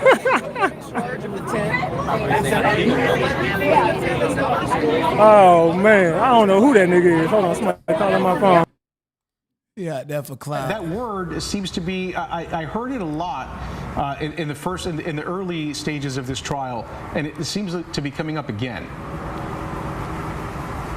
Well, that was certainly the opinion of the defense they put out there. They actually wanted another lesser trial. homicide, but they were denied that by the judge. So it did seem like the defense was really hoping to convince the jury to, you know, if they were going to find him guilty, to aim for a lesser charge. And they were perhaps hoping that maybe the jury would opt for one of those lesser charges. I will say Collin County in general has a bit of a reputation for having tough juries. So there's that sense. The judges are elected. So you talked about gerrymandering.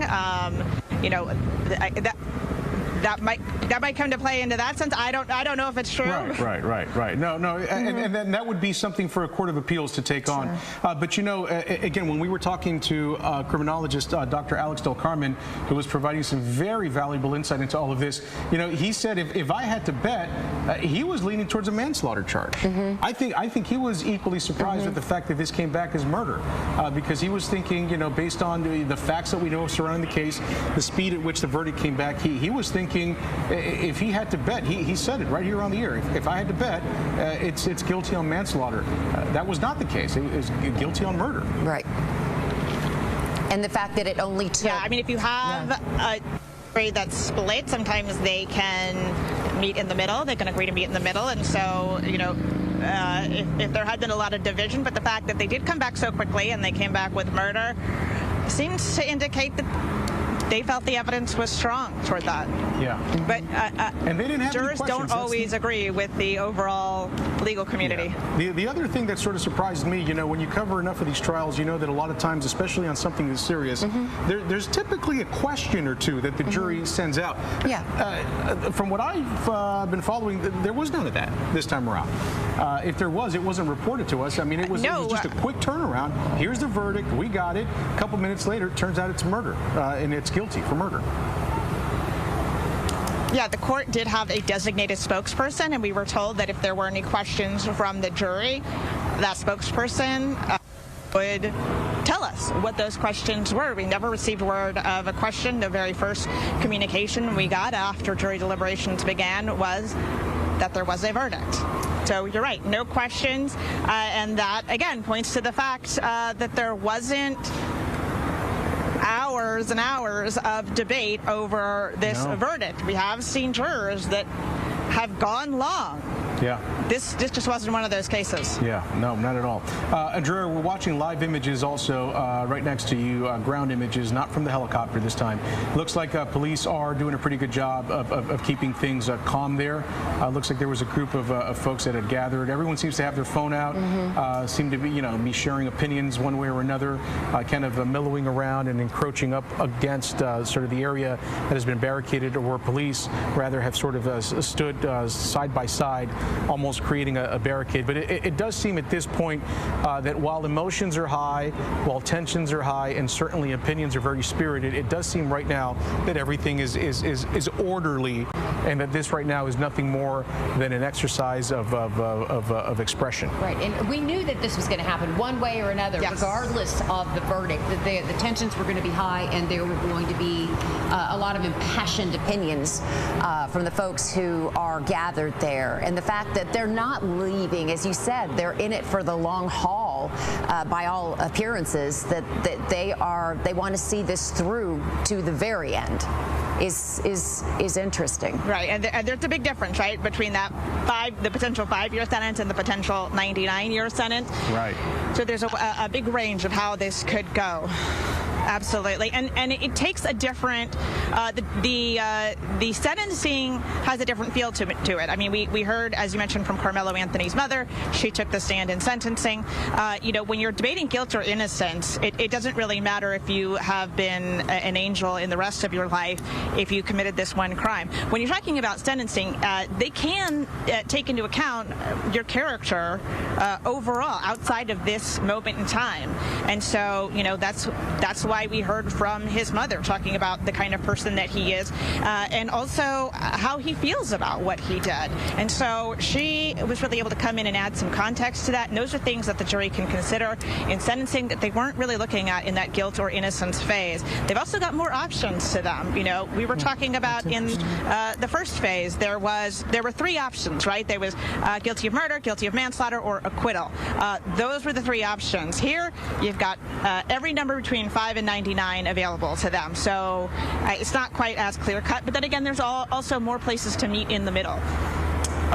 That's one way to put it. Yeah, sure. Because I mean, there's just so much, I guess, real estate. If you look at that range in the guidelines there between 5 and 99 years. I mean, usually in situations like this, Andrea, where the person doesn't have a lot of priors. I mean, I would think that would weigh, for the jury. They would lean toward a longer sentence. But if you're 17 years old when this happens, you were minor, and as you said, he could have been an absolute angel leading up to this, but it was that one act that changed everything. But they can go back to, how he has lived his whole life up to that point, in maybe opting for leniency.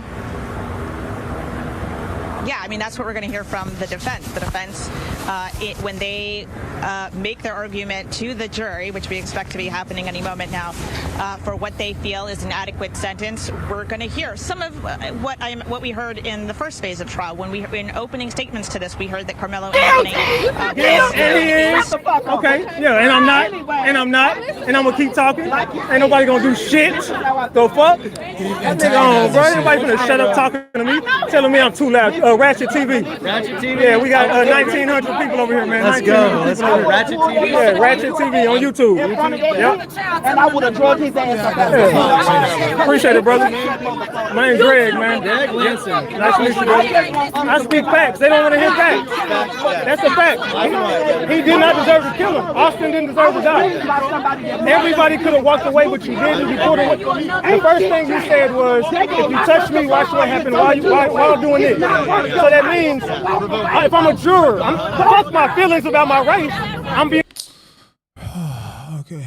And so, again, those are things we couldn't consider before, some of the things that the jury can consider now, and they're going to argue that those are factors that should play into the decision about how many years in prison Karmelo Anthony should get. Well, no doubt there will be an appeal. It sounds like there's already. I mean, the moment this verdict came out, people were already talking about this, and I'm sure the legal team also has some sort of a contingency, to address something like that. How that's going to play out. Who knows, right? And it's kind of difficult at this point to sort of get too far ahead of ourselves. But we know that this certainly at this point, at this juncture, certainly isn't over. We need to hear about sentencing. We need to hear about what happens next. I'm curious at some point, when we might start hearing from maybe some community activists, perhaps some of the lawyers. There's a gag order, though, right, Andrea, for folks inside the courtroom. So typically, those are lifted as soon as this is all said and done? I would believe, yes, that should be lifted as soon as the sentencing is over. If there had been an acquittal, I'm sure it would have been lifted as soon as that would have come down.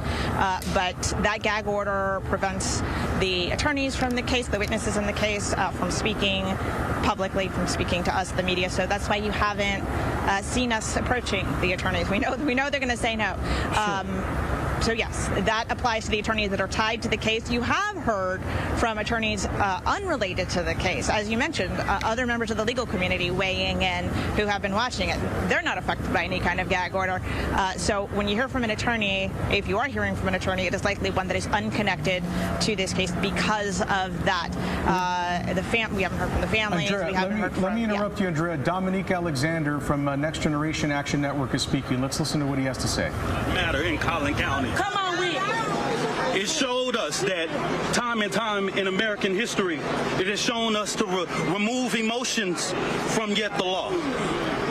This trial showed that it put emotions over the law.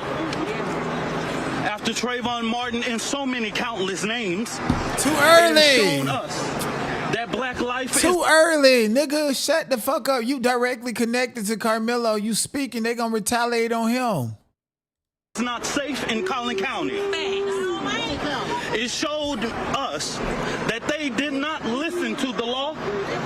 It showed clearly that a judge interfered in this process.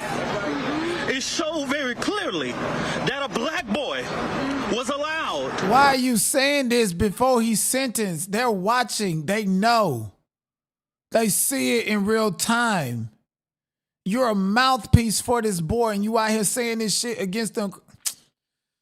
He don't give a fuck. He was never there for Karmelo. He was there to hide his history and move on to the next case. I guess this nigga want to be like Al Sharpton, huh?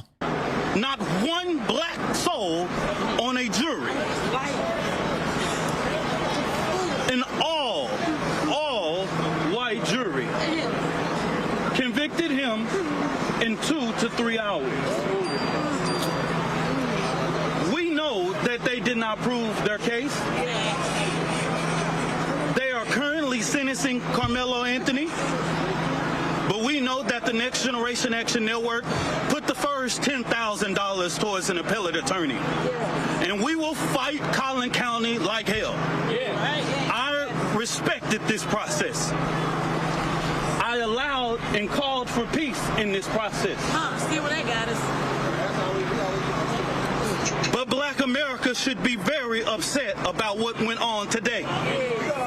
Now, before all of the internet lawyers and before all of the interpretation of the situation, I'm only an advocacy leader. I'm not an attorney. I can only help families be able to navigate these processes when they find themselves in this type of situation. I can only allow lawyers to be what they are, lawyers.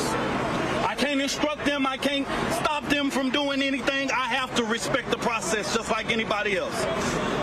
But what we saw today was flawed, unjust, and I ask that the community continue to pray for the Anthony family. I do not speak for them, but I know that the Next Generation Action Network will be here as support. My heart hurts. What did I say? What did I say? Then we see the Next Action News Network, Al Sharpton Company, go right over there when they planted a gun on Cyrus and got Mr. Child on that self-defense claim. And now you're out here perpetuating the same nigga. Okay, Al Sharpton sold out Barack Obama. Al Sharpton sold out Michael Jackson and still got on the float with him. These people are not for the community. They're there to place themselves and align themselves with these social issues and move on to the next one. Action News Network was just in South Carolina saying they got the answers to stop and solve the problem. And they just showed up and spoke with the local ministers. And now they over here in Texas. Y'all just flip-flopping and hopping all over the fucking place, man. There's no true leadership. This is all fucking fake outrage because they ain't gonna do a motherfucking thing. At the end of the day, you got your money, you sold the family out, now you're trying to figure out what's next for you, and now Action Network probably threw you a couple bones for that fucking promo. They ain't been out there the whole fucking time. And now they want to get out there and act like they know the facts, like they was in the case, like they actually talked to the people who seen the original unedited versions of the video. I mean, is that what they're going to be speaking about? Because that has to be the play. That has to be the play, knowing the information that I know. Otherwise, you fucked. So hopefully National Action Network come out here and do something and usher in the release of the videos instead of trying to get fucking clout. Right now, because an ignorance of the law was done here today. Clear. We posted the jury instructions. And right now, what we are seeing is a travesty. It lets us know that black lives do not matter in the criminal Andrea, justice system. this is Ken and Karen once again. We're hearing Dominique Alexander. He's speaking right now to some reporters, some folks that have gathered around him. He's calling this a travesty, saying that black lives are not safe in Collin County, saying that he had respected the process and that they're going to, in his words, fight Collin County like hell, is what he said. And he did point out that he was the one yesterday calling for peace. And you're going to fight Collin County like hell before this boy actually gets sentenced. And you done went out in front of these people's courthouse and said that? Well, guess what? You can fight him like hell, and we're going to bury you in paperwork when we thought about maybe giving you a chance to be free. We thought about 15 years or however long, and you still can fight your case in that time frame. But now they're going to throw the book at his ass because this is the same guy who got up with his mother and initiated race in the whole case, and you're perpetuating that. Like, this dude is fucking dumb. Everybody, you know, take a step, a deep Spoke breath, too let's soon. exhale, and watch this as it plays out. This He literally, process. listen, But he literally spoke too soon. Okay, they're about to throw the book at him and tell him, his family, and Dominique that they can fight like hell for the rest of his motherfucking life. He clearly is very frustrated and unhappy with the results. Don't know how to play the game of with the these jury people. verdict and the jury itself that was seated in this case. Yeah, a lot of anger from him, which is to be expected. He has operated as sort of a spokesperson for the Anthony family in this regard. They've been unable to speak, but he has been out here, so you can imagine he is reflecting their thoughts on this. But yeah, you know, clearly he has been upset. This isn't what he wanted to see happen. He talked about the jury charge. Those were the directions given to the jury prior to their deliberation. And those are the same people that got to determine his fate. The elements that they needed to consider when looking at whether Karmelo Anthony was guilty of murder, whether he was guilty of manslaughter, or whether he was not guilty of those charges. And I think you mentioned before, some in the legal community felt like the murder charge was an overcharge, that went too far, and that's something. For the Anthony family, we also have talked to some of the supporters. He didn't know that if he went there. Man, I don't want to be in this situation, you know. And that was actually, as a mother, was my take on this, is that nobody wins in this case. My heart breaks for the mother of Austin MetCalf, and it breaks for the mother of Karmelo Anthony, because again, this one decision, this one act, you know, in a moment of you know, whatever, adrenaline, whatever it was, you know, it ended a young man's life, and it ended Karmelo Anthony's life, his future that he could have had, because now no matter what happens, formidable years, right? Yeah, this is going to change his life forever. Yeah, whether an appeal goes through or not, that you're right. I mean, this is something that, you know, is going to be a big stain on his trajectory as an adult. Exactly. In this He was a straight A student, and we talked about that. Absolutely. You know, he had such promise, and yeah, it's just heartbreaking all the way around. We've got J.D. Miles. He has been able to make it outside of the courtroom. He is wired up now. He's got his microphone. Presumably, J.D., you can hear me. You got Ken and Karen back here in the studio. Can you hear us okay, J.D.? Yes, I've got you, Ken and Karen. Okay, great. Give us a sense of what it was like in there.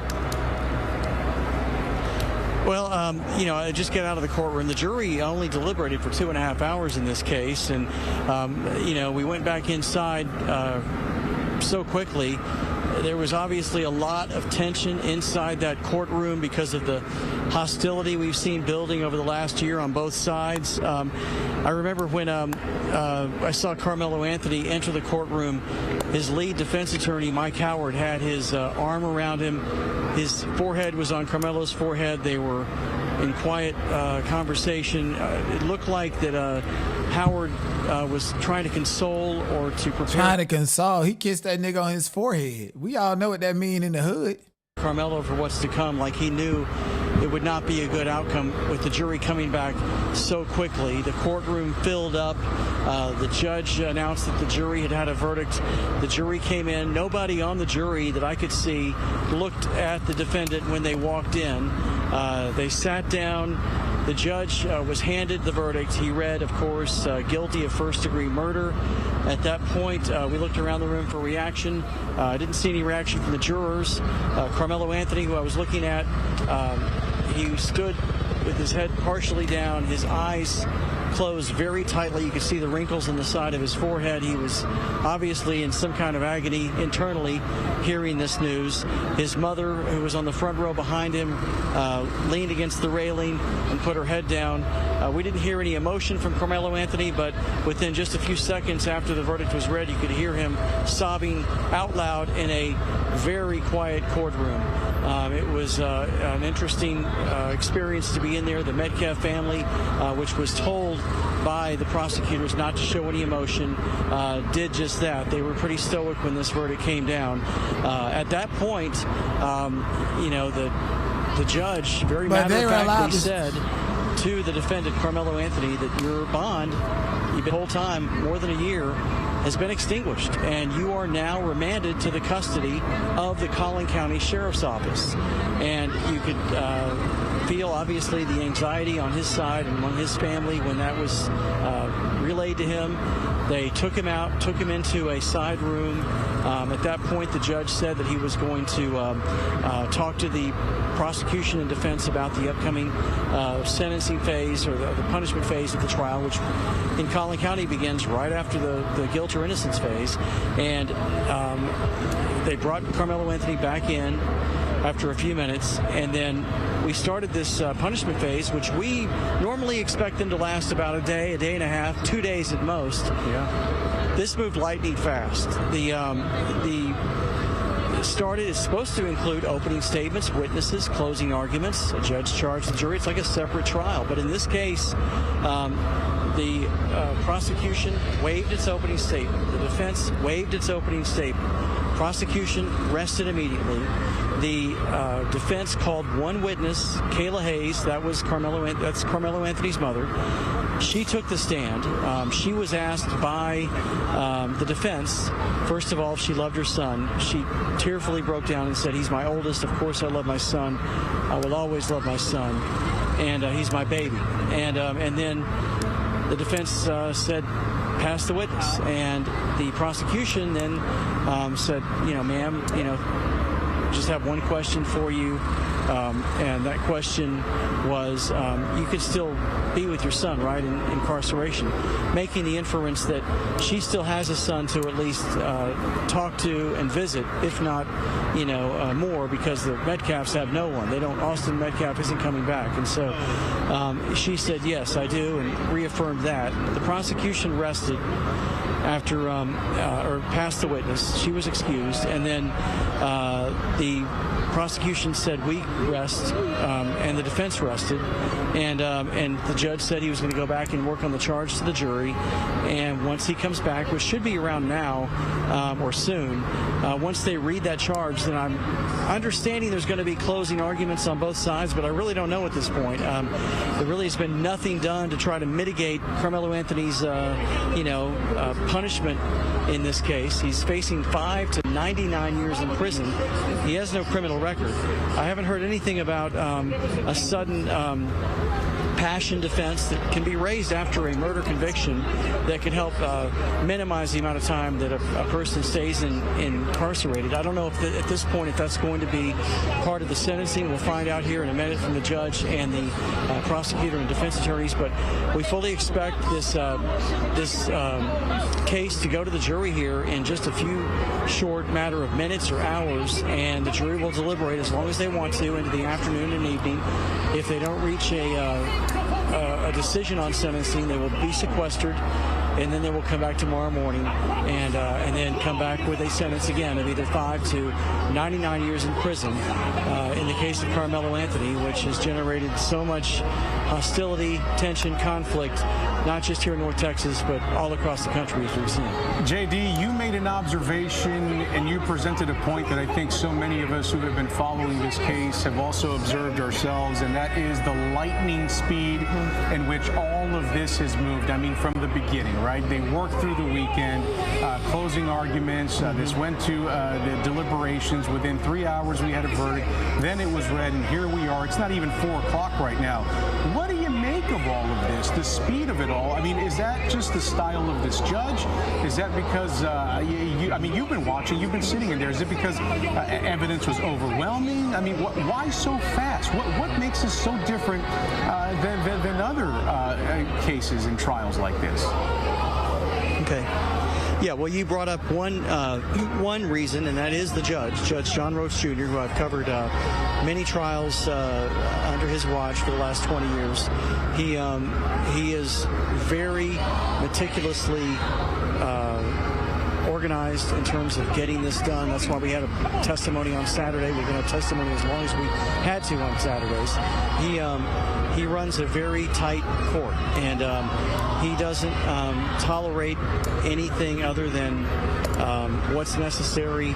I know it doesn't sit well, though, with a lot of the people out here around me you can see and hear, or people out there in the social media universe who think this was some kind of a railroad that somehow that Karmelo Anthony didn't get a fair trial. That's certainly going to be something in the social media blogosphere, whatnot, that you know, it's gonna fuel that feeling, because this is going so fast, whether it's legitimate or not. If you live in Collin County, if you cover Collin County like I have, I mean, it's very conservative. People get acquitted here very rarely, and they get the maximum punishment very often. So it's something that is not unusual here in Collin County. We're used to having trials move at this pace. Obviously, in other places, this might have drawn out weeks or months. But you know, this is obviously a case that people are going to red flag, and they're going to be talking about for a long time. The fact there were no black jurors, the fact that you know, the defense was not allowed to incorporate some things into the court, into the evidence that they wanted to.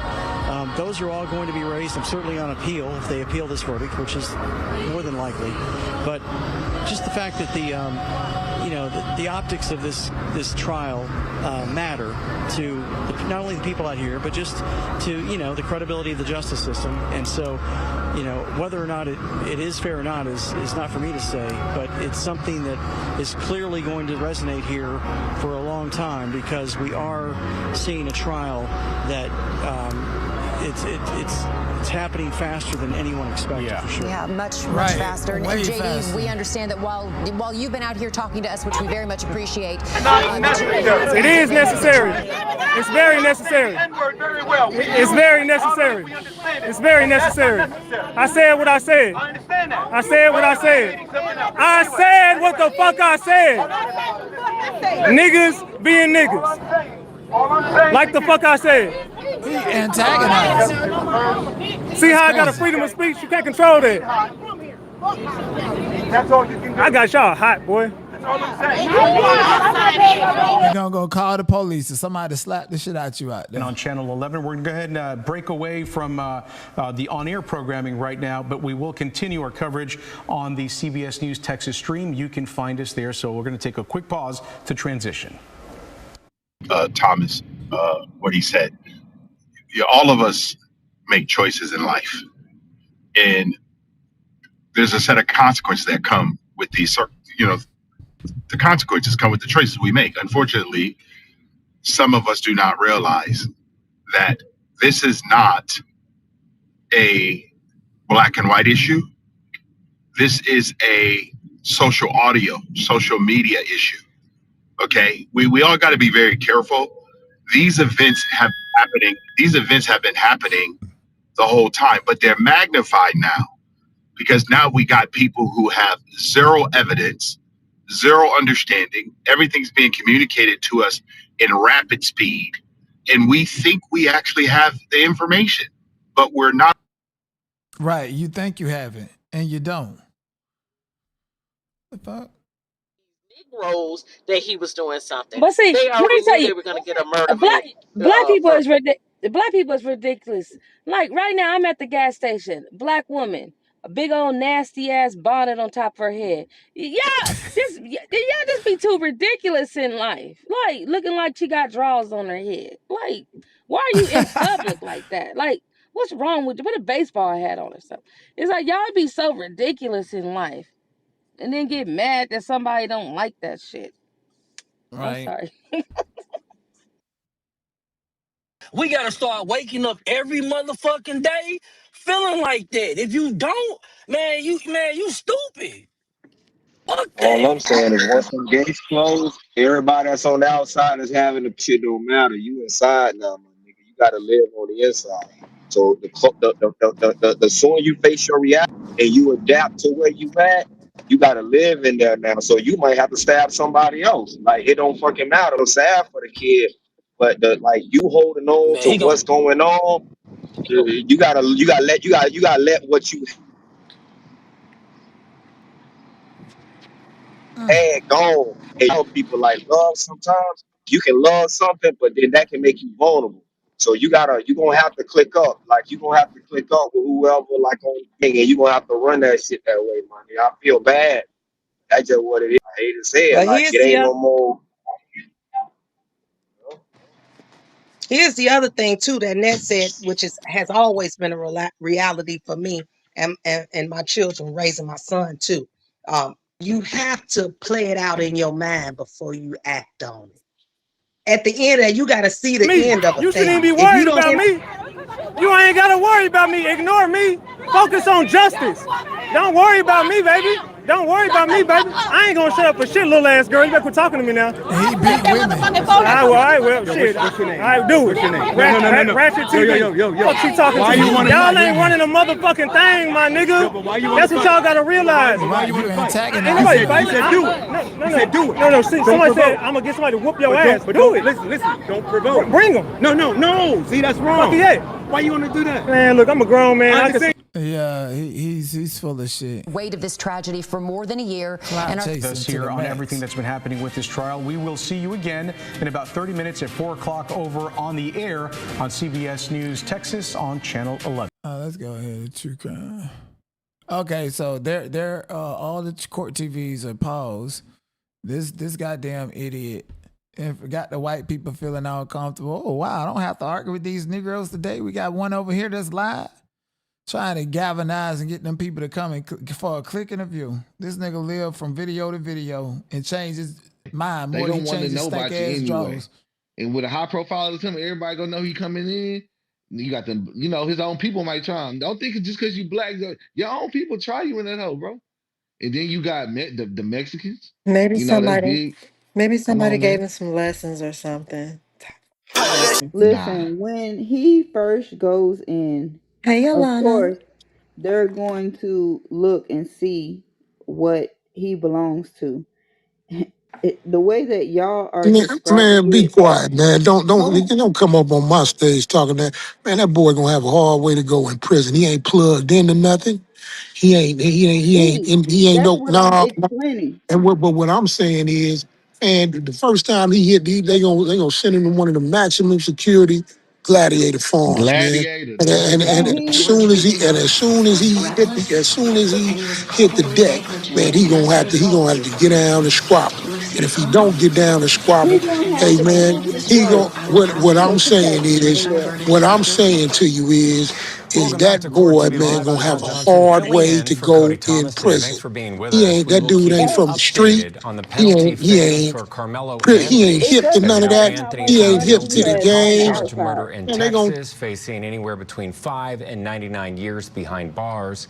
As we wait for the jury's recommendation there in Texas, let's do this. Let's head to Florida, where during opening statements yesterday, prosecutors painted a picture of reckless behavior. They allege that George Pino accelerated up to 47 miles per hour on the wrong side of a very narrow channel before slamming his boat And into they want to pour empathy into him. Cause he can sit up there and fake cry, but went and kill this white girl. But then when Karmelo Anthony mom come up there and say he suffered from epilepsy, they want to act like they ain't heard that. Yeah, they want to act like they ain't heard that. Well, fortunately, she was able to live another day. they sending these young cats to Beto, Telford, Ferguson. Man, those are gladiator farms, man. Yeah. Man, And Telford, what man, does that Telford. mean? What's the gladiator farm? I'm Man, sorry. that It's mean, rock and man, them rolling. youngsters, It's rock those and youngsters rolling. down there, the youngsters down there stabbing each other up, killing each other, man. They He rocking definitely and going to beat rolling on down there, one. man. He going to beat They on calling one, beat you on two. Ferguson. He definitely going there. They might send them to Telford. And if he go to Telford, all of them the same. Yeah, rocking and Telford, man, rolling. man, it's going down. Them boys Rock stay and on roll. lockdown over there, man. Rock and roll. I got a homeboy on beat on one right now. And they sent my partner's son, man, on his first ride, man. He got four deadly conduct cases and discharging a firearm into a habitation, something like that, man. He got a 4-year sentence, man. They sent him to Beto off the breakaway. That's where they sent him to. The first, there wasn't no diagnostic unit, nothing. They sent him straight to Beto off the rip. Now you gotta go through diagnostics. I ain't never seen anybody go straight through Man, unless he already they been don't do down. that. They don't do that anymore. Don't send these dudes to diagnose. Yeah, they send them straight to the farm now. Yeah. I sent me the gun first before they sent me anywhere. Yeah, that's how they did it back in the day. Now they sending them straight to these units, man. That shit crazy. Yeah, because my homeboy he made the beat off fast as fuck this time. I know this time he did, but I thought it's because he just left that motherfucking shit. I don't think these motherfuckers realize, man, how fucked up these Texas prisons are. I mean, prison anywhere is fucked up. But Texas, man, Texas, Louisiana, Alabama, and places, man, that's the last place you want to do time, man. I go in Angola. Are you guys? Are you guys still there? Testing. What did she say? But what was y'all expecting to happen though? Hello. I Yes, mean, Mimi, we're here. Mimi. what was y'all expecting to happen? I was Yeah, gonna I ask would y'all. expect them to get convicted of murder. Murder. I'm Yeah. expecting 25. I've always said it. Murder, I think 25 because years. they might, they said the prosecutor said he will accept sudden passion. And so if sudden passion mitigates the time 2 to 20. But if they do that, he's getting at least 20 years, man. They gonna bring him in at the top of the range. He ain't gonna get nothing less than 20. And he may get more than that. Yeah, in that county, especially Collin County, ain't it's a white county, you know what I'm saying? So like especially if you take something to trial, nigga, you take something to trial, nigga, and lose, they gonna max your ass out. They don't do no playing. I know a nigga that turned down 50 in that bitch, got 100. I know a number for turn. God damn. Hey, turned down Yeah, 50 though. I yeah. mean, and they gave him 100 though. Damn. Yeah, no, I was in that bitch when I was seeing. Swear to God, I was in that bitch for 7 months.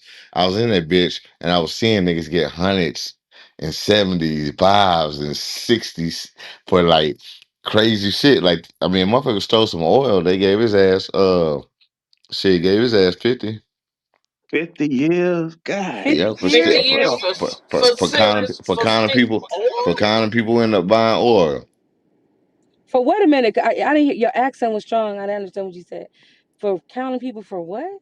He was selling Oil. people fake oil. Fake oil, like in the Yeah. Just for counterfeit oil? Like he was selling like barrels like of oil, like you know what I'm saying. He was fucking them over. oh, He's fuck. in the on the streets, right? No, Not no, in. and like he was like he had a little business, right? And he was selling these people, telling them that he had the oil to sell them. Then he never had no oil to sell them. You see what I'm saying? He was He was running like a trying to sell rights yeah to he oil, mineral yeah rights. he was running like a Ponzi scheme basically, whatever. But they gave his ass Oh yeah, they 50 for don't that play about shit. that minimal rights shit. Yeah, that Okay, minimal wait a rights shit. minute. That's good. Yeah, wait a minute. Tang, Yeah. you from Memphis? No, I'm from Texas. Oh, you are? What Yeah, part? Dallas Fort Worth. Oh, okay. Yeah, yeah, So shit. he was telling them he was selling like real raw mineral oil and said and like selling to like companies and gas station whatever, and he really didn't have it, right? He had a company, and what he was doing is he was calling into like you know what I'm saying like just cold calling people, and then hey man, would you like to buy oil? They were like yeah, I'd like to buy some. All right, bet. So he get their money, their credit card, but he never had no oil like just give them. Oh, okay. You know what I'm saying? Like buy shares in the oil basically. No, I am. The FBI put out a list of all their biggest scammers. It's like 8 of them. It's some scammers out in the world, but they still at large. They still can't find them. But they done made so much money. They done disappeared. They probably in another country, Yeah, gone. yeah, One but one black They woman. better stay over there. I feel bad Hmm. for Carmelo though. Yeah, they show up in the book his ass. So Damn, little Poor boy, thing. but he And you bad. know He what? bad. Mimi, Yeah. until the end, he probably thought he was going to get manslaughter, and That's he because probably thought them he was niggas. going to get 10 years. Charleston White talk about I talk to the daddy every day. Listening to a dumbass nigga like Charleston White. Charleston White already told y'all that every single pop culture moment he's gonna attach himself to make money. He's an honest troll. He tells y'all exactly what he's about to do. He does it, and then we get surprised when he does this shit. that nigga live right down. Where He what's live his like name at? Me? Oh, sorry. 20 Go blocks, ahead. 20 blocks away. Remember this morning the guy was like, Where Gamma I want y'all to at, hear Mimi? me. Oh, Remember? yeah, we're He yeah. know He them. probably Yeah, he what with the his family. country He probably with bumpkin the butt. family right now. Little lying ass. But yeah, Charleston White, the dude was like wanted us to play Charleston White earlier. It's like you said, Charleston White is an honest troll. He didn't give a damn about that boy. Shit, man. Or he just overreacted, just doing too much. But let me tell you something. It ain't even Carmelo's fault. It's y'all fault because I've been hearing y'all opinion on what y'all want y'all kids to do if they get into a fight. Carmelo ain't the first and ain't gonna be the last. Cause y'all tell y'all kids to kill people if they touch them. Yeah, nah, you better And not. remember how they was doing me when I came on here, Mimi, telling how I tell our son how we tell our son to run or go get help or assistance. But you see what I'm saying? And they had Right. so much to say, and now look at this boy facing up to 99. I don't Man, think so. I what is remember crazy? hearing you speak, Miss Lisa. I heard you speak, and they was getting on you, and I'm like, but she's right. Yeah, but I mean, Right. if they fighting, that's something totally different. But to bring a weapon to a fist fight, especially he had a weapon on school grounds, on that right there, he gonna get convicted. If my son around at a club or something and he around you niggly bears and y'all want to be in a park, if y'all want to be in a parking lot with gunplay, you better get the fuck up out of there, okay? Because you better than that. Fuck you, dumbass. I mean, no. Yeah, Show the he fuck no. threw away his whole life. This is the worst day. This is the worst day of his. The nightmare just he about to sleep in jail tonight and know that he's gonna be there Oh for my God. basically longer than Exactly. he's ever been alive. And he's Nah, so That is done. he woke Ooh, like that's yesterday he was playing Xbox. Today he in there and there was no getting out. Yes, he's in their custody, right. They're not gonna let him out. Oh my God, he said it. I that's He feel gonna what's get bad. it making it longer. sad. But the thing is, see, that's the thing about California. We are a little bit more lenient on our youth because we don't think that their whole life should be thrown away. So a youth life sentence is 25, like till age 25, and so, and then we have youth authority, youth programs, and I do qualify. I'm kind of thinking if somebody could Google it, it's like age 19 or 24, one of them, but they don't like just totally throw youth away like that. And see, that's what Okay, that's fine. I don't. That's fine. That nigga wants to be from Okay, Caucus. that's cool. That's fine. Okay, that's fine. Now, what'd you say? I'll take you to the mountains. You said what? Let's go to Arizona. Okay, that's fine, sir. Okay. Oh, I know who that is. You watch too much TV. I don't watch TV at all. It's actually. Okay, well, this is the I haven't new watched TV. TV in like 5 years. This is the new TV. Yeah, I control it too. I bet control you do. TV. I bet you do. I control the narrative. I control TV. You want to control the narrative when they let you in. No, I control the narrative, baby. Feel better? Yeah, I do. Right. You feel better? I do. I've been feeling the same. Don't agitate this crowd. It's too hot out here. I've been feeling the same this whole time. Everybody mad at me for what? It's too we're not mad. But do I not have a freedom to say whatever I want to? I do, don't I? We need some water.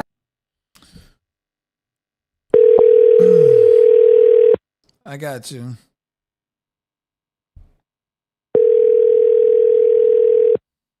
See, don't nobody out there know your history. And I'm finna call and make sure them boots on the ground. Please leave your message for. Let me see. Let me call her.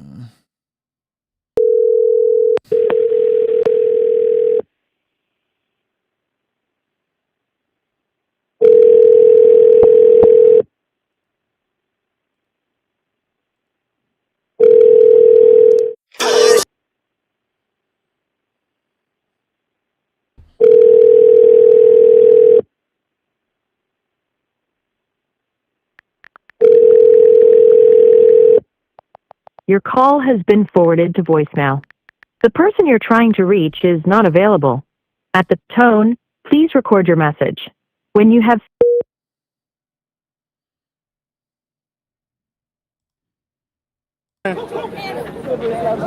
Slippery slopes and wet nights. What type of freaky shit you on? That's a freaky podcast. You're making a whole fucking clown show and minimizing the historic value or the historic lesson that can be taught from all of this. He's making a clown show out of all of this. He's literally duplicating what they did on the last day of the Diddy trial with the oil and shit, like turning this shit into a Boondocks episode, desensitizing everything. That's why the white folks, they just quiet. They fall back. Oh shit, this one's gonna. Oh, we don't have to work hard. Like, okay, cool. You know, we got somebody out here that's doing this for us. Yay. I mean, people are so upset that I've just kind of let them be because nobody really wants to talk during that. But yeah, I didn't see any actual violence, just people getting, very close to one another. Yeah. All right. Thank you very much. I wanted to bring her. Yeah. It's on a loop. Else got mad. Somebody else got fucking triggered when you said monkey. And then you asked me what I thought. And I told you what I thought, so don't be mad at me. Now, Gabe, now you are right about the Caucasian man. Okay. I'm crying. Not the chicken and white husband. Oh my God. Right. Good afternoon, y'all. Hey, I'm having sushi for lunch. Hey, I just came up to say, I was trying to tell y'all wasn't listening. Big E was trying to tell y'all wasn't listening. But everything that me and Big E said that morning, like, happened. Now it's just a matter of how much time he gonna get. But them jury instructions, when they started reading those off, I think I heard them somewhere this morning. I knew it was a wrap. They was not trying to go for manslaughter. I think he's gonna get 20. That's just my guess, though. That's a long time. Yeah, that's like his adult. Like, he's what, 19? So by the time he gets out of prison, he could be anywhere to like 40 to 50 years old. That's like most of his adult. But y'all want to save $200 a month in rent? Y'all better get out them goddamn southern states. That's crazy. Or just not commit any crimes? Just not commit crimes? Mimi, I live in Ohio. He probably would have got the same thing. You could if he didn't take a plea, he probably would have got 20 years. Well, y'all all need to move to California. Listen, he made get out of Texas. The thing about committing a crime is that the little motherfucker probably didn't even know he was committing a crime with his dumb ass, because it's just the way it's so. Y'all, it's like I've heard so many people say, my mama told me if somebody hit me, pick up something and knock the fuck out of them. If you pick up something and knock the fuck out of somebody and you seriously hurt them, you're going to jail. Even if you don't kill them, you're going to fucking go to jail for picking up something and knocking the fuck out of somebody. But they think that is normal. So poor baby, he didn't know who taught him something different? And then y'all still talking that BS. That is not how the world operates. But you know why they can talk like that, so cavalier? Because they're not up for 99 years. Right. That's fact. I'm still trying to figure out who the fuck hired that law team. Well, they raised they did. His parents. Yeah, they raised $1 million. Wasn't it $1 million on the GoFundMe? Yes, about $1 million. And that's the bullshit y'all defend him with? And get this, y'all, if y'all weren't in here, they hired someone who used to work with the prosecution, and they did many high profile cases and never lost. So together. See what I'm saying? So they play. I tried to tell these people play golf and stuff together. They drink whiskey and brandy together. So you see what I'm saying? So he probably they knew they were gonna do a murder. They were gonna, because of the outcry of the family and being, and all that stuff. And so he probably said, you know what, Phil, I'm just gonna go ahead and take the easy 250. You know what I mean? That's why he didn't put the dots together with some of the stuff. Even we knew some of the stuff they could have closed up tighter, but he didn't want to, because he took the easy money, and all he's just going to justify it. Well, hey, they hired a defense, and I defended. He didn't defend to the best of his ability. No, but he didn't. Defended. So that's how I take it. And then I tried to tell them, I said in the room today, I said, well, they could have got somebody who can practice in Texas as well. There are great attorneys out there like that. And they argue me down about how difficult and how this and how that it is. But this is for the life of their son. And now look at where we're at. It's just very, very sad. I land my chat. But then Did you guys see the then verdict? they also could have brought somebody in from another state. It's called Pro Hoc Vice. So you can bring counsel in from another state. You just have to have the main attorney on that case, and then a outside counsel can come in and work on the case as well. So they do have that option. I don't know if anybody told them that, but that could have been done as well. And I would have pleaded to my son's youth. I would have let them remember that these were two kids. I would have been very Get outside of the courtroom. to the family. And Presumably, JD, you can hear me. You got Ken and Karen back here in the studio. Can you hear us okay, JD? Yes, I've got you, Ken and Karen. Okay, great. Give us a sense of what it was like in there. Well, I just got out of the courtroom. The jury only deliberated for 2.5 hours in this case. And, we went back inside so quickly. There was obviously a lot of tension inside that courtroom because of the hostility we've seen building over the last year on both sides. I remember when I saw Karmelo Anthony enter the courtroom, his lead defense attorney, Mike Howard, had his arm around him. His forehead was on Carmelo's forehead. They were in quiet conversation. It looked like that Howard was trying to console or to prepare Karmelo for what's to come, like he knew it would not be a good outcome with the jury coming back so quickly. The courtroom filled up. The judge announced that the jury had had a verdict. The jury came in. Nobody on the jury that I could see looked at the defendant when they walked in. They sat down. The judge was handed the verdict. He read, of course, guilty of first-degree murder. At that point, we looked around the room for reaction.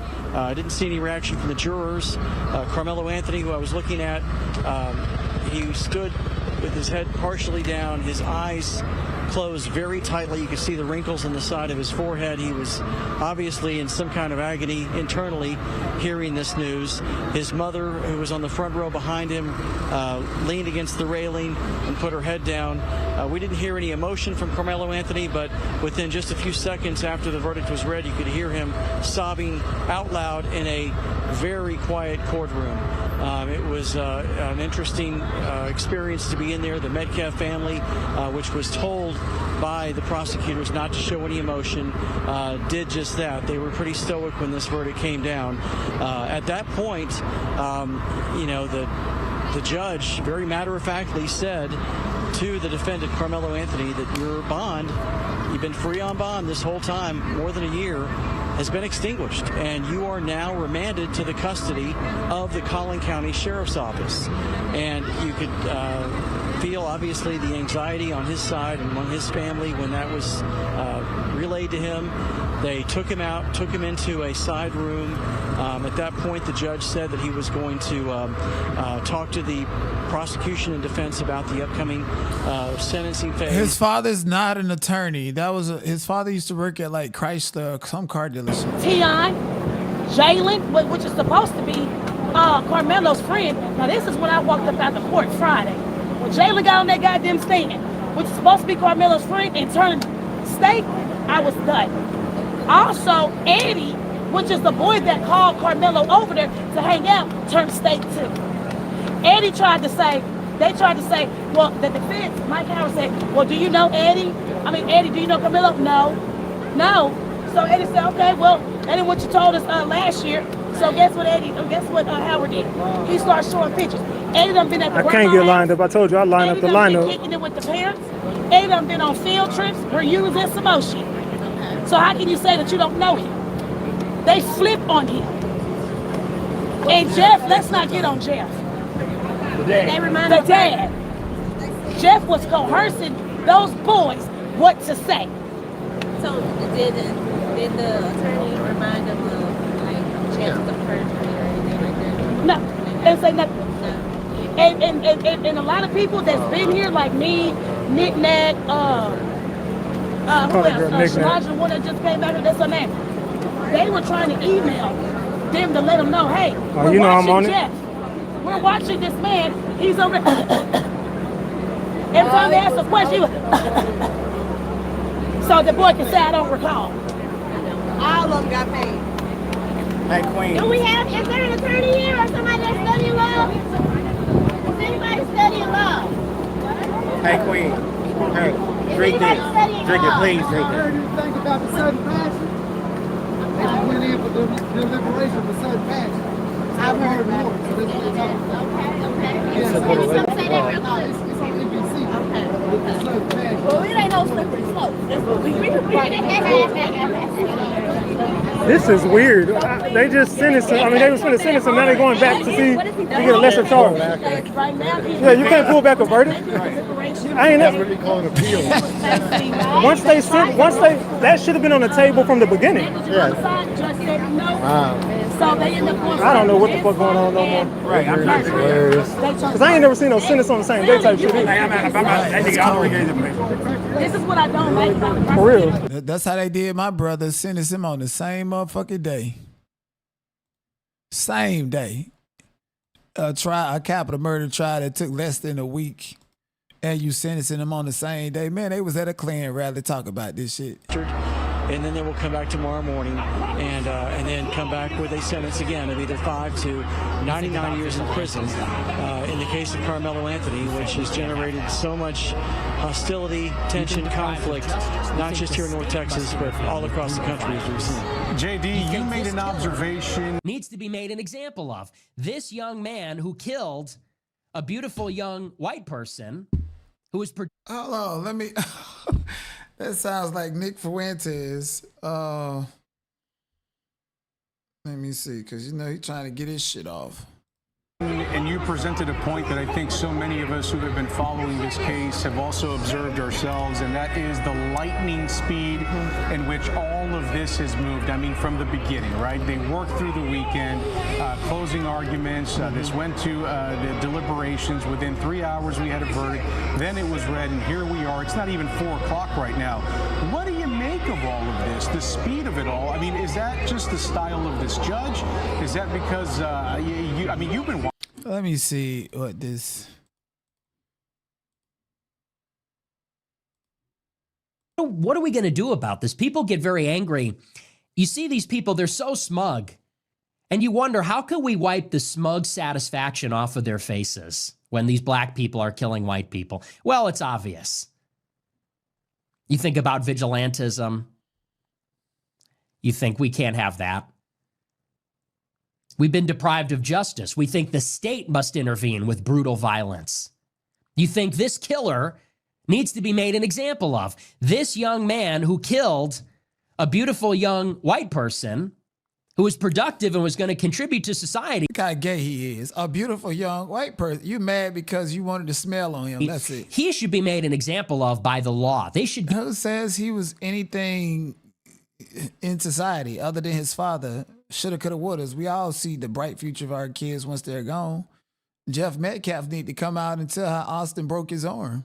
And if Austin was such a star and can do anything in the world, how come Hunter Metcalf ain't doing nothing but blowing all the money that they got on the behalf of his death? Give him the death penalty. And then I thought, that's not good enough. It's not enough that he gets the death penalty. I started to think, how can we send a message to these killers? How can we send a message? We need a public execution. And then I thought about it. You have this persistent problem of brutality from blacks, brutal, merciless, senseless violence. The last white person I heard say some shit like this got shot in his neck by a white person, and we supposed to feel sorry for him. So keep on talking, sir. The only altercation you've been into is when some old ass woman pulled up to your house, you pushed her and bear-maced her like a little bitch. From adolescent black men. I think there has to be something done about it. Maybe vigilantism, maybe the state. I say the only answer to these people that do not listen to reason, that do not listen, is to match in an organized way with the state, because we're not about mob action. I think that's exactly what happened. Match in an organized way with the state.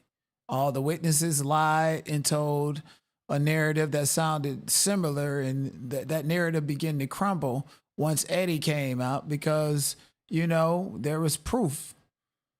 And they all said the same thing. So you're right about people going to organize and commit organized crimes. I do find it to be an organized crime is if everybody is lying under the oath and saying we got to go with this narrative, regardless of the facts. Again, people have actually seen different versions of this edited video that was shown to the trier of fact in the Karmelo Anthony case. I firmly believe that the defense attorney valued his connection and friendships and relationships over in Dallas-Fort Worth area and in Collin County. So he defended him, but I don't think he did it to the best of his ability because I didn't see any reporter notate any objections. I do know that Hunter Metcalf was served a subpoena that he did not show up and testify. And I thought maybe he was going to give a victim impact statement here today at the sentencing. And he could very well do it, especially if the judge pushing it off till tomorrow. We'll see about that, especially since, Dominique Brown then came out there and said, we're going to fight them, and came to get his Martin Luther King speech to show more hostility towards these people. They can take that out on Karmelo. At the end of the day, many people who reported on this case reportedly seeing that the video that they showed was heavily edited to the point to where the tent was darkened intentionally. A spotlight was on Karmelo Anthony's face, and the time codes did not match. Something happened within a 3 to 5 minute time frame that was not shown in court. That was shown to multiple people when they went to the Frisco Independent School District to see the video. And even then, that video was being edited because I know somebody who's seen the actual video 3 times at the Frisco ISD. Okay, so that's the forensic evidence that has been altered. And then there was a lot of testimony shaped around that. These kids grew up in Frisco, Texas. These kids had more to lose by telling the truth about Hunter in Austin opposed to selling out Karmelo, somebody who's a foreigner who just moved to this neighborhood 2.5-3 years ago. And then this is what you do. We're not about senseless vengeance. That's not who we are. Those aren't our morals. It's not. It says the people who go around the entire earth colonizing people, getting people to teach them their trade and how to cook food. Christopher Columbus and then massacre them and their food supply. And for you, who they claim to be an Israeli spy, to say that when they're dropping white phosphorus all in Lebanon, but ain't even got balls enough to go and try that shit with Turkey, huh? What we want is justice. We have a state to administer justice. I said, so we should deliver the death penalty in equal measure to the killer. And in order to send that message, we have to do it in public. And then I thought, wait a second, we've just recreated lynchings. Yeah. We just recreated the same thought process behind the KKK and behind the mob lynchings And the KKK Grandmaster lives in McKinney, Texas, which is a part of Collin County, Texas. Literally. It's not even too far away from Memorial High School, where that track meet is where the Grand Wizard of the KKK lives. Executions that we hear so much about in the long history of race relations in the United States. Now, you might say to yourself, and that just goes to show how misguided that thinking is, because we would equate that type of action with moral evil, because we're indoctrinated. That was racism. That was evil. That was the moral stain on America. That was a legacy of slavery and Jim Crow and the Klan. So if you're thinking like this, and it sounds like that, and that is the pinnacle of evil, then this must be wrong. This way of thinking must be misguided if it leads to that place. But me, I don't think in terms of heuristics. I'm a free thinker. Mm-hmm. I don't think in terms of rules. I don't think in terms of my 7th grade teacher told me this was bad, and therefore it's bad. Mm-hmm. I flip the thinking on its head, and I think maybe we've thought about it all wrong. Oh, okay. So what's the solution, Nick? because you just compared an individual, Carmelo Anthony, to a whole collective group of people and try to use reverse psychology. That's what they're doing. They're using the court, the frontier to promoting and abating systemic racism right there at the court. Okay, they did exactly what you said that they were going to do, which is do a public lynching outside the presence of the people. Because had this case been televised, we could question the evidence ourselves. We could see the facial expression. We can see where maybe his lawyers could have done a better job. This is why no cameras were in that court. And everybody that has seen the original video of what happened at that track meet that went to the Frisco ISD, they tell a very different story. And then on top of that, given the fact that the video of what happened at the track meet was in possession and still is in possession of the Frisco ISD, why do you think the educators were thrown off the jury? Everybody focused on the fact that these educators were black women, which, by the way, you know, white people feel more comfortable with black women. That's how you know somebody is racist. If they got a whole bunch of black women in leadership positions and they send them your way when you're black, that's how you know it's a racist organization. And they're doing away with that now, too. They call it, we don't need DEI hires anymore, right? But they got rid of them because they're black women and they're educators who had direct access to view the Frisco ISD video before the public could view it. And since Frisco ISD has published the video and make people sign a waiver to, and they didn't publish it, matter of fact. They did not publish it. They make people sign a waiver to come and view it. That video has been edited multiple times. So if I wanted to go to Frisco ISD and see the video, more than likely the video has went through so many edits to where it's probably going to match the same video that was presented in court, but it's not the original. And so when people have the original, when people are smart enough to wear Ray-Ban glasses to go and view this original video and view it multiple times, I think that information and that evidence probably could not have been turned over to the police and used in the defense simply because it would have been considered an illegal recording because they signed their right and that person could have gotten in trouble. And bringing that to the court can very well mean that we're going to throw this out. This is illegal. What are you talking about? We're going to deal with this video here. So the defense pretty much probably got the video from someone who went in with some Ray-Ban glasses and recorded it, and they was not able to present it to the court. But if they got a video, this is why an Al Sharpton from Action News Network and so forth is stepping into play to the point to where we got to sacrifice one of our own to make a point that's for the greater good when that video should have been released. Why does it take all of this judicial systemic racism and injustice? Carmelo Anthony's life could very well be in danger. He's in the custody of the Proud Boys in Collin County now. How many times we heard of Sandra Bland hung herself? They just said, what's his name? Tyler Reed over at Delta State University in Mississippi. Yeah, Delta State University ain't too far away from where Emmett Till was assassinated and unalived and drugged and beat and whipped. And the boys, the Proud Boys over there got away with it. So they said Taylor Reed hung himself in a tree at Delta State University. They just said Ashley Janae hung herself on vacation in Tanzania. Black people, we're not out here hanging ourselves. We're not doing these egregious things to ourselves or to each other unless, of course, it's involving a weapon or some hood issue. But every time we step out and try to integrate, we get a Mississippi Brown or Carmelo Anthony situation. And like, it's fucked up. We live in 2026 and this is still happening. And you got dipshits up here basically advocating for the public lynching and the revamping of the KKK to go against one black man. That's a he problem, Carmelo problem. That's not a me problem. I think everyone should take anger management classes because you wouldn't put yourself in those situations. You would be able to collect yourself and move away and know that even if it's embarrassing in this particular moment, walking away is the easiest thing to do.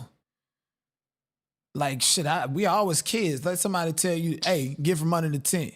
who the F you are and do. And you talking and they talking and you by yourself like, and then your friend Eddie got a video phone out recording it like you pussy or some shit and you feel like you have something to prove. I mean, that's what happened in this situation. Peer pressure, bullying, and taking things a little bit too fucking far. And I will say, and I read a comment somewhere that said that Carmelo Anthony's mother and family could probably be blamed. It's not unheard of for us in the black community to have our parents to tell us if somebody bigger than us come towards us and trying to do something, take something and bust them up or stab them. I done heard that my own self. Okay. Like literally I've heard I went home telling about problems I've had in school. And then I had my older cousins and family members and, oh, you should have picked up something and did this. And then what? I'm going to be in jail, struggling for the rest of my life. Is it really worth that? So critical thinking is a must. Whoever told Karmelo that was acceptable and he should be able to do that to get away with it, led him into prison. And I'm willing to bet that his mother could be faulted for some of this. Now, the big thing is he's been sentenced for murder opposed to manslaughter or an acquittal. Based on what I know and from what I understand, I think once that's released and it's obvious and the facts can be seen in a court of public opinion, people definitely are going to rally for there to have been an acquittal.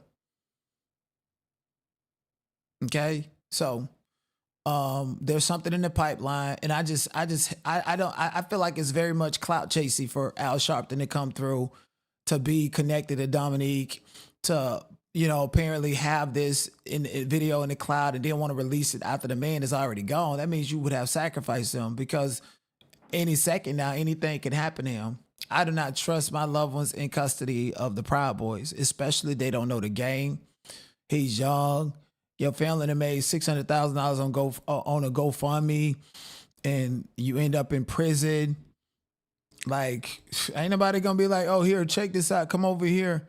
Like, you gonna have to put them boxing skills and all that other shit to use.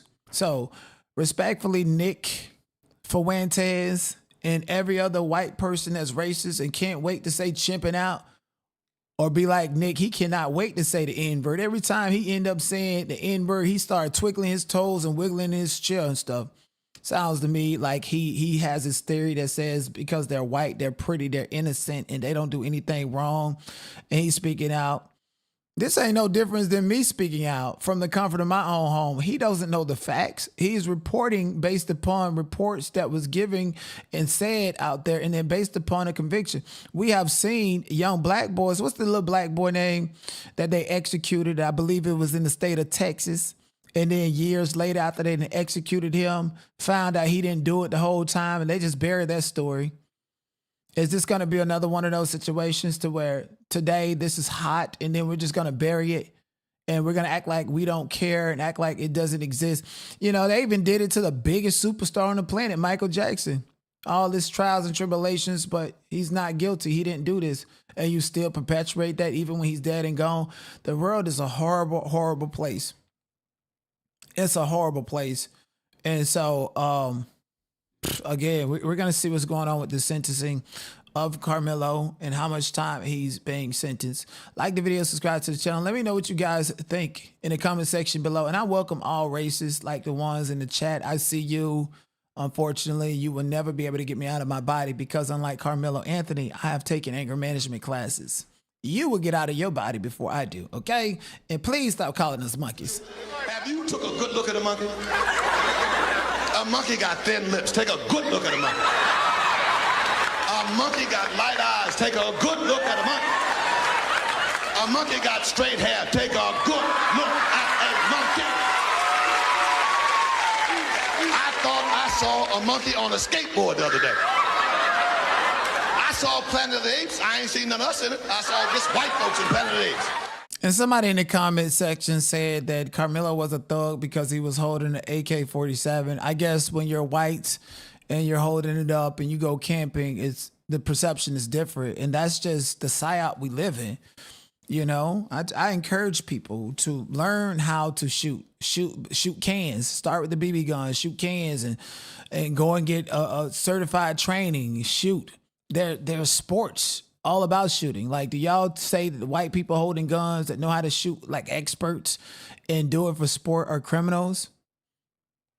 But my black ass, as soon as I got a gun, it's criminalized. It's so fucking retarded the way the world works.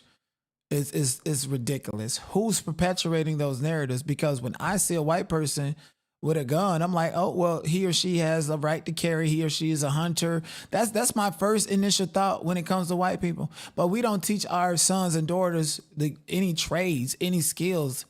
Like, teach your kids how to shoot. Teach your kids police doctrine so they know what to do when they're in situations. Learn law. Learn it before it's too late.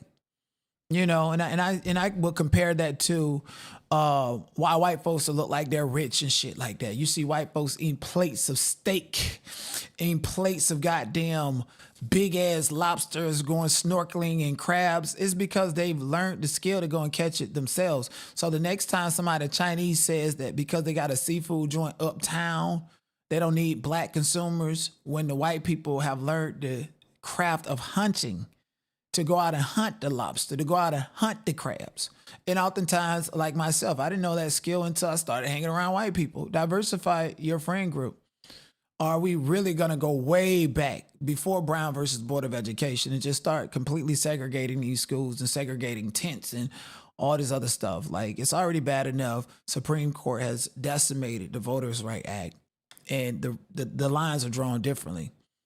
One thing for sure, two things for certain. It's a lot of black people outside of that court did a lot of hooping and hollering for Karmelo Anthony, and then they just piped the fuck down once it said guilty. So what niggas is gonna do? Anyways, that's enough about Nick with his weird ass. Oh shit. And look, they hanging out, they talking to each other. Yo, listen, racist white folks, I don't know if y'all caught on, but racist white folks, they just like to argue. And they like to push your button, and the longer you can hang out and the longer you don't get offended, honestly, it stopped becoming about race. But it's like a sport to them. It gets them high to be racist. They just trying to figure out if you like them or you cool. You know, that's why I like arguing with racist white folks. They funny to me. Because I don't take none of that shit serious. The same way these niggas outside this court hooping and hollering. They ain't gonna do a motherfucking thing about it. If this shit would have went one way or the other way, what was they gonna do? Tear up their own county? Who is that in the middle? Is that Nick at Night Quill? With the guilty verdict, yes or no? I don't know what it is. Watching, you've been sitting in there. Is it because acquitted here?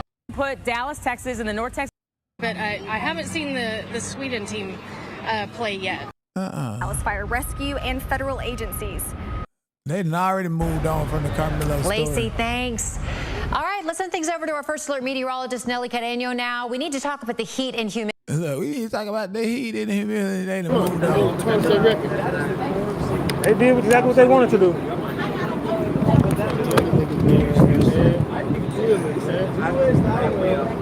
And they ain't learned shit. Still over here acting like, you know what I'm saying? Still acting the same. Y'all niggas ain't learned shit. Gaslighting and trolling his own people with this bullshit ass. Excuses for I'm little not making. things like I that. know how to fight, so I used to go fishing with my dad every single day when I was a kid. We had knives because we needed to cut the line and cut the rope and stuff like that. Yeah. But never have I ever went to a school and I didn't carry the knife to school. We just used to have the knife when we would go fishing and stuff like that. But never have I ever I've been pushed in school. I've been pushed and I've done some pushing. Okay. I've never stabbed nobody in the goddamn. No, Okay. I agree. I'm just saying why a kid his age would be carrying a knife around just in general. Now I'm not agreeing with him stabbing the boy because, like I said, when I was his age, I knew how to fight. So if you push me, we just gonna get down, and that's gonna be that. I knew better than to stab a nigga in the chest. Because I mean, even at a young age, my dad told me, you know what I'm saying, when it comes to white folks, you can't do what they do. So you know what I'm saying, like it don't matter if you saw another white boy stab another white boy, or anybody and they got off, you're not gonna get that same kind of, you know what I'm saying, treatment. Up. And it's so true. don't even open that position. But when are we as black I people, got a when are question. we gonna I just strive to got be lit up better on the than the stage. I got a hold on question. 1 second, Cookie. When are us as black people gonna strive to be better than white people? When Or is if a us white man black people stabbed, all then gonna I should be stand able to as stab. one? Like, I don't understand what y'all saying on this stage. Y'all, what side are y'all She on? Are chipping y'all out. on the white people I'm on side or the y'all on the right black people side. side? I'm On the on the side of fair and truth. justice Well, side. let me I'm say on one thing, and I'm I'm on gonna The ask y'all realistic too, side. because I don't know y'all.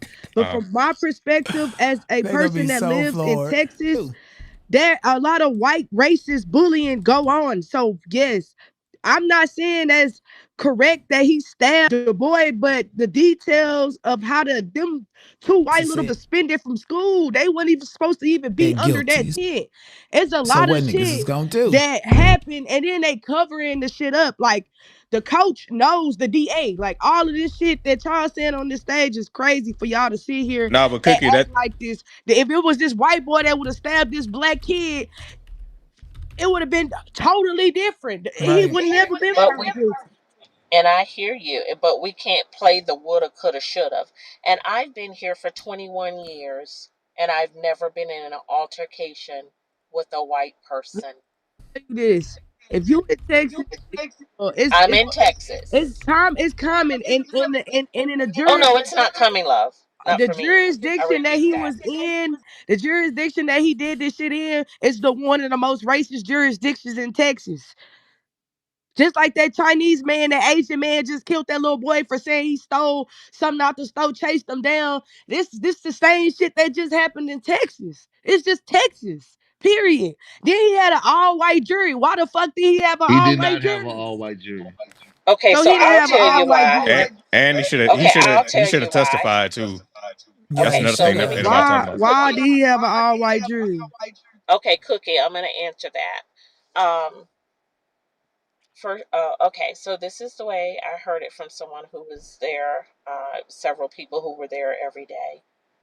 3 of the jurors happened to be black women, but they were teachers. The prosecution had already eliminated all teachers, so that means there were no teachers allowed in the jury, no matter what They was creed or already gonna nationality do that you though. were. They just making that shit Also, as an excuse to okay, get them off the Okay, jury. Cookie, you gotta let her okay, finish. Okay. Thank you. all right, and then thank you, and then the 2 men that happened to be black that they questioned because they would have had an opportunity to be on the jury. They said this, okay, and I summarize with this. Whatever they asked if they could be unbiased and just look at the facts and judge accordingly. They said something to this effect: no, I could never see myself putting a brother in jail.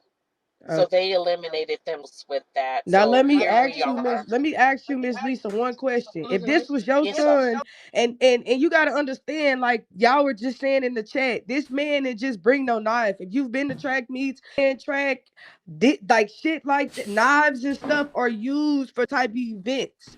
So it's not like I don't know. But anyways, fast forward. If this was your kid, put yourself in a situation. This was your kid getting bullied by 2 white kids that's 210 pounds, 6'1". This look like y'all. I understand what y'all saying, but I don't think y'all putting yourself in the shoes of the situation for real. Like if And this so was let my me baby. answer you. I'll answer you because I have. You just Cookie, have to I give don't me think the you're room. looking at the. Flipped it. I did, and I put. I'll be real quick, Gay. I Uh-huh. flipped it, and I did put my son in That it. system. And first of Period. all, the It way pays a we lot of teach judges. It over pays a here, and lot I've of said it for salaries. It 6 pays for a years lot on of here. Mercedes Benz, Mhm. Rolls Royces, 6,000 square foot houses, et cetera, et cetera.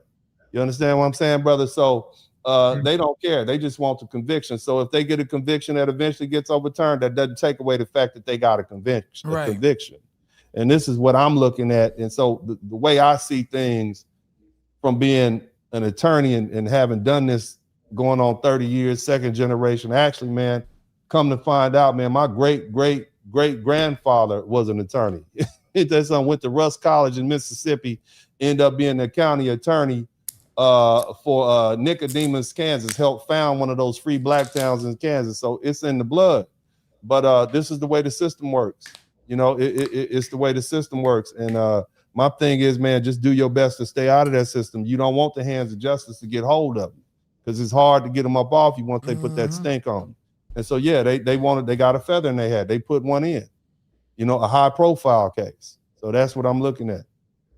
How much impact do you think that social media had on this outcome of this case? Hey, man, the jury's on Facebook, the jury's on TikTok, the jury's on YouTube. I'm sure it had an effect. If nothing else, it affected the ethos. If it didn't affect the jury, look at the 21 kids. Look at the fact that Karmelo's so-called friend. Remember his friend? I don't know that guy. You know, he denied him like Peter did Jesus. You know, I don't know him. I don't know who that is. And then the defense attorney say, "Is this the picture of you? Didn't y'all hang out 3 times in 1 week? And you telling me we have photographs of you hanging out with Carmelo Anthony, and you turn around telling me that that's not your friend? What are you talking about?" And so he said, "Oh, okay, yeah, I might have known him a little bit." Clearly, you knew him a little bit more. And so what that situation tells me is that, yeah, man, you can put a parade of witnesses up there, but if you get in a certain environment and people realize, look, man, I got to live here. I got to live here in Collins County. So if I'm one of the people who come up here and say something like, well, you know, Karmelo was just sitting there minding his business, and old buddy, he really ran up on him and jacked him up. You might change your testimony. I'm not saying anybody lied. That's not what I'm saying. What I'm saying is, you might augment, you might add on, you might detract some things that you would otherwise say if you were telling the truth, the whole truth, and nothing but the truth. So the fact that you have 20 witnesses up there, that does not necessarily mean that the jury heard all the facts as accurate as each one of the witnesses could have possibly remembered. That's all I'm saying.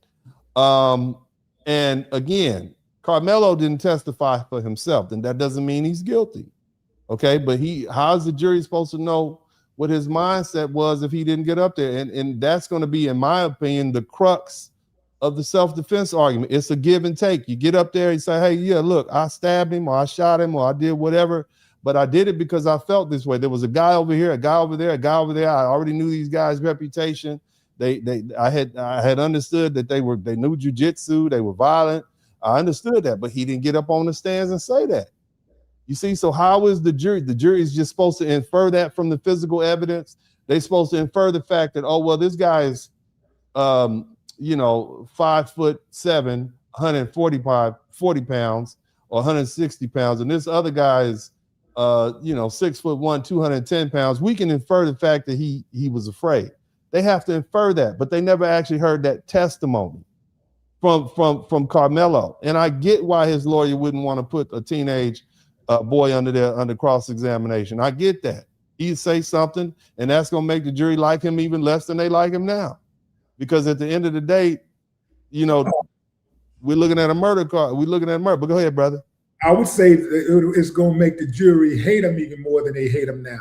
The jury was against Carmelo Anthony from Jump Street before they were even picked. I do believe that the jury had their minds made up.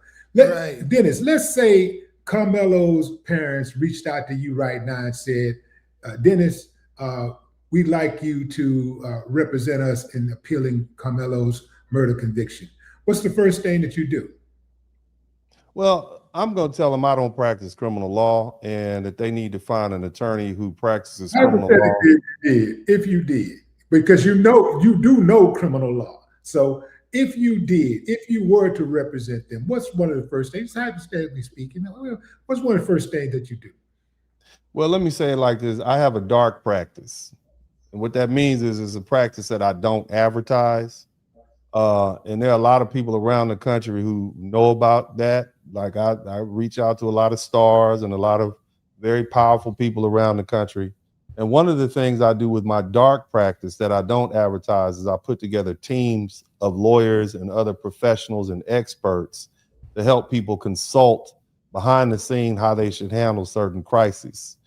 And so in this situation, I would never put my name and associate myself with some sort of criminal appeal, but I would put a fantastic team together for them to help them. Now, again, you know, my dark practice has a lot to do with you got to have some money. Okay, these are people who want to be paid. This way he lost me.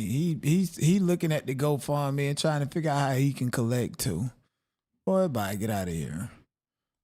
What the fuck is going on? You can't tell no grown person what to do, bro. You know what I'm saying? You just can't. You can't tell no grown up what to do. I can speak when he's still out there fucking with them people. Okay, I see.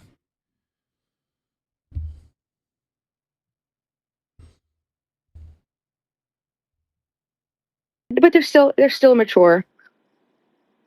Austin walks up on him and decides that he's going to make him leave. He had no authority to do that. Should Austin have died? No.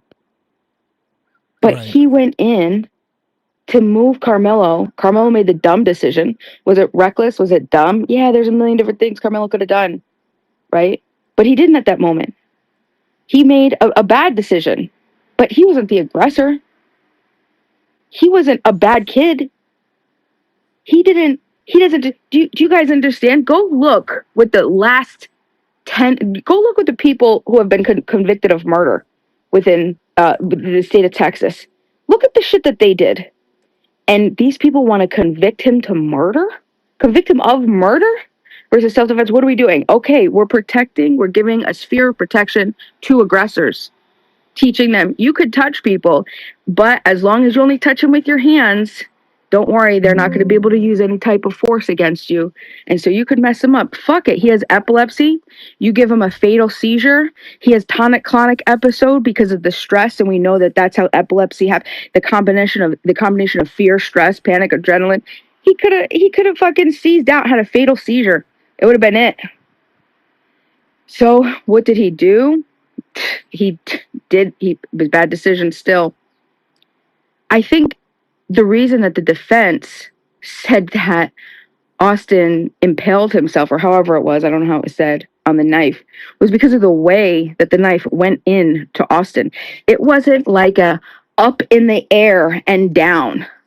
Okay, and they explain this. This is how I know this. They explained in the court. It wasn't an up and down. It wasn't a vertical stab. It was a horizontal. It was a getting away. It was a lateral. It was a lateral. That's how it was able to puncture the way that it did. It wasn't even, it wasn't like up in the air and stab. It was just moving, stab, whatever, get away. Okay, whatever, he died. Sorry, bad decision for both of you. But was he charged with, was he responsible for murdering somebody? Come on. You want to protect the aggressors? This is the society you want to live in? You want to give this protection of sphere? Well, I pray to God that every single one of you, when it's your turn, because it will be somebody's turn, because it always happens this way, right? I mean, obviously, there will be a time when somebody's going to aggress upon you. And I just hope that you don't end up in Karmelo's situation, where you don't want to risk your bodily autonomy being forced into some type of circumstance to fight or be moved or to be harmed with the uncertainty. And then, whatever, you go to jail. And then we'll watch everybody call you an evil demon, a thug. And would you think that would happen? No, I don't think that would happen. May I say something, Beamer? This is crazy. Well, I agree with you that he shouldn't have put his hands on him. Yeah, that shouldn't happen. Is it only moderators talking? Y'all need to just throw us all fucking down. If only moderators. So just hang on 1 second. Exactly. Sir. Exactly. Please, You got it, BK. You got it. Please hang on. I haven't spoken at all. I agree with you that he shouldn't have put his hands on him. But at some point, we can't just, if you set a precedent that you can reply with a stab to the heart, don't you think society will just fall apart? But anyway, go ahead. I think Moose wanted to talk. Hey. I wanted to say something, but if he's chomping at the bit, or Don P, I can go after them, but go ahead, Moose. Go ahead, Moose. And Don P. Thank you. You're welcome. I'm just wondering. So, Don, you're off mute. There's a lot of noise. We don't. Oh yeah, thank you. If you could, there you go. I don't know if you've all mentioned I know there's been a lot of talk about the obvious stuff, like if you didn't approach him, he'd be like, like, he'd get out of my face, and who are you to kick me out of this tent, all that.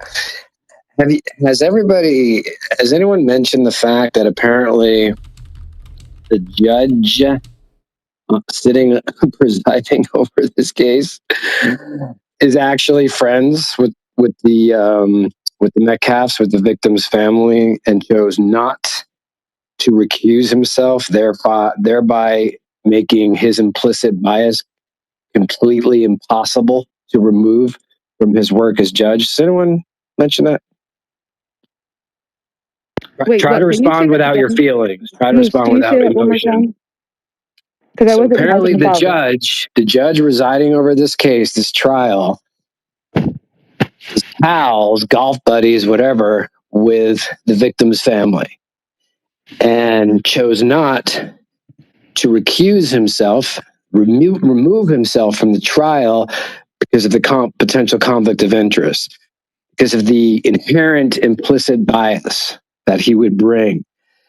Some are criticizing, and these are law experts, not on Clubhouse, that have criticized him for, no cameras in the courtroom, not allowing this by the defense, not allowing that by the defense. So just curious, does anyone see that problematic? Again, I'm not saying was the act justified. Like, that's not not the purpose of what I'm bringing up. It's just flat out, forget how sensationalized this case is. Does that seem like everyone's going to get a fair trial? Let me cut you off. I can't tell when you're stopping. Hold on a second, Don. Golly. I know. Moderators are talking. You're next. Just chill.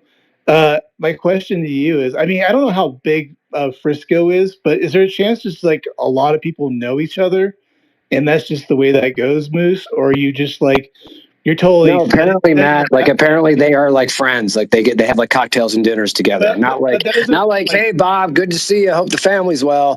Like, we're playing golf this weekend together. But that doesn't answer my question. Like, maybe all the judges know other people too. And like, that's just the way that is. You know what I mean? There's really no way you can get around that. Maybe the other judges know them too. Like, it's like, I don't know the size of the town. I'm just trying to answer your question. Everything online says that's not true. Okay, yeah, Moose, can you post where you got that information from? Yeah. Okay, Don, go ahead. I know you're going to come off. Wow, you just read everything online. That's amazing. All right, go ahead. No, I just searched for AIs. Okay, Moose, I don't know. That's my answer, but I guess maybe it's not good enough. But go ahead, Don. No, but if Moose wants, you could post it. Hey, I have a question. Right? Is this that case that happened at the little track meet? I think I heard this earlier in another chat or group. Is this that case what happened at the track meet? No, it's a different one. Oh, wow. Oh.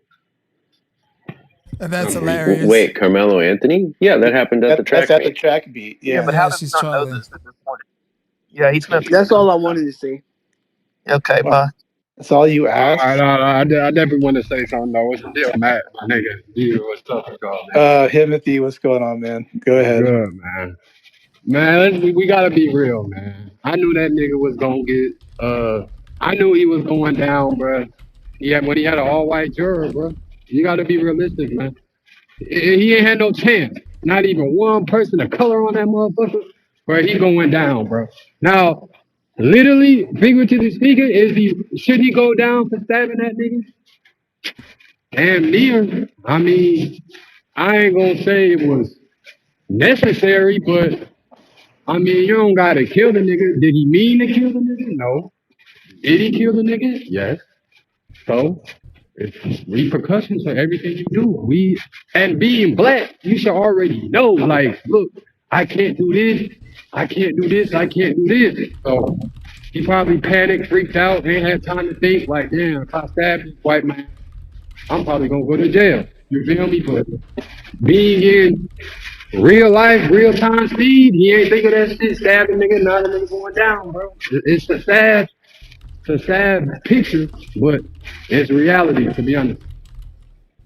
Hey, Timothy, what are you saying? That there was a black juror that they would have. I think if it was a black juror, if it was maybe half white, half black, I think it would have took longer than 8. 1, it would have took longer than 8 days for sure. 2, it would have probably been some split decisions. It probably would have been a little bit more equal. That's like saying if a black guy killed a white guy and you got 12 black jurors. Come on now. Let's be real, bro. You know what I mean? We I'm come not to going to clubhouse and assume have that real those black people are conversations. racist. We going to clubhouse real conversations, bro. Yeah, you're if I put you on the stand, if I put you on the stand for murder and I have 12 black jurors, bro, be realistic, gang. Do you feel like you have a chance for real? Do you feel like not even a chance? Do you feel like it's gonna be fair? Yes or no? Just a simple yes or no. Yes. Do you feel like? I Okay, man. I don't even gotta talk to you no more. Timothy, when I listen to people like you, I do worry that it won't be fair. But I tell you what, I didn't. Racism, bro. No, let this white man talk. Let this white man talk. Man, fuck that white but man, nigga. before that, I'm white. I'm I'm white, and I'm talking. Listen to these white words. But before talking with you and a bunch of other people on this app, I thought, yeah, it didn't matter. This is a serious thing. People are going to set aside shit like that. I mean, you know, black people and white people set aside their racism all the time for even basic stuff. Like you go in a restaurant and you order food and you may be white and the person selling it to you may be black. Well, they give you what you paid for and that's it. Okay. People can get business done even though they're white and they're black. Yes. Well, this trial is serious public business. And until I heard people like you and half a dozen other people on this app, Donut and all this, I figured, yeah, black people are going to take care of serious business. Put some respect on my but name, you know boy. what? Donut and Timothy and many other people like you are just don't take this business serious at all. Go eat shit. Not boy. at all. Go eat shit, boy. Well, you on an app because you collect Social Security. You a broke ass cracker. Let's talk. Let's wake that up. How you sitting up here talking about you got power, white power, when you a broke ass white man though? That's all you've been doing is complaining.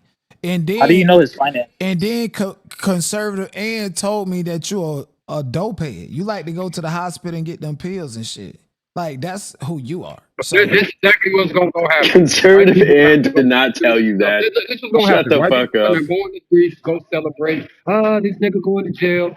We're happy that a murderer went to jail. Then somebody's gonna get in the fight. You're gonna have a white person and a black person. They gonna be fighting. Then next thing you know, black person finna get killed from a white guy. I'm calling it. And then we finna fuck y'all up on my mama. They finna go back to being there. Civil War 1, nigga. We gonna enslave all y'all niggas. He's black. We're happy that a murderer is guilty. That's what we're happy about. But you're too fucking stupid to understand that. I didn't say you cared about the black, but do you speak for? You just said that people do you speak for your white counterparts though? No. Do you speak for your white counterparts? I'm not white. You might be good. Sane people who aren't complete degenerate trash are happy that a murderer is in jail. That's it. They don't care if he's black. They don't care about any of that shit. You're just fucking retarded. They do care if he was black. If he wasn't black, you're the only. If he only dumb black people like you who care about this shit. If the nigga was Asian, bro. One, you're not even like that, bro. You already like not even like that, gang. So you have on Clubhouse acting like you tough, bro. You're not even like that, bro. Because in real life, if it was me and you, what would you do? You wouldn't even be talking like that, gang. You probably kiss up to black people in real life, bro. So be realistic, bro. All that nobody wants to live around you guys. Ain't nobody. Nobody wants to live around you guys because of shit like this. Oh, you're just that don't got shit to do I'm gonna kill you with Karmelo, bro. Because you're too stupid to actually have an argument, right? You have to just resort to violence because you're low IQ. I'm just saying, bro. You wouldn't even. You're low IQ. You're like a monkey. You're like a gorilla. You don't know how to just win an argument with actual facts. You have to resort to violence. No. That's why nobody wants. That's why nobody likes you guys. Gorilla. If he wanted to call you you want to call him a gorilla, let's call you a pig. But let's be both honest. Let's just be honest. Let's be honest about the situation. All right. I don't care about what happens. Let's be honest about the situation. Bro, because I know let's be honest about the situation. The situation was wrong. The situation was wrong. The trial, the jury selection was completely something made up from the 1950s, and you can't lie about taking a step back in time. But if you want to be honest about the truth, you're correct. I love to see people of all races and skin colors doing business together. You're absolutely right about that, especially when business is conducted professional as it should be, and there's a thriving economy in the different places that you go to. But nonetheless, that doesn't change the fact that you're an addict and still goes to the hospital to get pills from your doctor. Yeah, none of what you're saying about Jason. It's called a hypochondriac. He's a hypochondriac. That's the thing, bro. That man will see a black boy and say, yes, sir, bro. He's a clubhouse stuff, nigga. I guarantee you, nigga. He'll say yes, sir, to a black guy in real life. Yeah, you're insane, buddy. You is, nigga. I swear you would. This is why even people like LeBron and like, this is why everybody it's like it's like you're cosplaying instead of just playing into the respect. Instead of just playing into the respect thing, you want to choose the cosplay because you know that you're going to walk a very thin line of just doing what's legal. You know that you probably don't cross that line very much often. You don't cross that line at all. You probably know that you would be a victim if something did happen to you. But nonetheless, it just goes back to saying, I'm not even sure what these idiots are talking about. Honestly. It goes back to saying that you just have to have common respect for people. So calling somebody a gorilla already puts you into a very bad narrative, and it just goes to show your true character in everything that you're saying, Pig. Well, go. We were having a conversation about how. Bro, you wouldn't say that in real life, though. Hold on, retard. Don't speak on the app like you wouldn't speak in real life, guys. Matt, Beaver, Bima, you guys need to intervene here. All right, this is just out of control. Like no one's talking about anything now. Yeah, so go. We're having a normal conversation, and your low IQ friend talks about how he's gonna pull up on me and kill me. So I can't call him a brain dead gorilla. Well, when did I say I would kill you, bro? I never said anything about killing you or anything. You said you won't say that shit to my face. You wouldn't though. You wouldn't though. Yeah, he got a point, Joel. Honestly, you wouldn't though. That's what I'm saying. He's not saying he would kill you. Come to New Jersey and tell this is not even. No, there's no point but I'm here just saying, about you're a Timothy. Be quiet. Timothy, what be most quiet. white people do, though. That man right there. This is just not even. This is just not even the point. Okay. Hello? Just like the case is not between Joel and Timothy here. All right. So there is no point there. Please do not argue. I ain't gonna count because if I stab Joel, I'll be the next Karmelo too, man. They'll send me to jail too. Yeah, well, then why are you gonna do that? Do you want to go to jail? So I don't want to hear anybody bitching about you. Throw it in jail. Please don't do it. Statistically, that is what most likely will happen. That is definitely what happen. I'll beat the fuck out of you, and then I will go to jail. Timothy, I'll literally get you arrested for saying that right now. A black person stabbing somebody is most likely what's going to happen tomorrow, and the next day, and the next day, and the next day. In America, no, it is not likely. No, it is. It's more Texas, likely. We're just nothing's going to happen at all here. Well, because you guys have guns, they don't do that. And if it does, people Jason, don't do that. You're gonna sit on your lazy ass and go to war on Clubhouse. You're never gonna pick up a weapon or do anything productive in society, bitch. That's why you still on here like it's the pandemic. Productive in society? Don't mention that. I promise you. Picking up a weapon to do something productive in society. What is wrong with you? No. So you're trying to flip this on me. I firmly believe in the Second Amendment, and Texas has open carry law. So actually, that was an insult to you saying that you're so gay and dysfunctional. You don't even know how to shoot. You're probably on disability. What are you, a vet, disabled vet, or whatever you claiming? A gay disabled vet. Yeah, like what is it, Jason? Matt, Beaver, Bima, this is motherfucker been running your mouth. This is becoming something that just reflects very poorly on your room. Not you guys need to step in here, okay? But okay, am I the only one that hears the zest in Donit's voice? No, you're not. Because it's all right though. We respect zest. You're not. I actually do that intentionally, and I'm glad you caught on. But anyways, yeah, like you're not gonna do anything. You just been on Clubhouse, going from room to room, talking. Donut, you're not gonna do shit except twerk on the nigga or something. Yeah, but what do you want him to? I'll probably let you get his twerk gun on me. and kill somebody. That's what you want him to. I bet you would. No. I don't want him to get a gun and kill somebody. I don't want him to do that. You know. So then, what are you saying? What is he not gonna do? What I'm saying is he's not gonna do anything. He's not a skilled person. Yeah. He's a lazy bitch as a man, is what I'm saying. But And the donut. only thing And he then gonna he do is stays out of gun. fire up another room on Clubhouse and run his mouth and antagonize. That's the only way he feel powerful. Didn't y'all hear him tell me, shut up, this white man is speaking? And when I said, yes, sir, you can just hear the zest coming out of his voice and shit. I did that intentionally. So he really want to be in community with Yeah, but and you can assert only power antagonize and somebody control over who allows himself to over be black people. antagonized. Listen, So you saying that hey, he was monkey, shut zesty? up. Shut up, monkey. Shut up. Oh, Like if somebody calls me a spick, I don't care because that shit doesn't trigger me. But if somebody calls one of you guys a gorilla, you guys get triggered. It They try to don't to me antagonize you. because You guys get I'm triggered because you not have that. low emotional But see, intelligence. you can't box us in. Like And people why are can you call me here whatever when they these want. same I don't people give a fuck. advocate for you Bro, to you get the just fuck called up me out a of monkey. Talk America? about box you in. Okay, What well, is a spick? because you What do look is a like spick? one. I'm curious. You look like a light skinned monkey in that picture. All right, and you're an idiot if you think that's really me. Okay, That's totally fine. Like, so that's you funny. catfishing people pictures and shit over here?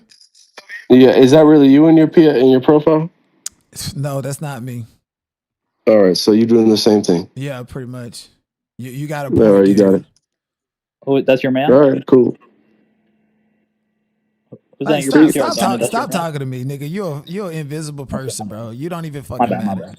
But let's Hey, get I got a back question to for the room. Oh, go ahead, Joe with Donna. his I'll go. broke ass. I don't know why he not Joe, but You just told me to stop talking. What the hell? the other dude with his broke ass that don't sit up in here and do So, nothing but But run now his he want you to mouth. talk again.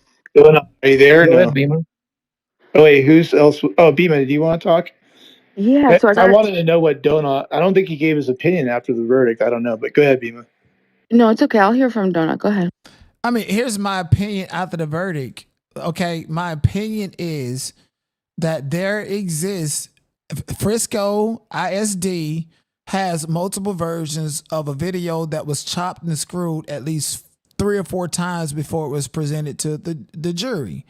Now, one second. Once that is released, the time frame and the time code that's that's been mentioned and stuff that has been omitted from the court of law, then it tells a different story. However, in the court of law, he's gonna have to deal with different motions and stuff to figure out if that evidence is admissible or not. Because I remember a year ago, there was this reporter by the name of Sarah Fields. She even did a video and it was like, oh yeah, he's claiming that they have this video and they seen this, but that's not even admissible in court because in the state of Texas, they signed the waiver saying that they was not going to record that video that they seen at Frisco ISD.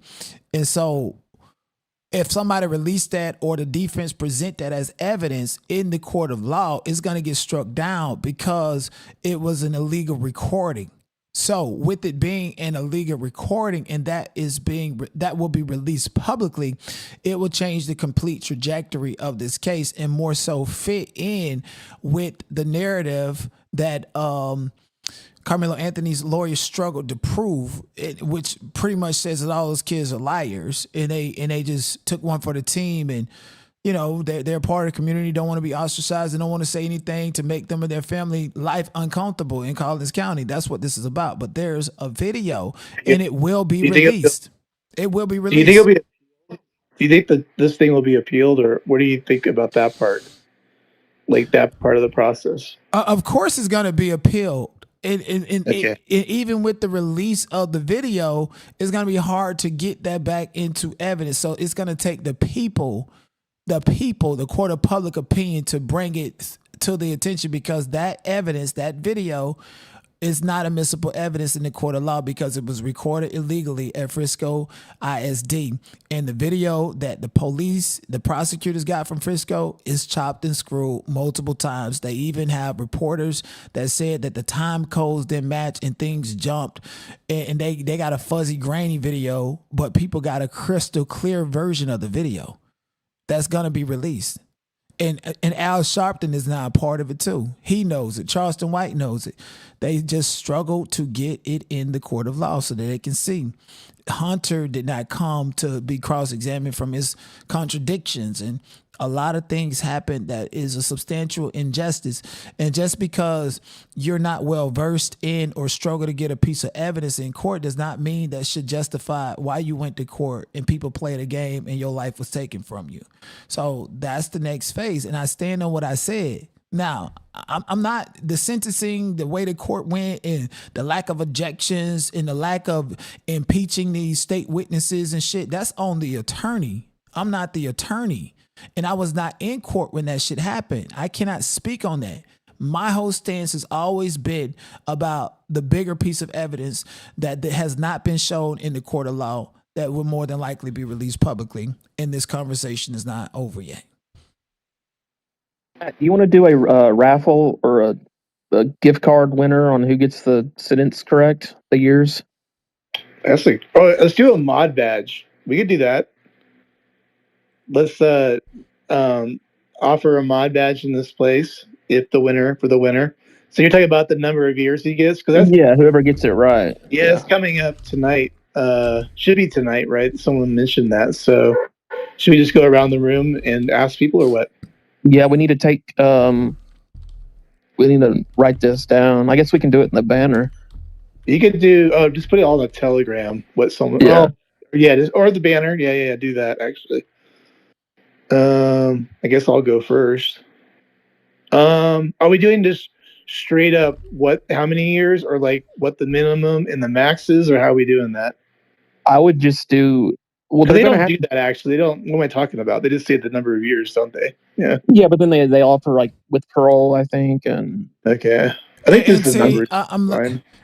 I'm looking at exactly what is transpired. The most recent update, jury verdict is guilty, duh. The person said, I'm still inside the courthouse. We are currently waiting on the jury to finish deliberating on sentencing. After sentencing will be the victim impact statements. I will update everyone when I leave for the day. So you got Hunter, who is dodging a subpoena to testify during the trial so that the narrative can be questioned and cross-examined. And now all of a sudden you want to show up and do a victim impact statement like you're that much of a victim. Yes, I do believe a life was taken and a family has been victimized, but Hunter's no angel, and they're playing this game to where now, the truth of the matter can never be disclosed. And what Karmelo's gonna blurt out in court and say you're lying, that's gonna look disruptive. He should have testified in his own case, and that's why it's gonna be extremely hard to really defend him in this position. We'll get to that in one second. That's a good question. If I'm thoroughly convinced that the defense felt they didn't have a good case, so why didn't they throw up Karmelo up on the stand? What's your initial take on that, Donut? And then we'll do what you said, Beaver, in a second. Well, here's the thing. I don't know. All I know is in America, we have the right to testify on our own behalf if we want to and we choose not to. And the law instructs us to not hold that against the other party. Now, that's the law. Now, from my opinion, anybody that's claiming self-defense or an absolute because self-defense is an absolute defense. It's like the First Amendment. If somebody's saying you're defaming them, but you're just exercising your free speech and somebody hit you, that's your absolute right. These are absolute rights that the Constitution was built on. So when you're in a Proud Boy situation, those Proud Boys who fought for the Constitution and who fought for those basic rights, Second Amendment right, First Amendment right, the right to defend yourself, they're going to want to hear from you. I want to hear from you too. You cannot tell me you're 100% innocent and your defense is self-defense and you don't advocate for yourself. I don't give a damn if I'm crying uglier than Kyle Rittenhouse, bitch. I'm going to go up there and hold my head high and let them try to demonize me because they got a picture of me with a blicky, and I could be like, well, I thought it was cool. It doesn't mean who I am. And I learned how to shoot this place and that place, and this is why I had the pocket knife. Like, justify yourself. You gave them no choice, no chance. So you can't even blame it on just not having any black people on the jury. Like, he's a fucking idiot for not defending himself. He gonna get at least he gonna get at least 25 years at least. Yeah, we'll get there 1 second. Just real quick, because man, like, you got to admit the defense got smoked. I mean, they wrapped this shit up. What is it? Only 8 days. I mean, what happened? This is just horrible. Like, they should have made Anthony feel like put a human face on the poor kid, throw him up there at least, and give him a chance to tell his side of the story. Because there's no way these guys didn't know that this was a thrown case. The way they were going about it, and it was just horrible. They just got smoked.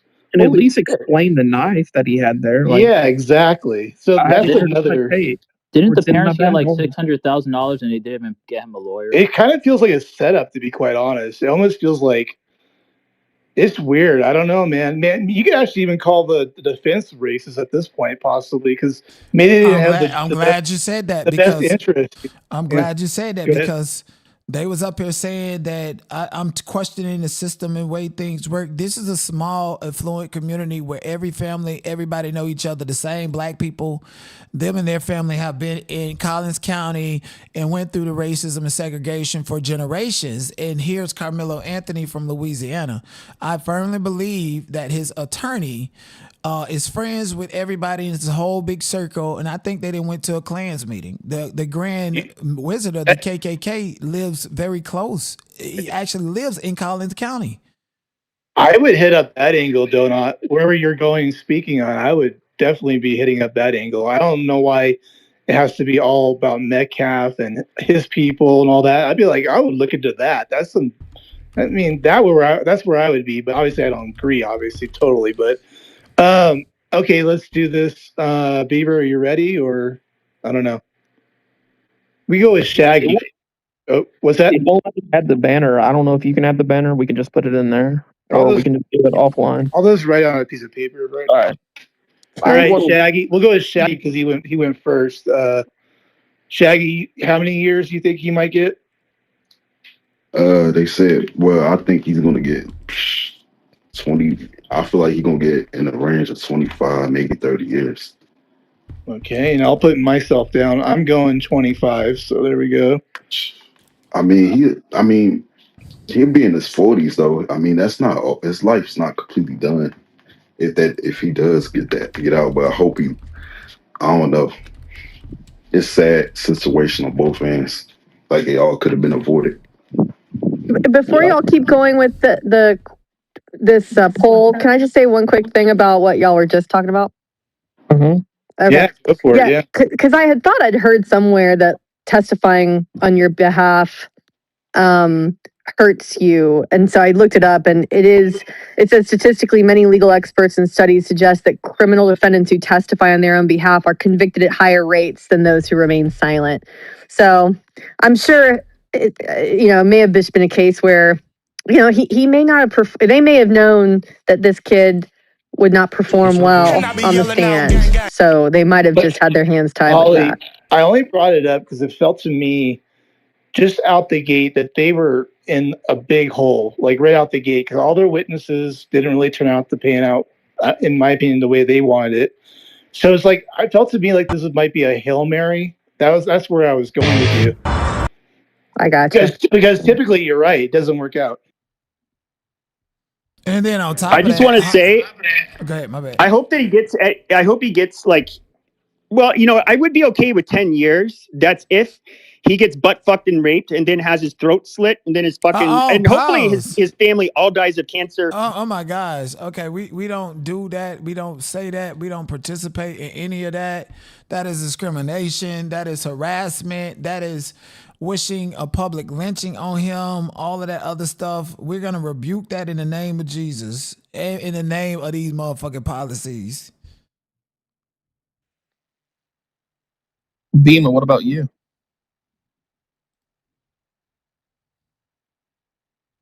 I think probably like 30, and then eligibility for parole like at 15 or something. 15 years. I think 15 keeps standing out. I hope so. Probably could get parole at 15, but 30, sure, yeah. So Beaver, I think that it's going to be a simple 15 to 20 year sentence. And I think that just because of how hard-headed and the vile nature of this young man, I think that he's going to get caught up in the system behind bars. I think that he's definitely going to reoffend. He's probably going to either sell drugs or do something nefarious while in custody. And I don't see him getting out on good time. I just simply don't. If you're not going to take accountability for stabbing somebody, what makes you think that he's going to be putting himself in a position to be let out on good motherfucking behavior? Like, y'all are delusional if you believe that. I think he's going to get 15 to 20, and he'll do half that.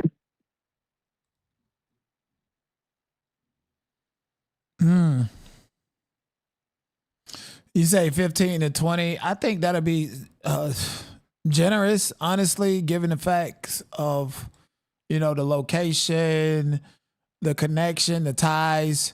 But at the end of the day, whatever he gets is going to be hard to appeal that for over sentencing because he actually gave the jury the right to sentence him.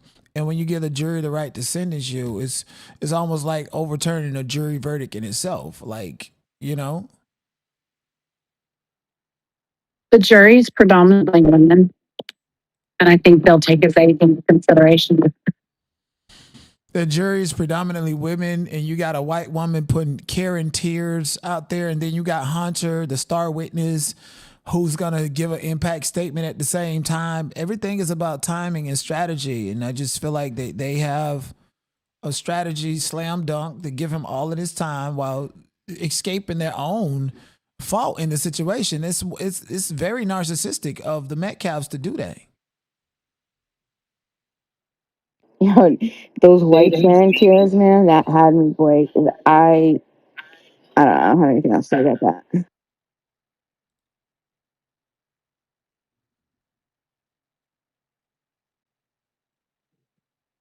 Spoke volumes on this case was the fact that 4 out of the 6 main witnesses, were black. They weren't white, they weren't Hispanic, they were black, and they were all against Karmelo. So, if you got a group of black individuals, saying that this, there was no black people on the jury. What are you talking about? The witnesses, not the jurors. Oh, the witnesses. Listen, four out of the 6 key witnesses were black. Mm-hmm. So black people, we know, like, there's this whole tokenization and favoritism amongst white people by selling out other black people. Like, if you ain't black, you don't understand that, but that happens all the time, and I'm not convinced by it. But at the same time, it is very possible that it is very possible that the jury did not know this information about, like, how black people are quick to sell each other out. It's very possible that has absolutely zero to do with anything. There are literally black people on this app saying that he did nothing wrong after he killed somebody. Black people are I would say the that's the most majority of tribal black group people of on this people. app. The majority of the black people on this app, I would say, are Team on the Karmelo. planet. Majority of them on this app, you say, are Team Karmelo. Like, no idea what you're talking about, Donnet. Black people are the most race-obsessed, tribalistic people on this planet. I mean, none of them are gonna be switching to the white man's side. Like, I don't know what the fuck you're talking about. Did he have anyone speak for him? Yeah, I think. I'm not sure about if black people are the most race obsessed, because they're not the ones who make rules that are actually like race obsessed. So that's interesting though that you would say that, but I get it from coming from someone like you. I get it. Well, Keith, can you give me an example of where whites or Hispanics or Asians were killed each other in a one-on-one fight, where all of a sudden there's an outpour from either whites, Asians, or Hispanics saying, no, this is an injustice. He doesn't deserve this. He shouldn't go to jail.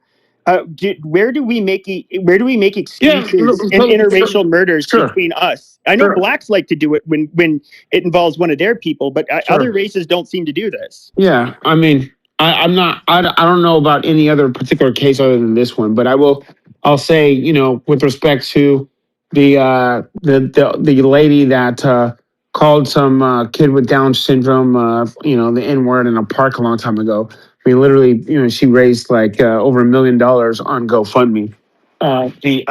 The victim in this case, I don't think he had Down syndrome.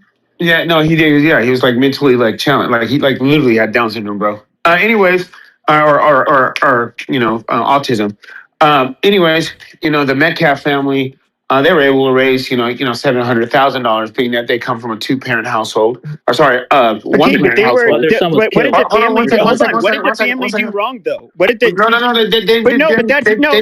What's really weird. What's really weird is you're trying to compare the Metcalf family. Yes, you are. The Metcalf family. They have to bury a loved one. They literally are going to have expenses from that. They did nothing wrong. $700,000 to do that. No, hold on. So the same people who gave that $700,000, Pepe. Wow, That's so fucking stupid. You're chipping out. Jesus Christ, you're chipping out. They literally had an unexpected loss of a loved one. You goddamn monkey. That is fucking different. Okay, they were literally. When it comes to Karmelo Anthony, they were giving them money. Okay, for Karmelo Anthony for him to get off on homicide. Those are two much different things. So why are you comparing the two? Again, stop chipping out. Give me another example of black people doing this. All I was going to say is the same people who gave $700,000 to the Metcalf family are the same people that gave $1 million to this weird lady who called a little autistic kid the N-word. That's all I was trying to say. But you didn't let me finish that. Because I asked you for an example where there was a white or an Asian or a Hispanic who killed somebody of another race, where the Asian or white or Hispanic community was to say, no, that person is not guilty, this is racist. I told you I didn't. That does not happen. That does not happen. And that was not a murder. She literally called a little boy the fucking N-word. That is far from somebody losing their fucking life. It's not even in the same ballpark. We got paid $1 million. So what? Yeah, okay, so what? So how dumb is that? That is not. You're not. I asked you for something that is nearly similar. That's not the same. It just shows the hatred that comes from the hatred, motherfucker. We're talking about when do white people, Hispanic people, or Asian people demand that somebody from their race not get in trouble for committing a murder against somebody from another race. That does not happen. White and Hispanic people, for example, I live in Arizona, they kill each other all the fucking time. It generally has nothing to do with race, but they definitely don't use race as a fucking defense because it usually has nothing to do with it. Just to handle the media on this case, he has told the reporters who are in the courtroom, we don't know how long they'll deliberate, but if it goes until 11 p.m., then any kind of press conference would happen tomorrow. So it is possible that the judge will allow them to go until late into the night. Will it take that long? There's no way for us to know. We can say, though, it was less than 3 hours for guilt or innocence, right? Which I think most people thought it would take longer than that to come to a conclusion on guilt or innocence.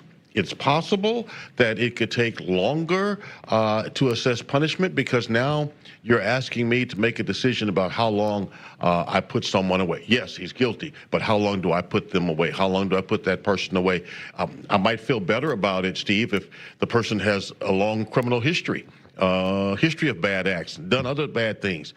But maybe I'm more burdened by trying to reach a number if that person doesn't have any kind of violence in their background. That's where we are with this Karmelo Anthony. Those jurors are struggling with that now. The 12 jurors now struggling with a number to assess for his punishment.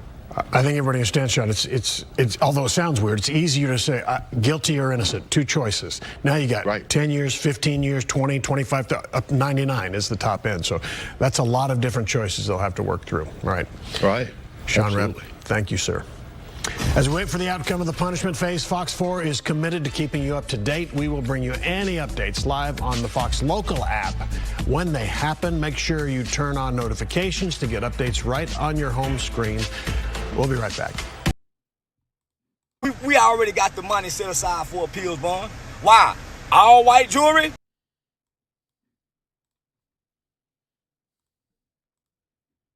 We already got the money set aside for appeals bond.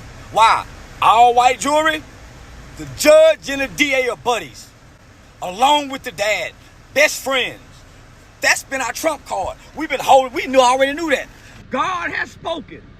And you cannot make me believe that as many gray-haired white women on that jury that's dealing with white guilt about going to heaven is not going to have no compassion about a kid that's been straight A from the time he's ever read a book in school, has no history of violence, has saved children's lives by risking his own life by jumping in to save somebody from drowning.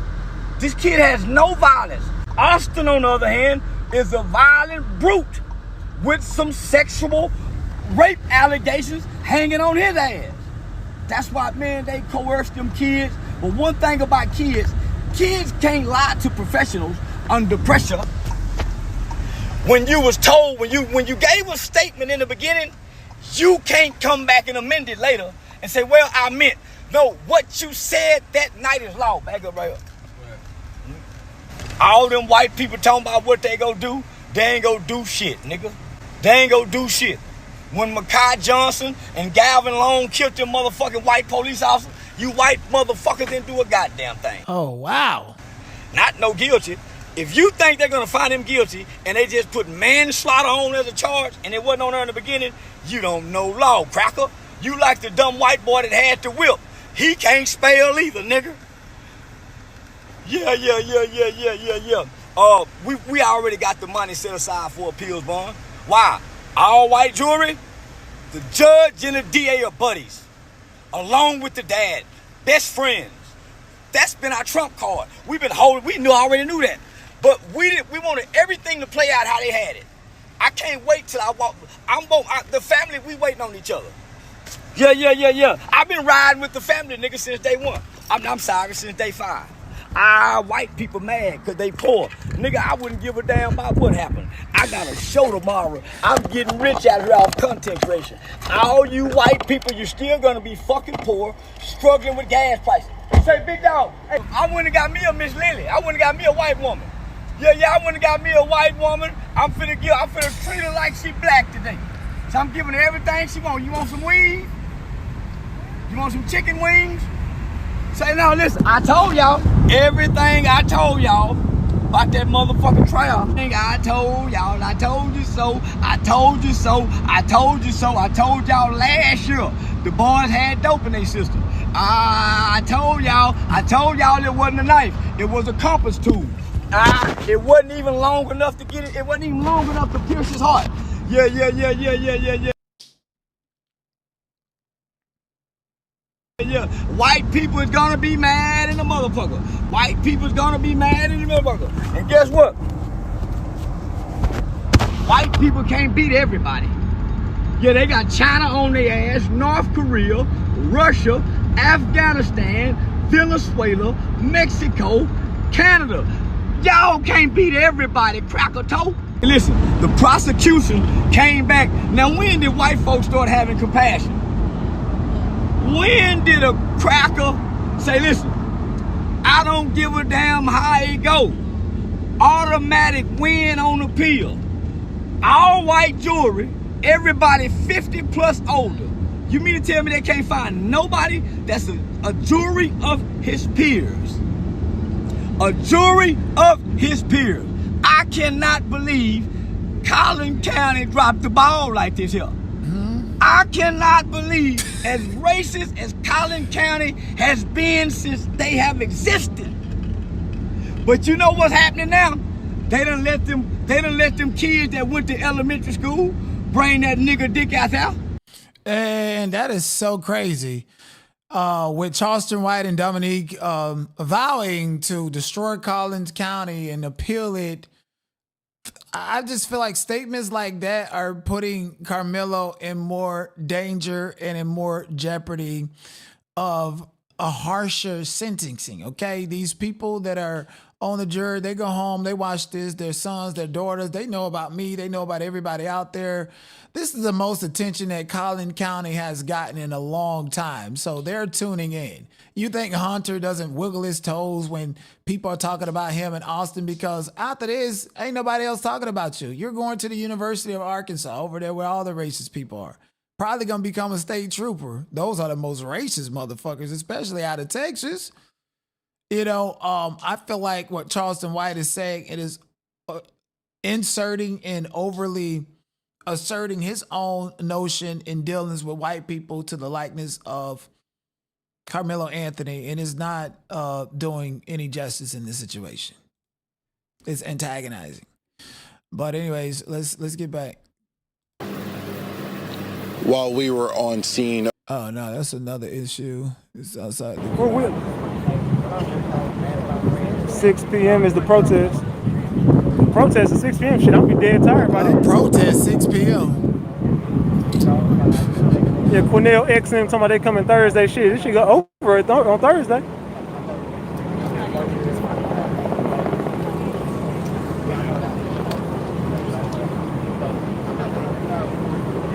So they may have been thinking maybe the jury will have a heart for him the way he looks, as opposed to, I don't know. I really have not heard him. I don't know that I've ever heard him speak. So I don't know how he presents himself. He may, if he got up on they may have been scared if he got flustered, if he got upset, would he present himself like an asshole or something, and then suddenly they lose their empathy for him as a child. But we had Kyle Rittenhouse crying. So I mean, I guess it's just because scary. Kyle Rittenhouse was more competent to probably answer all the questions he'd be hit with. And also, Kyle Rittenhouse was running away. He wasn't prepared to go on the stand, huh? Nor did the defense really have any kind of experts that they usually would have in this case, like a use of force expert. Where's a person that's like, able to be like a real professional in this field, a arms expert that could tell like whether the length of the knife was like a reasonable length for him to even have in the first place. All these kind of things that we see, especially in like adult murder trials and stuff like that. This is a murder trial, a fucking nationally globalized fucking sensation. These fucking dumb cracker ass motherfucking defense fucking lawyers didn't fucking have his motherfucking back, and I'm motherfucking pissed. Shut your ass up, nigga. You think I came up here for you? You shut your coon ass up, you dumb bitch. I've been hearing you coon out the whole motherfucking time. You fucking nigga. Yeah, shut your bitch ass up. Shut up. Anyway, when it comes, shut up, Unky. Shut up. I've crashed out. It's my go. It's my go. Y'all been talking all day. Shut crack ass up. You're not talking though. You're chimping out. Yeah. Yeah, bitch. Yeah, hey, look. Hey, at least Matt is a fair mom. Matt is a fair mom. He can chip out all he wants. He got a tent draped all over his ass right now. Yeah. We already knew that. He get to stay under that tent forever. Do you think this is helping? Yeah. The defense? No, he really doesn't, though. He has to be in a jail. He gets to be in that tent forever. But he really doesn't, though, brother. He's in a prison. I'm talking about Where's bitch? And this is why everybody hates black people. It's because you're cheering. And we hate you too. We hate all you motherfuckers cheering for Austin. Yeah. Y'all hate we escape slavery. What is your stance in Hunter? That's how it works. We're happy that Hunter absorbed all in of jail. his power. You're happy that a white kid is dead because you're human garbage. No, you're human garbage. You wanted two twins to bully a black. It's okay for white people to bully a black. I never said that.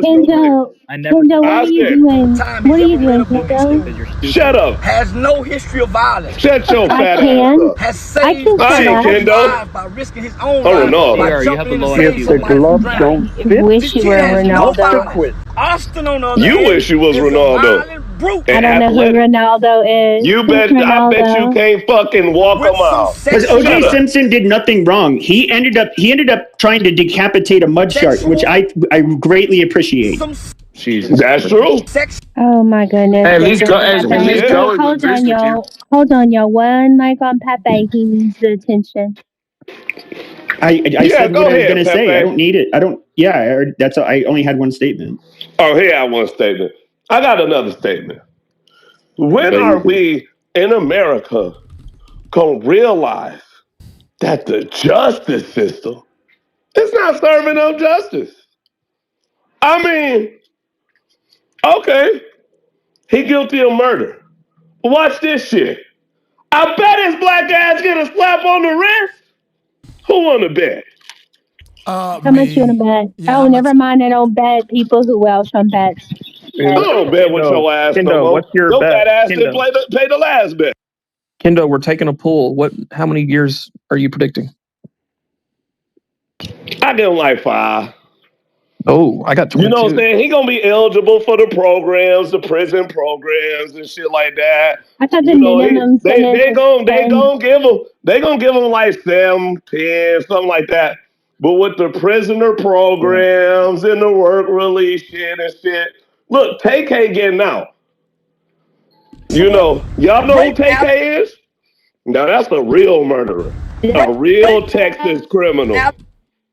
Shut your white ass up. A real Texas criminal. You know, somebody that killed. Don't ever Oh, damn, that was you. box. My bad. Anyway, look. Tay-K murdered somebody in cold blood. Drive-by, fool. Gangster style. The black motherfucking monkeys that y'all talking about, that Karmelo is. Guess what? He was supposed to be rotting away. Allegations. Especially since this motherfucker made a song about it. He made a motherfucking song. An anthem. That shit was hot. Under pressure. Play it right now. Anyway, when you was told, he getting out. when you gave a statement next year. He ain't rotting behind bars and shit like that. He making money off his streams. He get to come home and enjoy the life while this fucking goddamn Eduardo motherfucker that he killed, an innocent man that just was trying to enjoy his time at a festival. He gone. That's it. Same finna happen with Karmelo. Good old justice. He ain't getting the electric chair. He ain't getting hung from no motherfucking tree. He not Tarzan. He not going to fucking Liberia.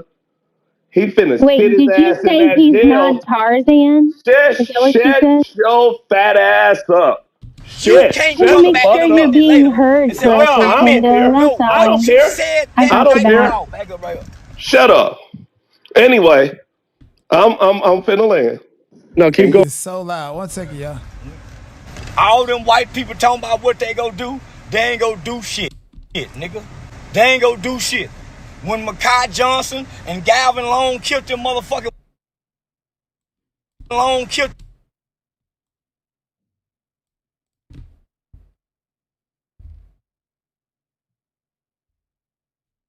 Kendo for 5. Monica, what do you got? I think it's gonna be. I think it's going to be 20, and he might be able to get off in 10 with good behavior. But I think it should be 40. So wait, what was the number? What's the number you're going with? 20 sentenced, 10 served. Well, let's do 20 for the number. But yeah, okay. White so Pepe 30, Monica 20, Kendo 5, me 25, and another man named Shaggy for 25. You have to understand that the one thing that's going to make this. Are we putting a pot up? It's for a mod badge. So I bet you do want a pot. I think that when you already had the statements and of course like the twin brother, but they're going to look at that twin brother and I think they're going to harp on the fact that this boy lost his life. He's not coming back, and the amount of pain it caused the family. And I could picture the judge saying, you know, it's unfortunate. You're a young man. You know, you had a long life ahead of you, but there's nothing. But unfortunately, took Austin away from his family, and he had a long life ahead of him. And we basically because of the gravity of his choice, they're gonna give him a very harsh sentence. I think it will probably be something like 30 to life. I think that again, again, like I came on here earlier, it still vexes me, man, when my community comes out here and acts irrational over a situation like this. Because right now we need people to have empathy for Karmelo if he's going to get some type of get out in any time where it's even feasible, but as long as we as a community keep putting out nonsense, talking crazy, and that's not to say the other side hasn't been talking crazy. There's a lot of people, white people have been talking crazy about hanging them and shit like that and all kind of crazy goofy shit. But again, we need empathy in this situation. These are children. Okay? And when my community, I hear the Tariq Nasheeds and some of these other individuals coming out saying he didn't do anything, it was purely self-defense and all kind of craziness. It makes other cultures and ethnicities, and I hate when my community says we don't care. I'm like, we have to live amongst these other individuals. You should. We're in the United States of America. We're not in Wakanda. Okay, Yeah. we need to understand that we live amongst other individuals as a community. An umbrella term that I'm using it for, and it just makes me sad, bro, when I see this type of behavior, and it makes us look crazy. And I'm like, see, we can't have nice things, man. We can't have nice things. All you white people, It does, and it makes me scared to raise white boys in this country when I read some of this shit that I read. I can't help it. It just does. Yeah, Thomas, I think you're right, and I think it's because white culture and white liberal culture has centered black voices for so long that we can't look at today. We can't do anything. You can't even make a movie unless, well, you have to make sure it's okay with the black community. Which, whether that's good or bad, the fact is, now that opinion that you're talking about, they expect everybody else to go along with it. And that's not happening in the way it did. And they're pissed off about it. I think, like I was saying earlier. Go ahead. I just honestly think the white men, black men, Americans that got all the smoke and all the energy to protest and proud to be American, I think they should be the first ones to go ahead and sign up to join the military and be the foot soldiers over in Iran. That way, you know, the Decepticons, or what I would call Antifa, the radicals, both on the left and the right, they can go over there and prove how much they love America instead of coming and staying over here doing that shit. That's what I feel. What do you guys say about that? I honestly think that when I look at this situation, I don't even look at color. I'm like, this is a kid.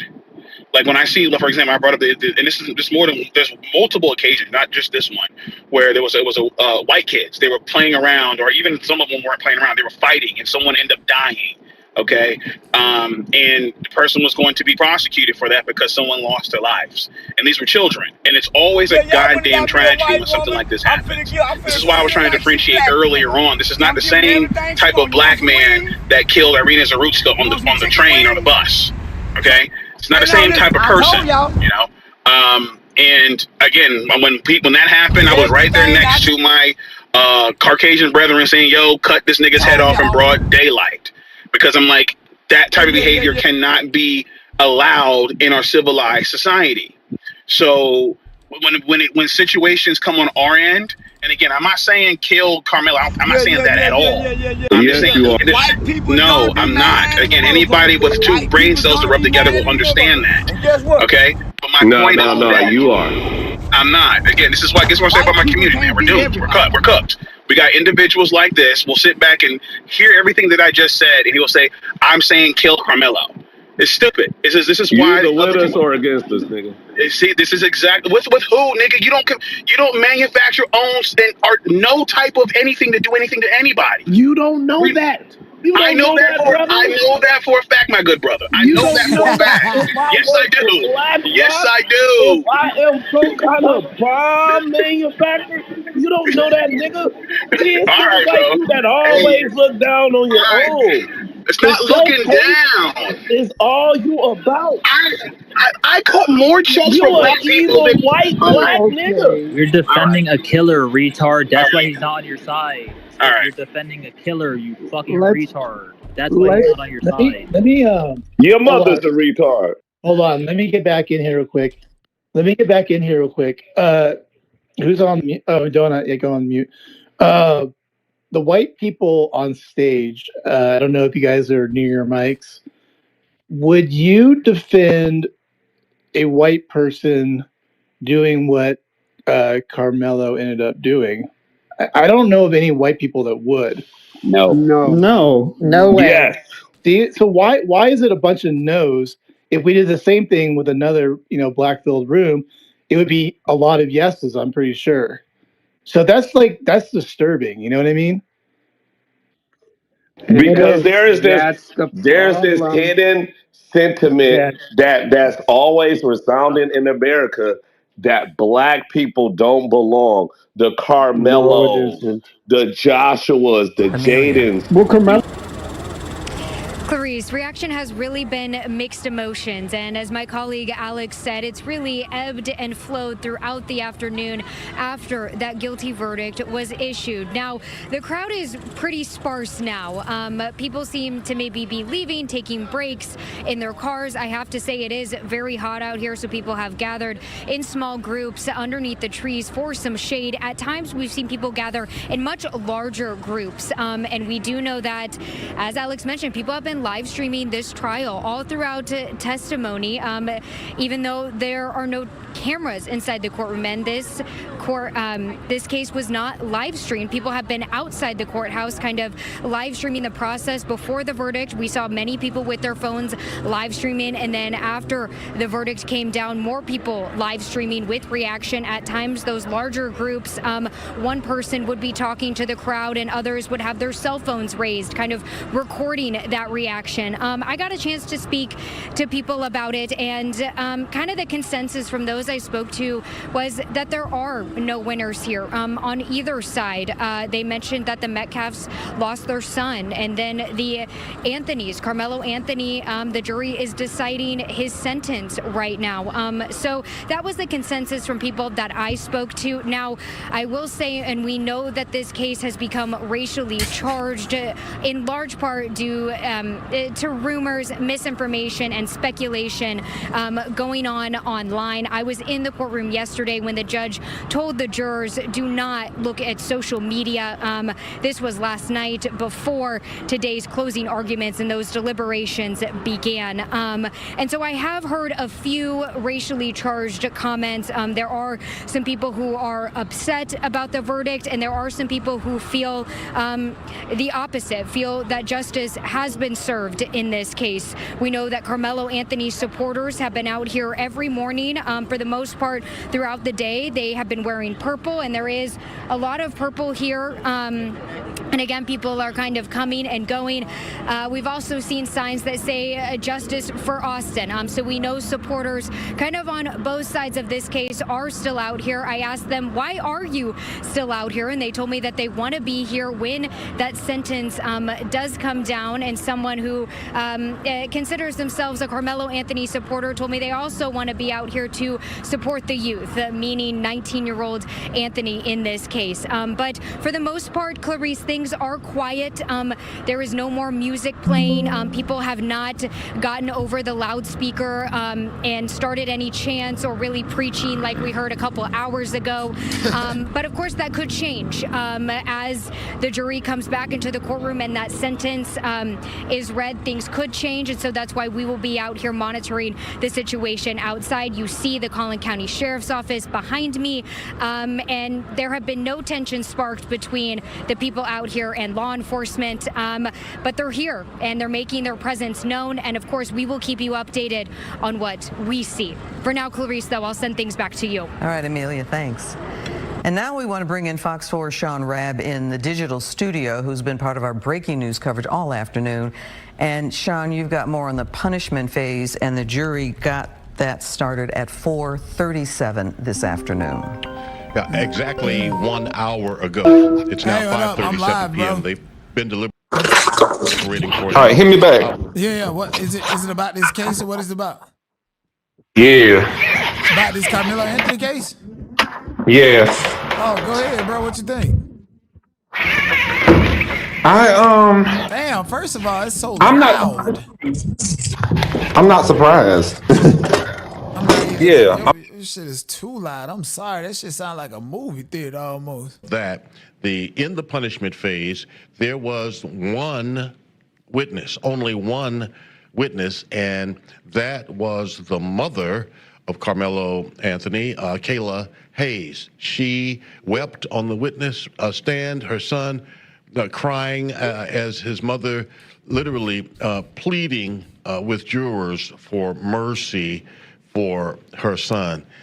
You can imagine that moment between those two in court, taking nothing away from the loss of Austin Metcalf to his mother and that family. But in that moment, the only witness in the punishment phase for either side, no other character witnesses, no other person to talk about his good deeds, his good personality, his good soul, only his mother pleading for mercy in his sentencing. Sentencing which could range 99 years. That would be the ultimate. I believe the floor is around 40 years and up is what I think Bill Werschke is looking for. He asked the jurors, he said, I know it's not easy, but I want you to think it is clear. Guilty of murder, hand out a sentence that is meaningful, lengthy, that can begin to heal these people and community. And so we believe the jurors will work through the evening, could very well come back tonight with their final decision. And Sean, that final decision has to be unanimous, right? The punishment must be agreed upon by all, yes. All right, Sean Rabb in our digital studio. Sean, thank you. Fox 4 is committed to keeping you up to date on this case. If there is a sentence update from the courtroom, we will be live on the Fox Local app. Make sure you turn on the notification to receive the update right to your home screen.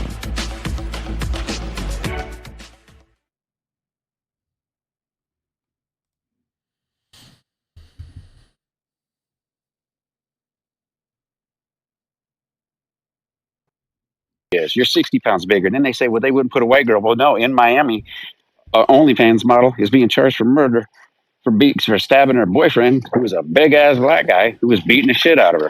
And it's just like, so they ignore the real true cases that are out there that show it's not just law against somebody because of their color. It's understanding the law. Thomas, you and I both, you heard me reading in there the other day on what a law firm in Frisco, Texas, that only does self-defense, what it broke it down as. A push, a shove, a slap. You cannot use even ordinary force for that. You know, self-defense is a different thing. They actually have self-defense classes for that. They actually have the U.S. Concealed Carry Association. They have an insurance that you get for self-defense, because right now people think they understand the law. They thought they understood the law in Texas. Well, no, you can stand your ground. You sure as hell can. But it doesn't mean you can beat somebody's ass. It doesn't mean you can kill somebody. You can match force. Well, and here's the thing they ignored. You can't presume injury in the future. You can't presume he might shove me and push me down the steps. You can't. Well, self-defense is too late at times. Well, yeah. So avoid the situation. Avoidance is part of it. Willingness is part of a negative outcome in a self-defense case. Did you willingly escalate? They didn't want to listen to that. Now, the thing is they all want to say that he had the right to be there. Sure, he did. He had the right to have a knife. Sure, he did. I don't care. I give you that. But you know what he didn't have the right to do? What didn't he say? It's what he didn't say to his coach. It's what he didn't say to the police officer. Both people that testified said he put hands on me. He put his hands on me. I told him not to put his hands on me. Now, Thomas, if I said to you, don't put your hands on me, does that give me reason to kill you if you touch me? No. Absolutely not. Absolutely. But I'll push you back. I might just hit you. You know what I'm saying? You put your hands on me, but I'm not going to stab you or shoot you. That's unreasonable force. Right. Now, Thomas, if I pulled out a knife and I said, touch me and see what happens. I'm putting my hands up like Drewski. Man, you asking Thomas, man. Thomas but here's real nigga. It doesn't matter. Thomas isn't going to jail because guess what? The law states, and this is a true case. You can look it up. A guy said he had a gun. Guess what happened? They went out in the street. He reached into his coat like he was grabbing a gun. The other guy pulled his gun and shot him. The police got there, arrested him. He got sent to jail because you can't use self-defense presuming he had a gun, even though he said he had a gun. The fact is you don't get to presume. Unfortunately for that guy. You one of them therapeutic blacks and shit. And I'm tired of you saying some unreasonable, unreal shit. We keep this it all real over here. Homie kept it real. Why can't you just support a nigga for keeping it real? Because I followed There's a lot of niggas that kept it realer in jail, bro. What are you talking about? See, so CR7, I read this all to you guys. I literally read it to you a year ago. And I said exactly what I just said today. This is the things that happened and why he will get nailed for murder is because he didn't say, I was afraid for my life. I was afraid they were going to beat me up. There was 4 of them. They getting ready to kick my ass. He didn't say any of that. He just said, I told him, don't put your hands on me. And when in the state of Texas, provoking means egging it on. Go look up the case laws. When you say, come on, hit me. The second you say hit me, you have no longer the right to self-defense. So that's all I was saying. Now, if people want to keep saying, I don't care, I have legal nihilism. Good, use your your legal nihilism, but your laws in your head and in your communities and in your cultures and in your neighborhoods and all those things, whatever they are, they don't matter in the United States. The law in the states that you're in matter, and that's all I'm saying. Yeah, and let me correct one thing. Well, it's not even a correction. He was on suspension. He didn't even have the right to be at that event. That's not true. Carmelo did. It was Austin. That's a lie. It's a lie, Alan. Check it. Austin was the only one that got suspended and kicked off the track team. It was only Austin. Go verify your facts. Verify your facts. Austin was the one. That was some white bullshit that they tried to counter. No. Austin was kicked off the track team. He didn't have the ability to even perform there. He got suspended and then yes he did. He got it was testified. It was in the trial. Alan, prove it. It's on you. It's proved. This came out in the trial. This is trial evidence. Trial evidence. Austin was the one who got kicked. Austin got kicked. His coach called him up to reinstate him. Said, you know what? You could come and be the tent boy, but you can't. And you'll work your way because Austin wasn't disciplined because he didn't know discipline like Carmelo did. Carmelo showed up. Austin was a bitch that didn't show up and then tried to get back on because his twin brother was on. So how are we talking about discipline when the brother stabbed somebody? He had epilepsy.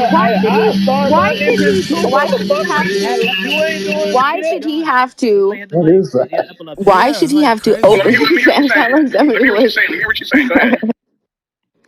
Okay, the discipline came from overly excessive with the white man. That's why I have a problem with, because I benefit from this system. I didn't battle white people and I became victorious.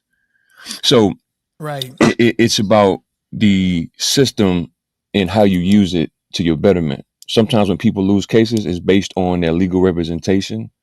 Certain things, not because me personally, I think his attorney should have had a bench trial instead of having all white jury preside the fate of this young man. Me personally, and when you look at like the Democratic Party specifically, they use emotional manipulation to persuade people to vote a certain way. I have a problem with that. It's a common tactic that's used because O.J. Simpson wouldn't have benefited from the system if that was the case. Barack Obama wouldn't have benefited from the system if that was the case. You got all these boogeymen floating around with sheets on, but Obama still got in office. So y'all got to know when to pull out the race card and not weaponize it. The conversation should be, how can we advocate for this young man who unfortunately he made a mistake? How can we advocate to make sure that something happens with the appellate court? What can we do, if anything, to make sure that he's treated fairly, right? Because I do agree that he should have gotten manslaughter, if anything. As men, this is a prime example of why you must be in the lives of your sons, because you can't have women do it alone. Men and women are needed, and women don't understand men. And that's why when you look at statistics, the data, it supports the chaos that comes out of single family households. So, you can't be teaching, if you're a woman and no man is around, you can't be teaching your little babies, hey man, let somebody play with you and you just you be emotional and you crash out. Nah, they don't make you weak. Sometimes being a man is being able to walk away. Right now, when somebody push their hand on you, yes, it's a different story. And so, because I grew up with my mother and my father. My dad was a street fighter. He didn't play no games, and I was raised that way. But I've made mistakes as a man where I've placed my hands on people just because they said something I didn't like, and I felt bad about it. I had to have accountability as a man and say, no, I shouldn't have did that. You know what I'm saying? Yeah. A 2-parent household. I'm saying, what was that point? Can you hear me? Because he had both his parents involved. He had a loving father who was married to his mother. Yeah, but no, I'm not just saying that. But I'm just saying, as a father, You teach your boys how to defend yourself against a big opponent. You teach your boys, keep your fucking hands off people, don't bully people. You know, there's certain things you teach your boys. If your life is not in an immediate danger, you get the fuck on. They don't make you weak. They say, man, you know, hey, you know, it's cool. I didn't have to do that, you know, Yeah, as an older man. You know what I'm saying? So well, but what I'm saying, all y'all are crying, but I guarantee you, Karmelo himself feels different than y'all. All of y'all, what I'm saying is, don't you think he regrets the decision he made himself? He's the one that got to go lay down. Y'all up here talking like what y'all would have did, but y'all ain't got to do no time. Yeah, But yeah. y'all out here. I agree with you. I was Also, just making too, Omar, I agree with everything you're saying, and I don't think anybody's really talking about like the real issue here. And I want to know anybody here in this room that is a parent that have children. Um, you let me know if you are okay with if you'd be okay with your child having like a knife or a weapon on them in these situations, right? Because we always talk about these scenarios and situations, and I'm pretty certain like 90% of the people in this room that are parents with children will not have your kids having weapons in their bags and doing these sort of things or putting themselves in these certain situations. You teach your children not to result in these manners on a daily basis, which is why when we have these stories happen, most 9 out of 10 times it's never my child went through that, right? And I think from this situation we can learn from is what not to do yeah, I was with our I don't children. think y'all And can I and have I think and I nothing. think a lot of people and hold on one second. Hold on one second. Hold on one second. And that be the problem, Anthony. Listen to me, Anthony. That be the problem. Anthony, when you hear that be the problem, you just gotta disengage, brother. That's just what you gotta do. You know what I'm saying? You just Yeah. gotta just disengage. Because like realistically, I don't think people are actually critically thinking when it comes to this actual situation. A lot of men. And that be the problem, Tori. That be the problem. And that be the problem. You're interrupting me. One mic. Now I'm gonna keep it real. I'm trying to figure out. I haven't heard a woman from the community take this side of Austin Metcalf, and I haven't seen any white men take this side of Carmelo. But I've seen a bunch of black men, bruh, The take this Coonies. side of Austin Metcalf, and then they try to tell us to ignore. It's one thing to not agree with the verdict, cool, or agree with the verdict, but for y'all to tell us to not acknowledge race is the dumbest shit I ever heard I don't in the think we're saying United that They're race States. was involved. immigrants. Like, They're They're immigrants. immigrants. They're It really immigrants. hold is on, pretty hold on. wild. As somebody, wait, let me finish this. As somebody that lived, hold on, let me finish my point. Let me finish my point. Just mute your mic. As somebody that lived in the deep South, right, Mississippi, right, it's the racism out there is totally different in 2025 than let's say a liberal oasis in whatever place y'all want to right.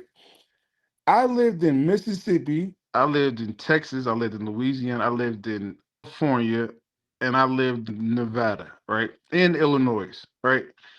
And the fact trying to tell us in 2026 to ignore race, like what the fuck? Like Delusional.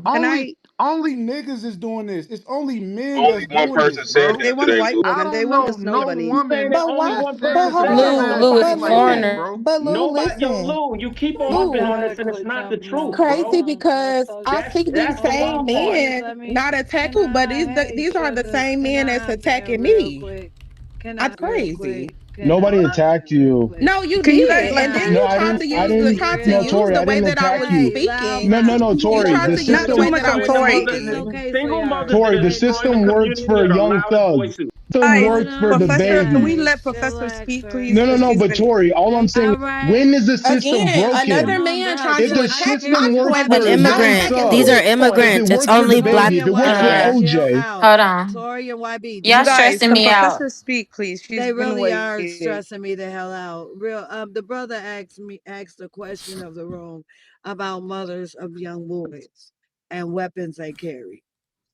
for the record, not only do I advise my children to carry weapons, I want them to actually take it with them and be trained in them. So I make sure that my children know how to operate knives, guns, crossbow, whatever, not just to harm people. I want you to understand I teach them how to fish, hunt, things like that. Whether they choose to retain it, their business. But I do advise everybody, we all don't feel the same about self defense. Because had we felt the same, all of you would be looking at the jury wondering where them people came from. Right. Because the forefathers here nation believed in protecting oneself. That means we must understand now the heart of that jury and why we have unaligned to our belief. This is not a race thing. Somebody's unaligned to the American belief because that was self defense. Did the defense argue good enough? No, but he shouldn't have to. Because one is innocent until proven guilty beyond the reasonable doubt. And in this case, that catalyst would be self defense. I wanted So to say, I hear oh, everybody, appreciate what y'all got to say, but brother, as me and mine, we are going to protect ourselves and we will deal with the court at such time. Just like So, you. Professor, I I have a wanted Can I to question for say please you. say something real something, quick, Bambi, YP? I've Lou. been Bambi, let me waiting. just I ask have one some. question real quick. One question. Professor, Hold on, no, because I got a no, question I for just want to say you. this real quick. Professor, Because I feel you like some of said y'all is not being honest when y'all send y'all kids to school, and if they come home and you found out they have been bullied. It's been a plenty cases where parents will tell their kids, if you don't go and whoop their ass, I'm gonna whoop your That's a ass. fact. So I feel Vampy, like, we're talking to some foreigners, honey. but he foreign. Okay, yeah, I have a well, green card. Yeah, I have a green card. okay. I I have a green think card. that Call ICE. I think I'm gonna just be honest. If you first I heard that some people, okay, this is nobody in particular. I just feel I just heard some people say they never even been in a fight before. So Yeah, but if you Vampy, let me never ask you a question. if you've never been in a Vampy, fight before, are you you don't even sending your kids to understand. Hold school on, with I'm a not. knife? Hold on. Let me. What'd you Yeah, say? just let Are her you land. Hold on. Let me finish what I'm Just let saying. that lady speak. White people Put go me to in the school with queue, pocket All bro. I'm knives saying all is the this: Can time. she land? ADHD. all I'm saying is this: whether it was a knife or a pencil or a chair or whatever it is that you can put your hands on to defeat your opponent while they are aggressing you, that's what is going to be used. And I think people are arguing this game of semantics about like he should have just walked away. When you're in a fucking fight and somebody put their hands on you, you don't. It ain't one of them things where it's just like, oh shit, this nigga got me by the collar. I'm about to try to run away. No, you're like, I'm about to beat this person's ass. They are about before they beat my ass. Like I'm not trying to be laid out on the floor if somebody's. I like, and I'm speaking from experience when a person tried to sneak me and I had to stab them in the chest with a pencil because I felt like I was fucking my safety was in jeopardy. Like when your safety is genuinely in jeopardy and you are out, like either you're outnumbered or a person is bigger than you, it's no longer about shit. We gotta shoot the fair. No, it's about realizing my opponent so that they are no longer able to fucking attack I me call because it I'm not squabbling. about to get Right. ass beat. That's just period. So Y'all hold not on, being hold on, hold on, hold on, hold honest. on. Let me So ask you a question, basically, But Vampy. Which is Bambi, Hold why on, I hold on, hold said on, hold people on. die Hold on. from Point of fights. hold on personal one can I second. have a privilege. squabble? No, hold I Hold on, on, just hold on, TT. hold called on, hold one on. I was trying to ugly. have. Hold on. He What? called a squabble. Who want to squabble? Hold on. Butterfly Let me called a hold on. Let me squabble. let me answer. Anthony, I want Can to I please squabble say with Hold you. on. something? I've been Hold on. waiting. Let Please Anthony don't squabble. He squabble. called the Hold squabble. on, Hold on. Lou. I You gotta literally pass called a the mic, squabble. Lou. Don't Come do on. it. Oh, my One, bad, Lou. butterfly. I ain't Let's know that I shoot was don't the you. even want to hear fair your one. voice no more. Hey, do a squabble. Let me just let her answer my question for a second. My question to you is you said we've all had when our parents said if somebody puts their hands on you, beat their ass, I'm gonna beat your ass. Yes, we've heard that. We've all if you're a black American, your parents told you that. My question to you is are those parents suggesting that those parents or you as a parent would be giving a knife to your child and saying if they put their hands on you, stab them? I'm not saying that anyone should be telling a kid, "Hey, this is a weapon. Go stab a student." But what I am saying is that if somebody put their hand on you, protect yourself, is the principle that they're going by. If they happen to have one and that ends up happening, I don't think it was planned. Like, oh yeah, go to the school and go shoot it up, like some of these Caucasian people be doing with their students and their kids and sending them to school with weapons to shoot up the school. If a person has a knife and it just happens to be in their pocket, like